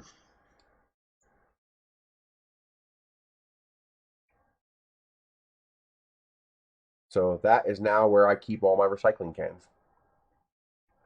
So I don't have to keep them inside the house. They don't stink or anything, but they take up a lot of space. Hey, Gary. So now I have my cans. That's metal, glass, plastic, and plastic. And because I put it in that planter, it's high enough off the ground that we don't have to go down the steps. We can just open the back door and drop the recycling into the cans, and we're done. That is, I should have bought that a long time ago. That was worth every penny.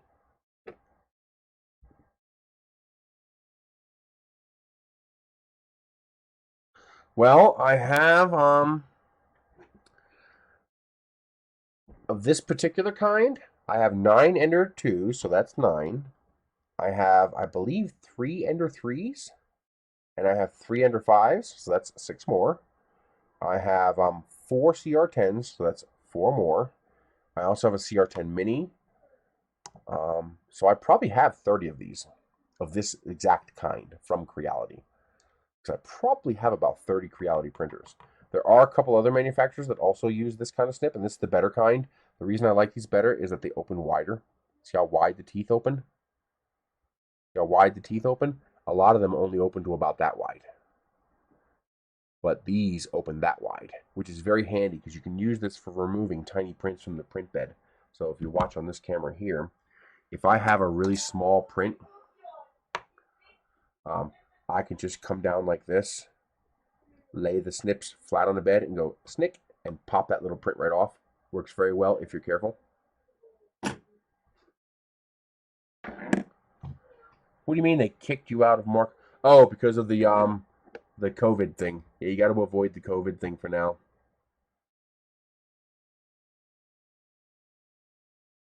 A foldable one on Thingiverse? What do you mean foldable?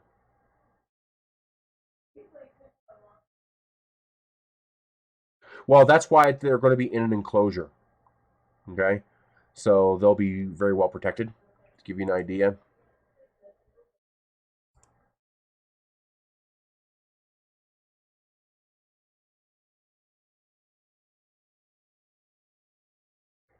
So what I would be looking to do is something like this. So have an opening here in my room or something like that, and a big box right here on the ground, but raised up to the level of the house. This way they also get a little bit of shade from the tree here, and or have one right here so they can exit right here in the kitchen, so they'd be able to exit right there. And it would be a fully enclosed thing so that critters couldn't get inside from the outside and they can't get outside from the inside. This way they can have that exposure to the outdoors without the danger.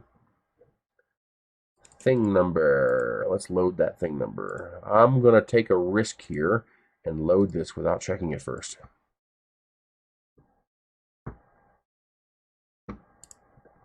Ah, foldable spool holder. Okay. Cool.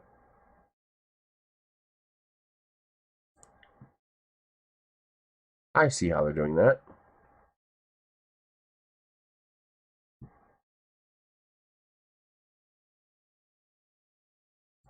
Well, it's going to be raised up off the ground, and there's also going to be a mesh because I need to use I'm going to have chicken wire for strength. But basically, I plan for it to be a 2-layer kind of thing. On the inside, there will be window screen material. On the outside, there's going to be heavy-duty chicken wire. The chicken wire will be to prevent penetration. So if a dog gets up to that thing, I don't want the dog to be able to tear into it and get the cat. And then the screen will be to prevent bugs from getting inside the house.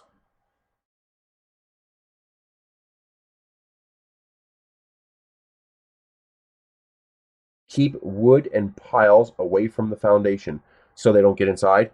Well, I do have complete skirting now, so the house is completely skirted.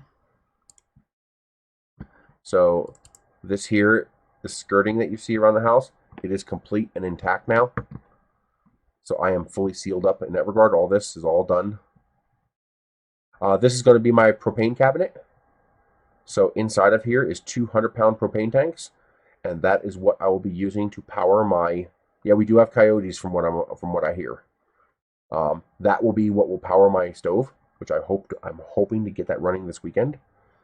I think I have all the parts I need. I just got the regulator. I have a tank. I have a full tank of gas. I got all the pipes, adapters, and connections. So in theory, I should be able to finally have a stove. I miss having a stove.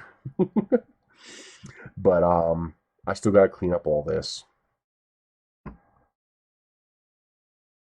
Nice.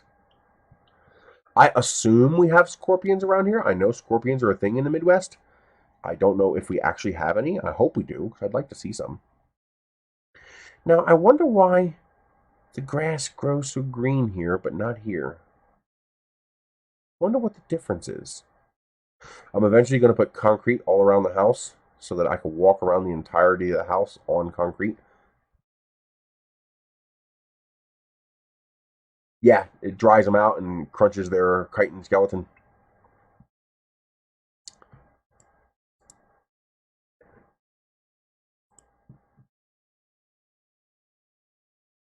Once I have the kitchen set up, maybe. I might do something like that for Life of Nerys. Oh, yes, of course. Well, actually, let me show you something else, too. So I plan to have a little solar panel on top here and a little ducted fan here. So it's going to draw in air from down here where it's coolest, up and out, and blow the air out the top here. Groundwater, not much, not here. It's mostly rock underneath here. So it's a very, very solid base. Can I show you it? I can show you it a little bit, I think. Hang on. I might have a picture where you can see it. So here's my property.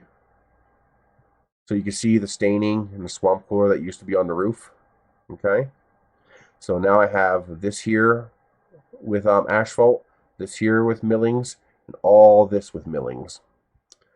This is a while ago. This is back in October. Yeah, October. There's the Halloween decorations that are up. So most of this is already cleaned up. So as you can see, this over here, that's actually sheetrock. That's rock. That's stone. That's not just gravel. That's actual stone. So you can't go too deep before you hit rock. That's part of the reason why I can't get natural gas here. They ran into this in the street.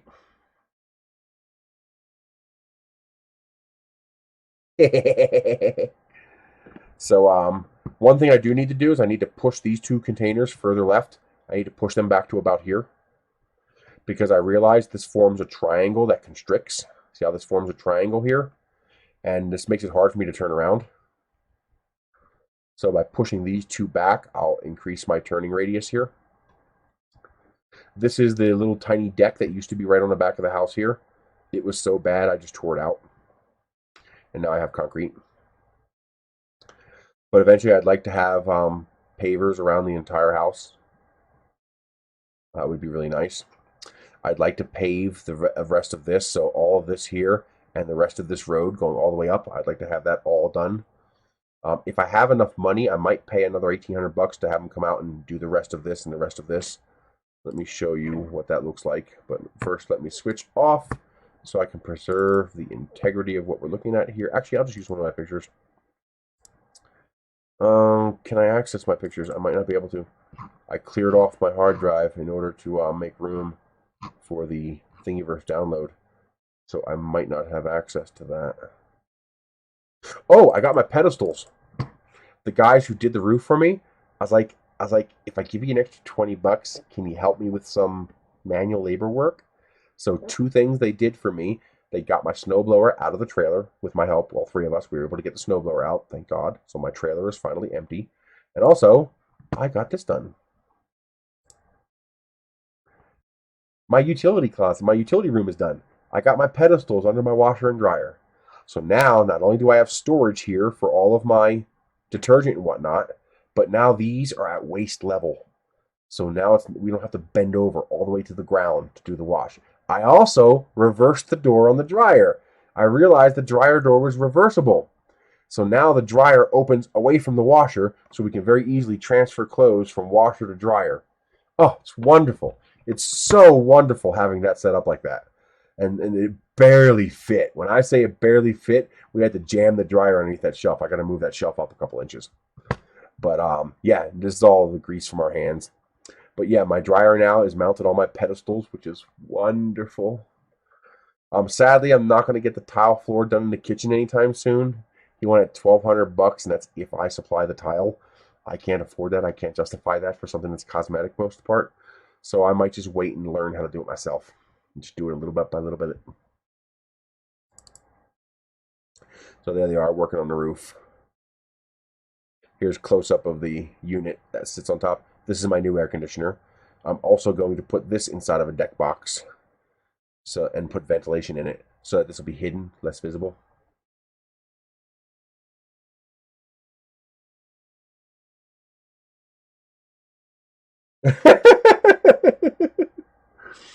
That's a hell of a move, dude. It cost me about $8,000 to move out here. It's expensive. But and here is this is the actual evaporative portion. So this water line sprays water out of this hose here and soaks this, drips water. It's a drip system. Drips the water down this, and that does the cooling.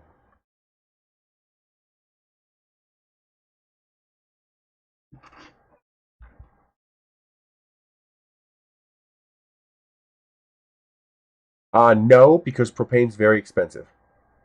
Very, very expensive. If I ever get natural gas, I do plan to have a whole house natural gas generator as a backup power source.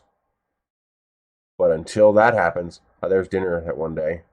We had cauliflower, steak, and shrimp. It was good. I like this. This is great. I thought that was so good.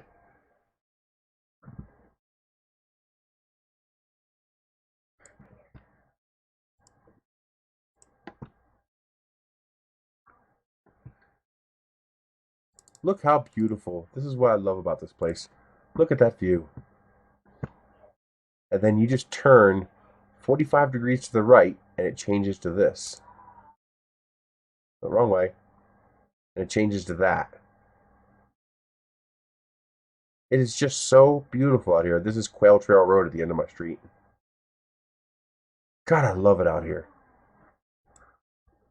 He loves laying on top of my feet. Weirdo cat. Here's a good shot.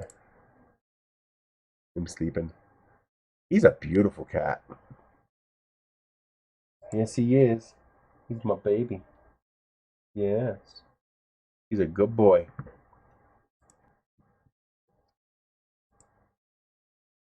Oh, I got this too. From the same guy I got the cabinet from. So that's all metal. So now I have a table that can withstand the elements outdoors and not, warp and go crazy. Does it have heat regulation? Does what have heat regulation? Oh, I stole this from Murph. That was printed on CMC's giant Big Daddy printer. They tossed it in the dumpster, so I grabbed it. I'm going to turn it into a planter. I'm actually going to glue that top part on there, and I'm going to make a planter out of it just because I think that's so freaking cool. I have the Mavic Mini. That's this bad boy right here. Buy the $500 Flymore combo because it adds 2 batteries, a triple charger, and this case. Worth every freaking penny, seeing as the batteries sell for $100 a piece. Then what you do is you buy yourself an LG V40 off of eBay. It is a USB-C, very nice screen cell phone. You can get them for $100. And this is my permanent Mavic Mini phone. This stays in here with the Mavic Mini. But the advantage is it gives you this charging unit, which charges 3 batteries one at a time. It's weakest, strongest, all automatically. I have a little USB reader I keep in here for reading the memory card. I also got some replacement sticks for the controller. I love these aluminum sticks that I got. These are great. Good feel. Your fingers feel nice when you fly with these. And you can pinch or thumb. Either way, feels really nice. And it fits into the stock port. So yeah, and then I keep my phone. That fits right in there just like that. Everything fits inside this little case. This is really, really, really nice unit. And I got around the problem of DJI telling me when I can or can't fly by simply, I never allow that phone to connect to Wi-Fi while it's also connected to the drone. This way they can't force me to update or any kind of crap like that. I can control when that happens. Really forward that to me. Because remote ID eliminates this hobby. This hobby is done. If we can't defeat remote ID, this hobby is finished. I will have to become a criminal and a rogue and fly my drone without permission. Because remote ID is not practical. It will destroy the aero modeling hobby in this country as if it never existed. You'll have a few hardcore people, people who fly, $10,000 turbine jets. They'll be able to afford to get remote ID. But remote ID is not about regulating the hobby. It's about exterminating it. The purpose was extermination, not regulation. If you don't believe me, oh, check this out. How cool is that? That's just freaking cool.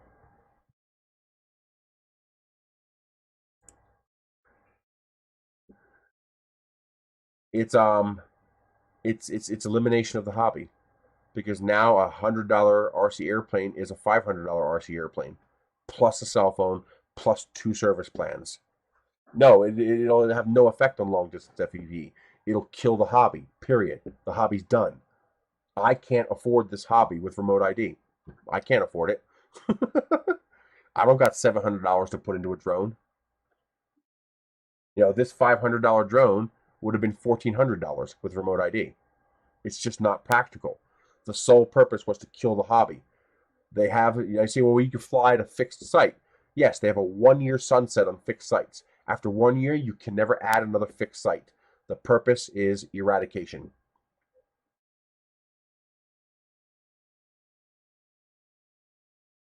Stupid. Absolutely stupid for something that is not dangerous. Oh, the new Mavic 2 Air, the new one they just released. Yeah, it does look pretty slick. Hey, here's Nolsey.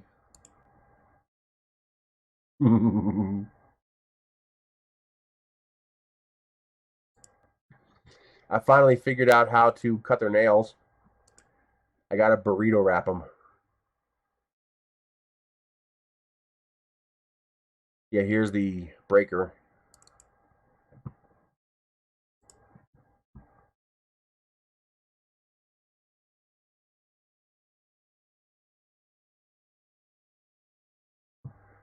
There is no stopping remote ID.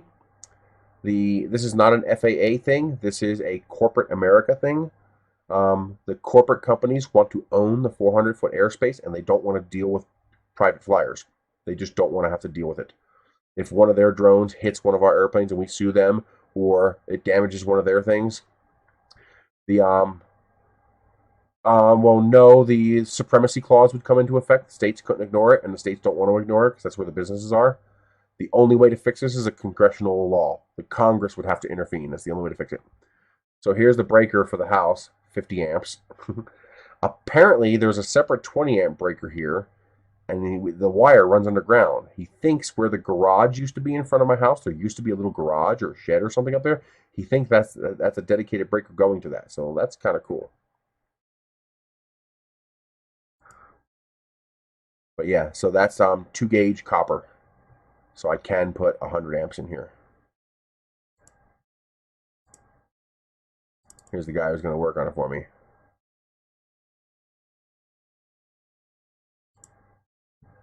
You see my fire pit? It's like Dante's Inferno. That's the furnace that I built out back. 3D printing at Nerys.com. That'll work fine. Yeah, it gets ridiculously hot inside of here. I can't believe how long this burns. Like forever. It just keeps burning. It's amazing.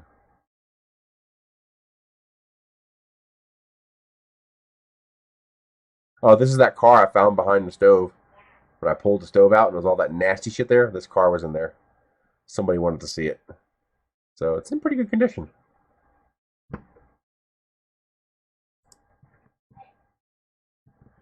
Congress is the only way it's going to happen. This hobby is dead. Without an act of Congress, this hobby is dead. Here's the furnace I built, so I can burn all my paper trash. This can is now cut in half to use as a cover for this so the flames don't come out.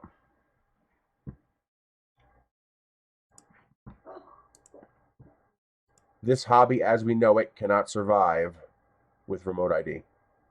Can't do it.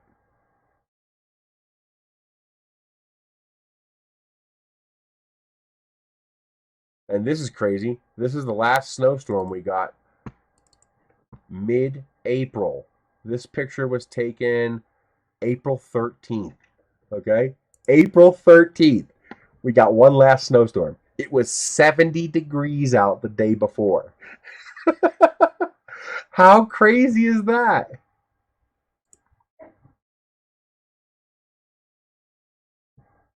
Look at that. Incredible.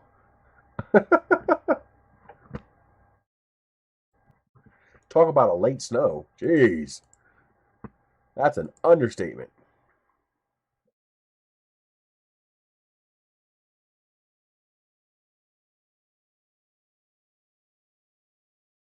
Here's another cool car.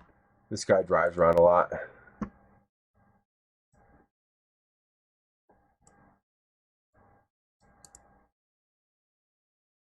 Thank you.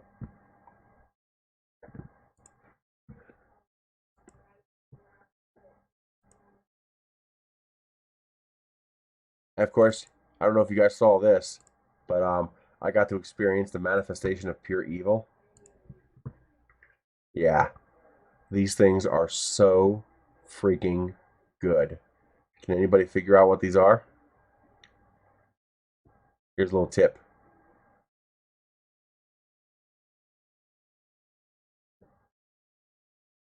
Freeze-dried Skittles. I'm not a fan of Skittles. I mean, they're okay. You know, if somebody gave me a couple of them, I'd eat them, but I'm not going to go out and buy a bag. Freeze-dried Skittles? I'll eat them all day long. They taste like Skittles flavored Pop Rocks candy. They have that, you know, that Rice crispy crackle pop in your mouth, Pop Rocks kind of thing. No, I don't keep a compost pile. They are so freaking good. Oh my, are they good?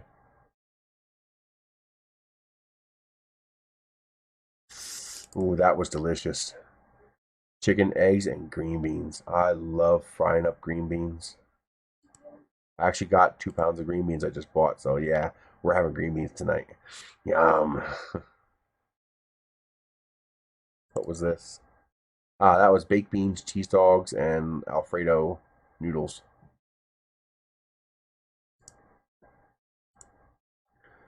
My toilet paper launcher. I could fit the cat in there. What if I stuff the cat in there?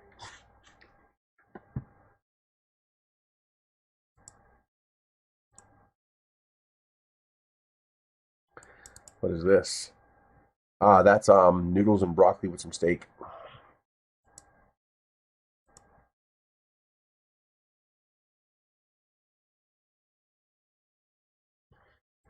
My yin yang kitty cats.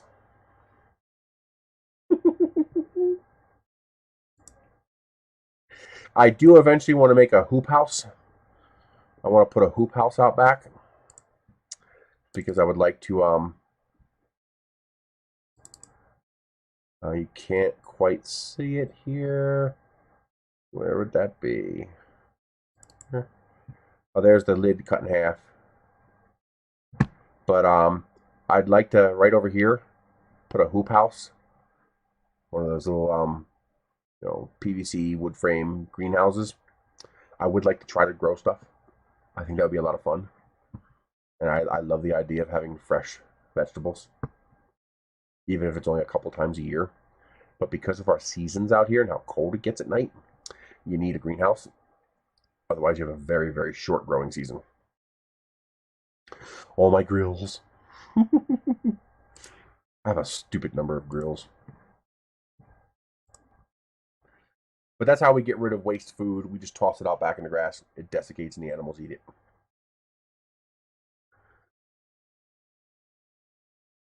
And it helps feed the grass.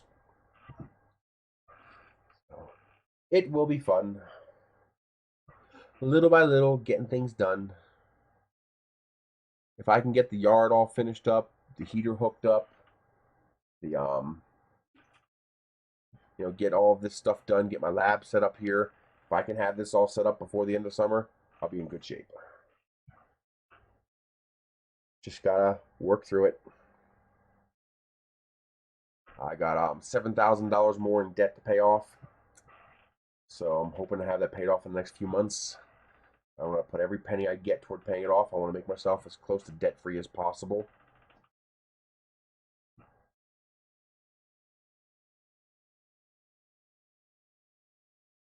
Let's just say I was Glowforge in yesterday, and the acrylic messed up my voice a little bit. What are you trying to say? You trying to say you cut acrylic and the outgassing messed up your voice? You got to be careful cutting plastics, dude. Some of those plastics are absolutely toxic as they're being cut. You need to properly ventilate. Hi, baby. Yeah. You're such a good kitty cat. Yes, you are.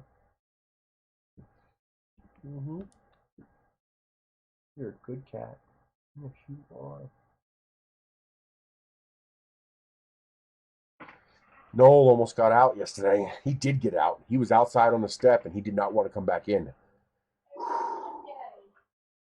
Man, if he ever makes a run for it, I can't catch him. I'm 440 pounds. I couldn't catch a cat. Thank God he came back. We gotta be careful. I gotta put an airlock on the back door. I gotta put a sliding door on the inside so that I can close that before opening the back door to make sure the cat don't get out. I think I need to take them outside more often on the harness. Get them used to it. Get them getting their fix so they're not so they don't crave running out the door so badly. I think if I take them out regularly, that'll be enough to satisfy them, and they'll be less likely to make a run for it. Because they don't come to us like a dog does. I can't say, come here, cat, and have him come to me. If he doesn't want to come to me, he's going to tell me to go fuck myself, and he's going to take off. He doesn't understand that staying outside equals death. He doesn't understand that. Making face shields? Yes. I actually have a big giant box I got to pack up to ship out. One of you guys, I don't remember who, one of you guys donated money. Yeah, I bet you would. Not for 5 cents, you ain't.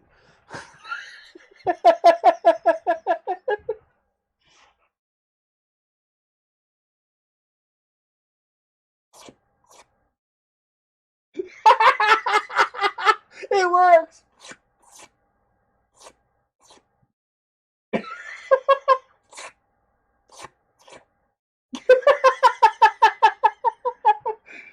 It's freaking him out.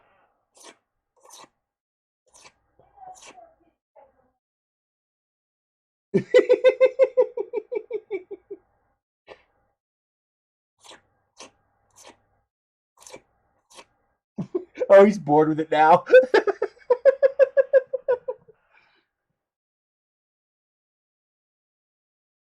Now he's saying, lick my balls. You ain't got no balls. Ha ha.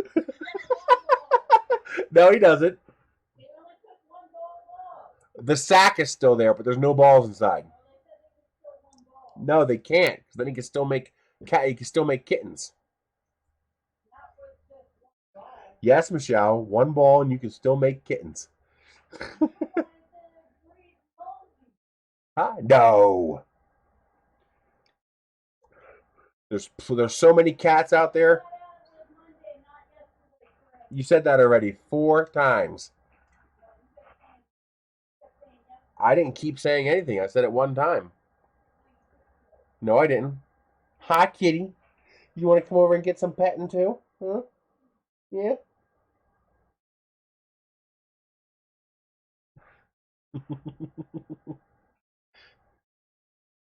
What are you going to do? They're good cats.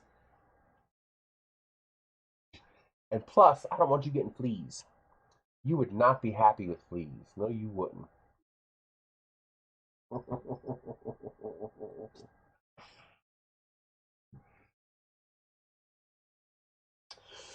So, my plan for this weekend is to get the stove working on an independent gas source, because it'll only cost me about 80, 90 bucks a year in gas to run that stove. I can live with that. So then I don't have to. I could sell the electric stove I bought. I'll probably get 30, 40 bucks for it. I'll put it up for 60, and I'll just take whatever reasonable offer anybody offers, if anybody offers anything. And then I would also like to get my bum gun going in the bathroom. So I watched Naomi's video, so now I'm going to do that, but except I'm going to use heated water. Yeah, I'm not using cold water. No, no, no, no, no, no, no, no. Hot water for me, baby. But I'm hope that's my plan for this weekend is get those 2 projects done. That bag was empty. I gave you what was in the bag.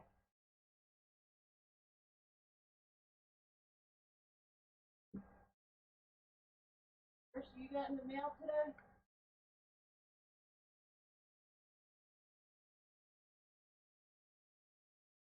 Why would a hole punch not work? As long as you set up a jig so that you can place the paper or the plastic in the same spot every time by feel, by touch, it should work fine. It's not like you can get your finger under the punch. It's not going to fit. So all you really need is a jig to make sure you have it in the same spot every time. Nice punching job. Isn't that nice? Into the back, too. No, it's the way your car is parked. It's crooked. It's not straight like you usually do. Probably the trailer. Why you got the trailer on the back of it for? Because I went and got the bin, this thing to hold the trash cans out back. Oh, that was yesterday. Yep. Are you going to get the mail today? Yes, of course. I have to go to the post office because I got an undeliverable package, so I know I need a post office. Well, you gotta go. You're going soon. It's fine. Come on, cat. Hey, 3D Frank, thanks for the upgrade on Patreon. I appreciate that. I'm sure you're gonna fuck me.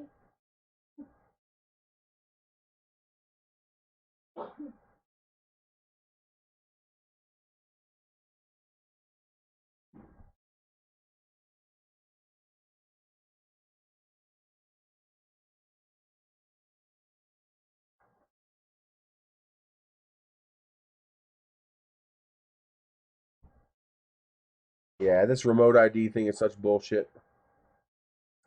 Absolute bullshit.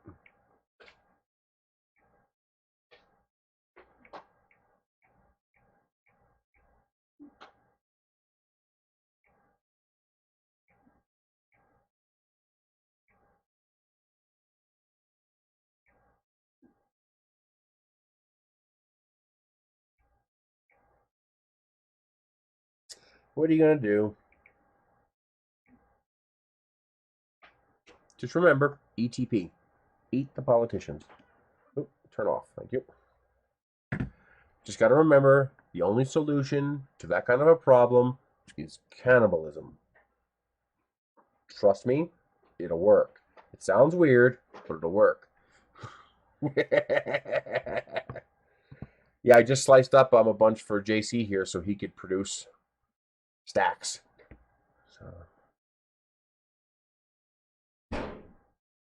Alrighty, guys, I'm going to call it. It is 3:30. I'm going to go drive around on that asphalt, see how well it holds up with a car on top of it. Go get our mail, and I'm probably going to stop by Smith's and get some hamburger and chicken because they're starting to place restrictions on meat. So I better start stocking up before it gets really hard to get or the price goes up. So I want to get like 20 pounds of ground beef and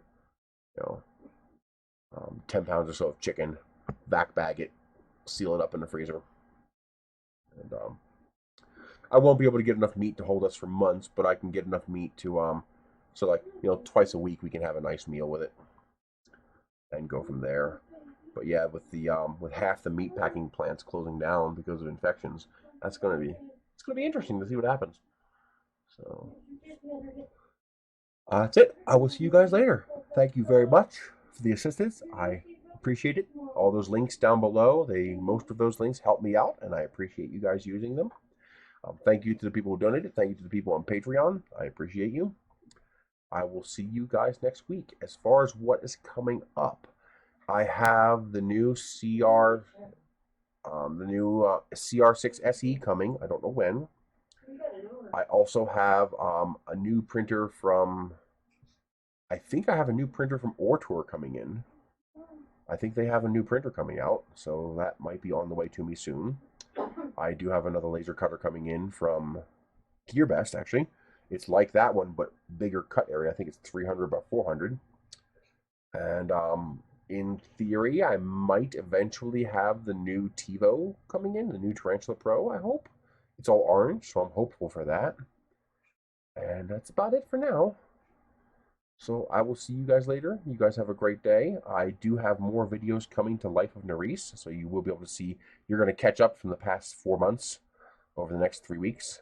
I'll be posting more videos, including I finally put together the concrete video. So I finally have the, where's it at? Here, I finally have. It's Bobcat action! So I have this coming up where I had all the concrete done here. So you guys will be able to see that. Stay tuned to the end of it, because at the end I have a really nice time lapse of them doing the whole front, which they did a really nice job. So this is how all the concrete got laid, so you'll be able to see that. I also have some, this is kind of a silly video, but I have it, so I'm going to post it. It's 9 minutes of deliveries to the house. All the different deliveries that I got over the last 6 months as the critters dropped off packages to my house. Each one's 12 seconds whenever, and this is me cleaning off the car, but whenever they brought me packages, you'll be able to see that. I mean, it's a silly video. But I also have 3 10-minute cat videos. So you get to see videos of the cats doing all weird things. Look how tiny they were. They were so small then. He hears the cat food. He hears the cat food. All right, I guess I'm going to go take care of the cats first. So I will see you guys later. Thank you again for joining in. And we will see you next week.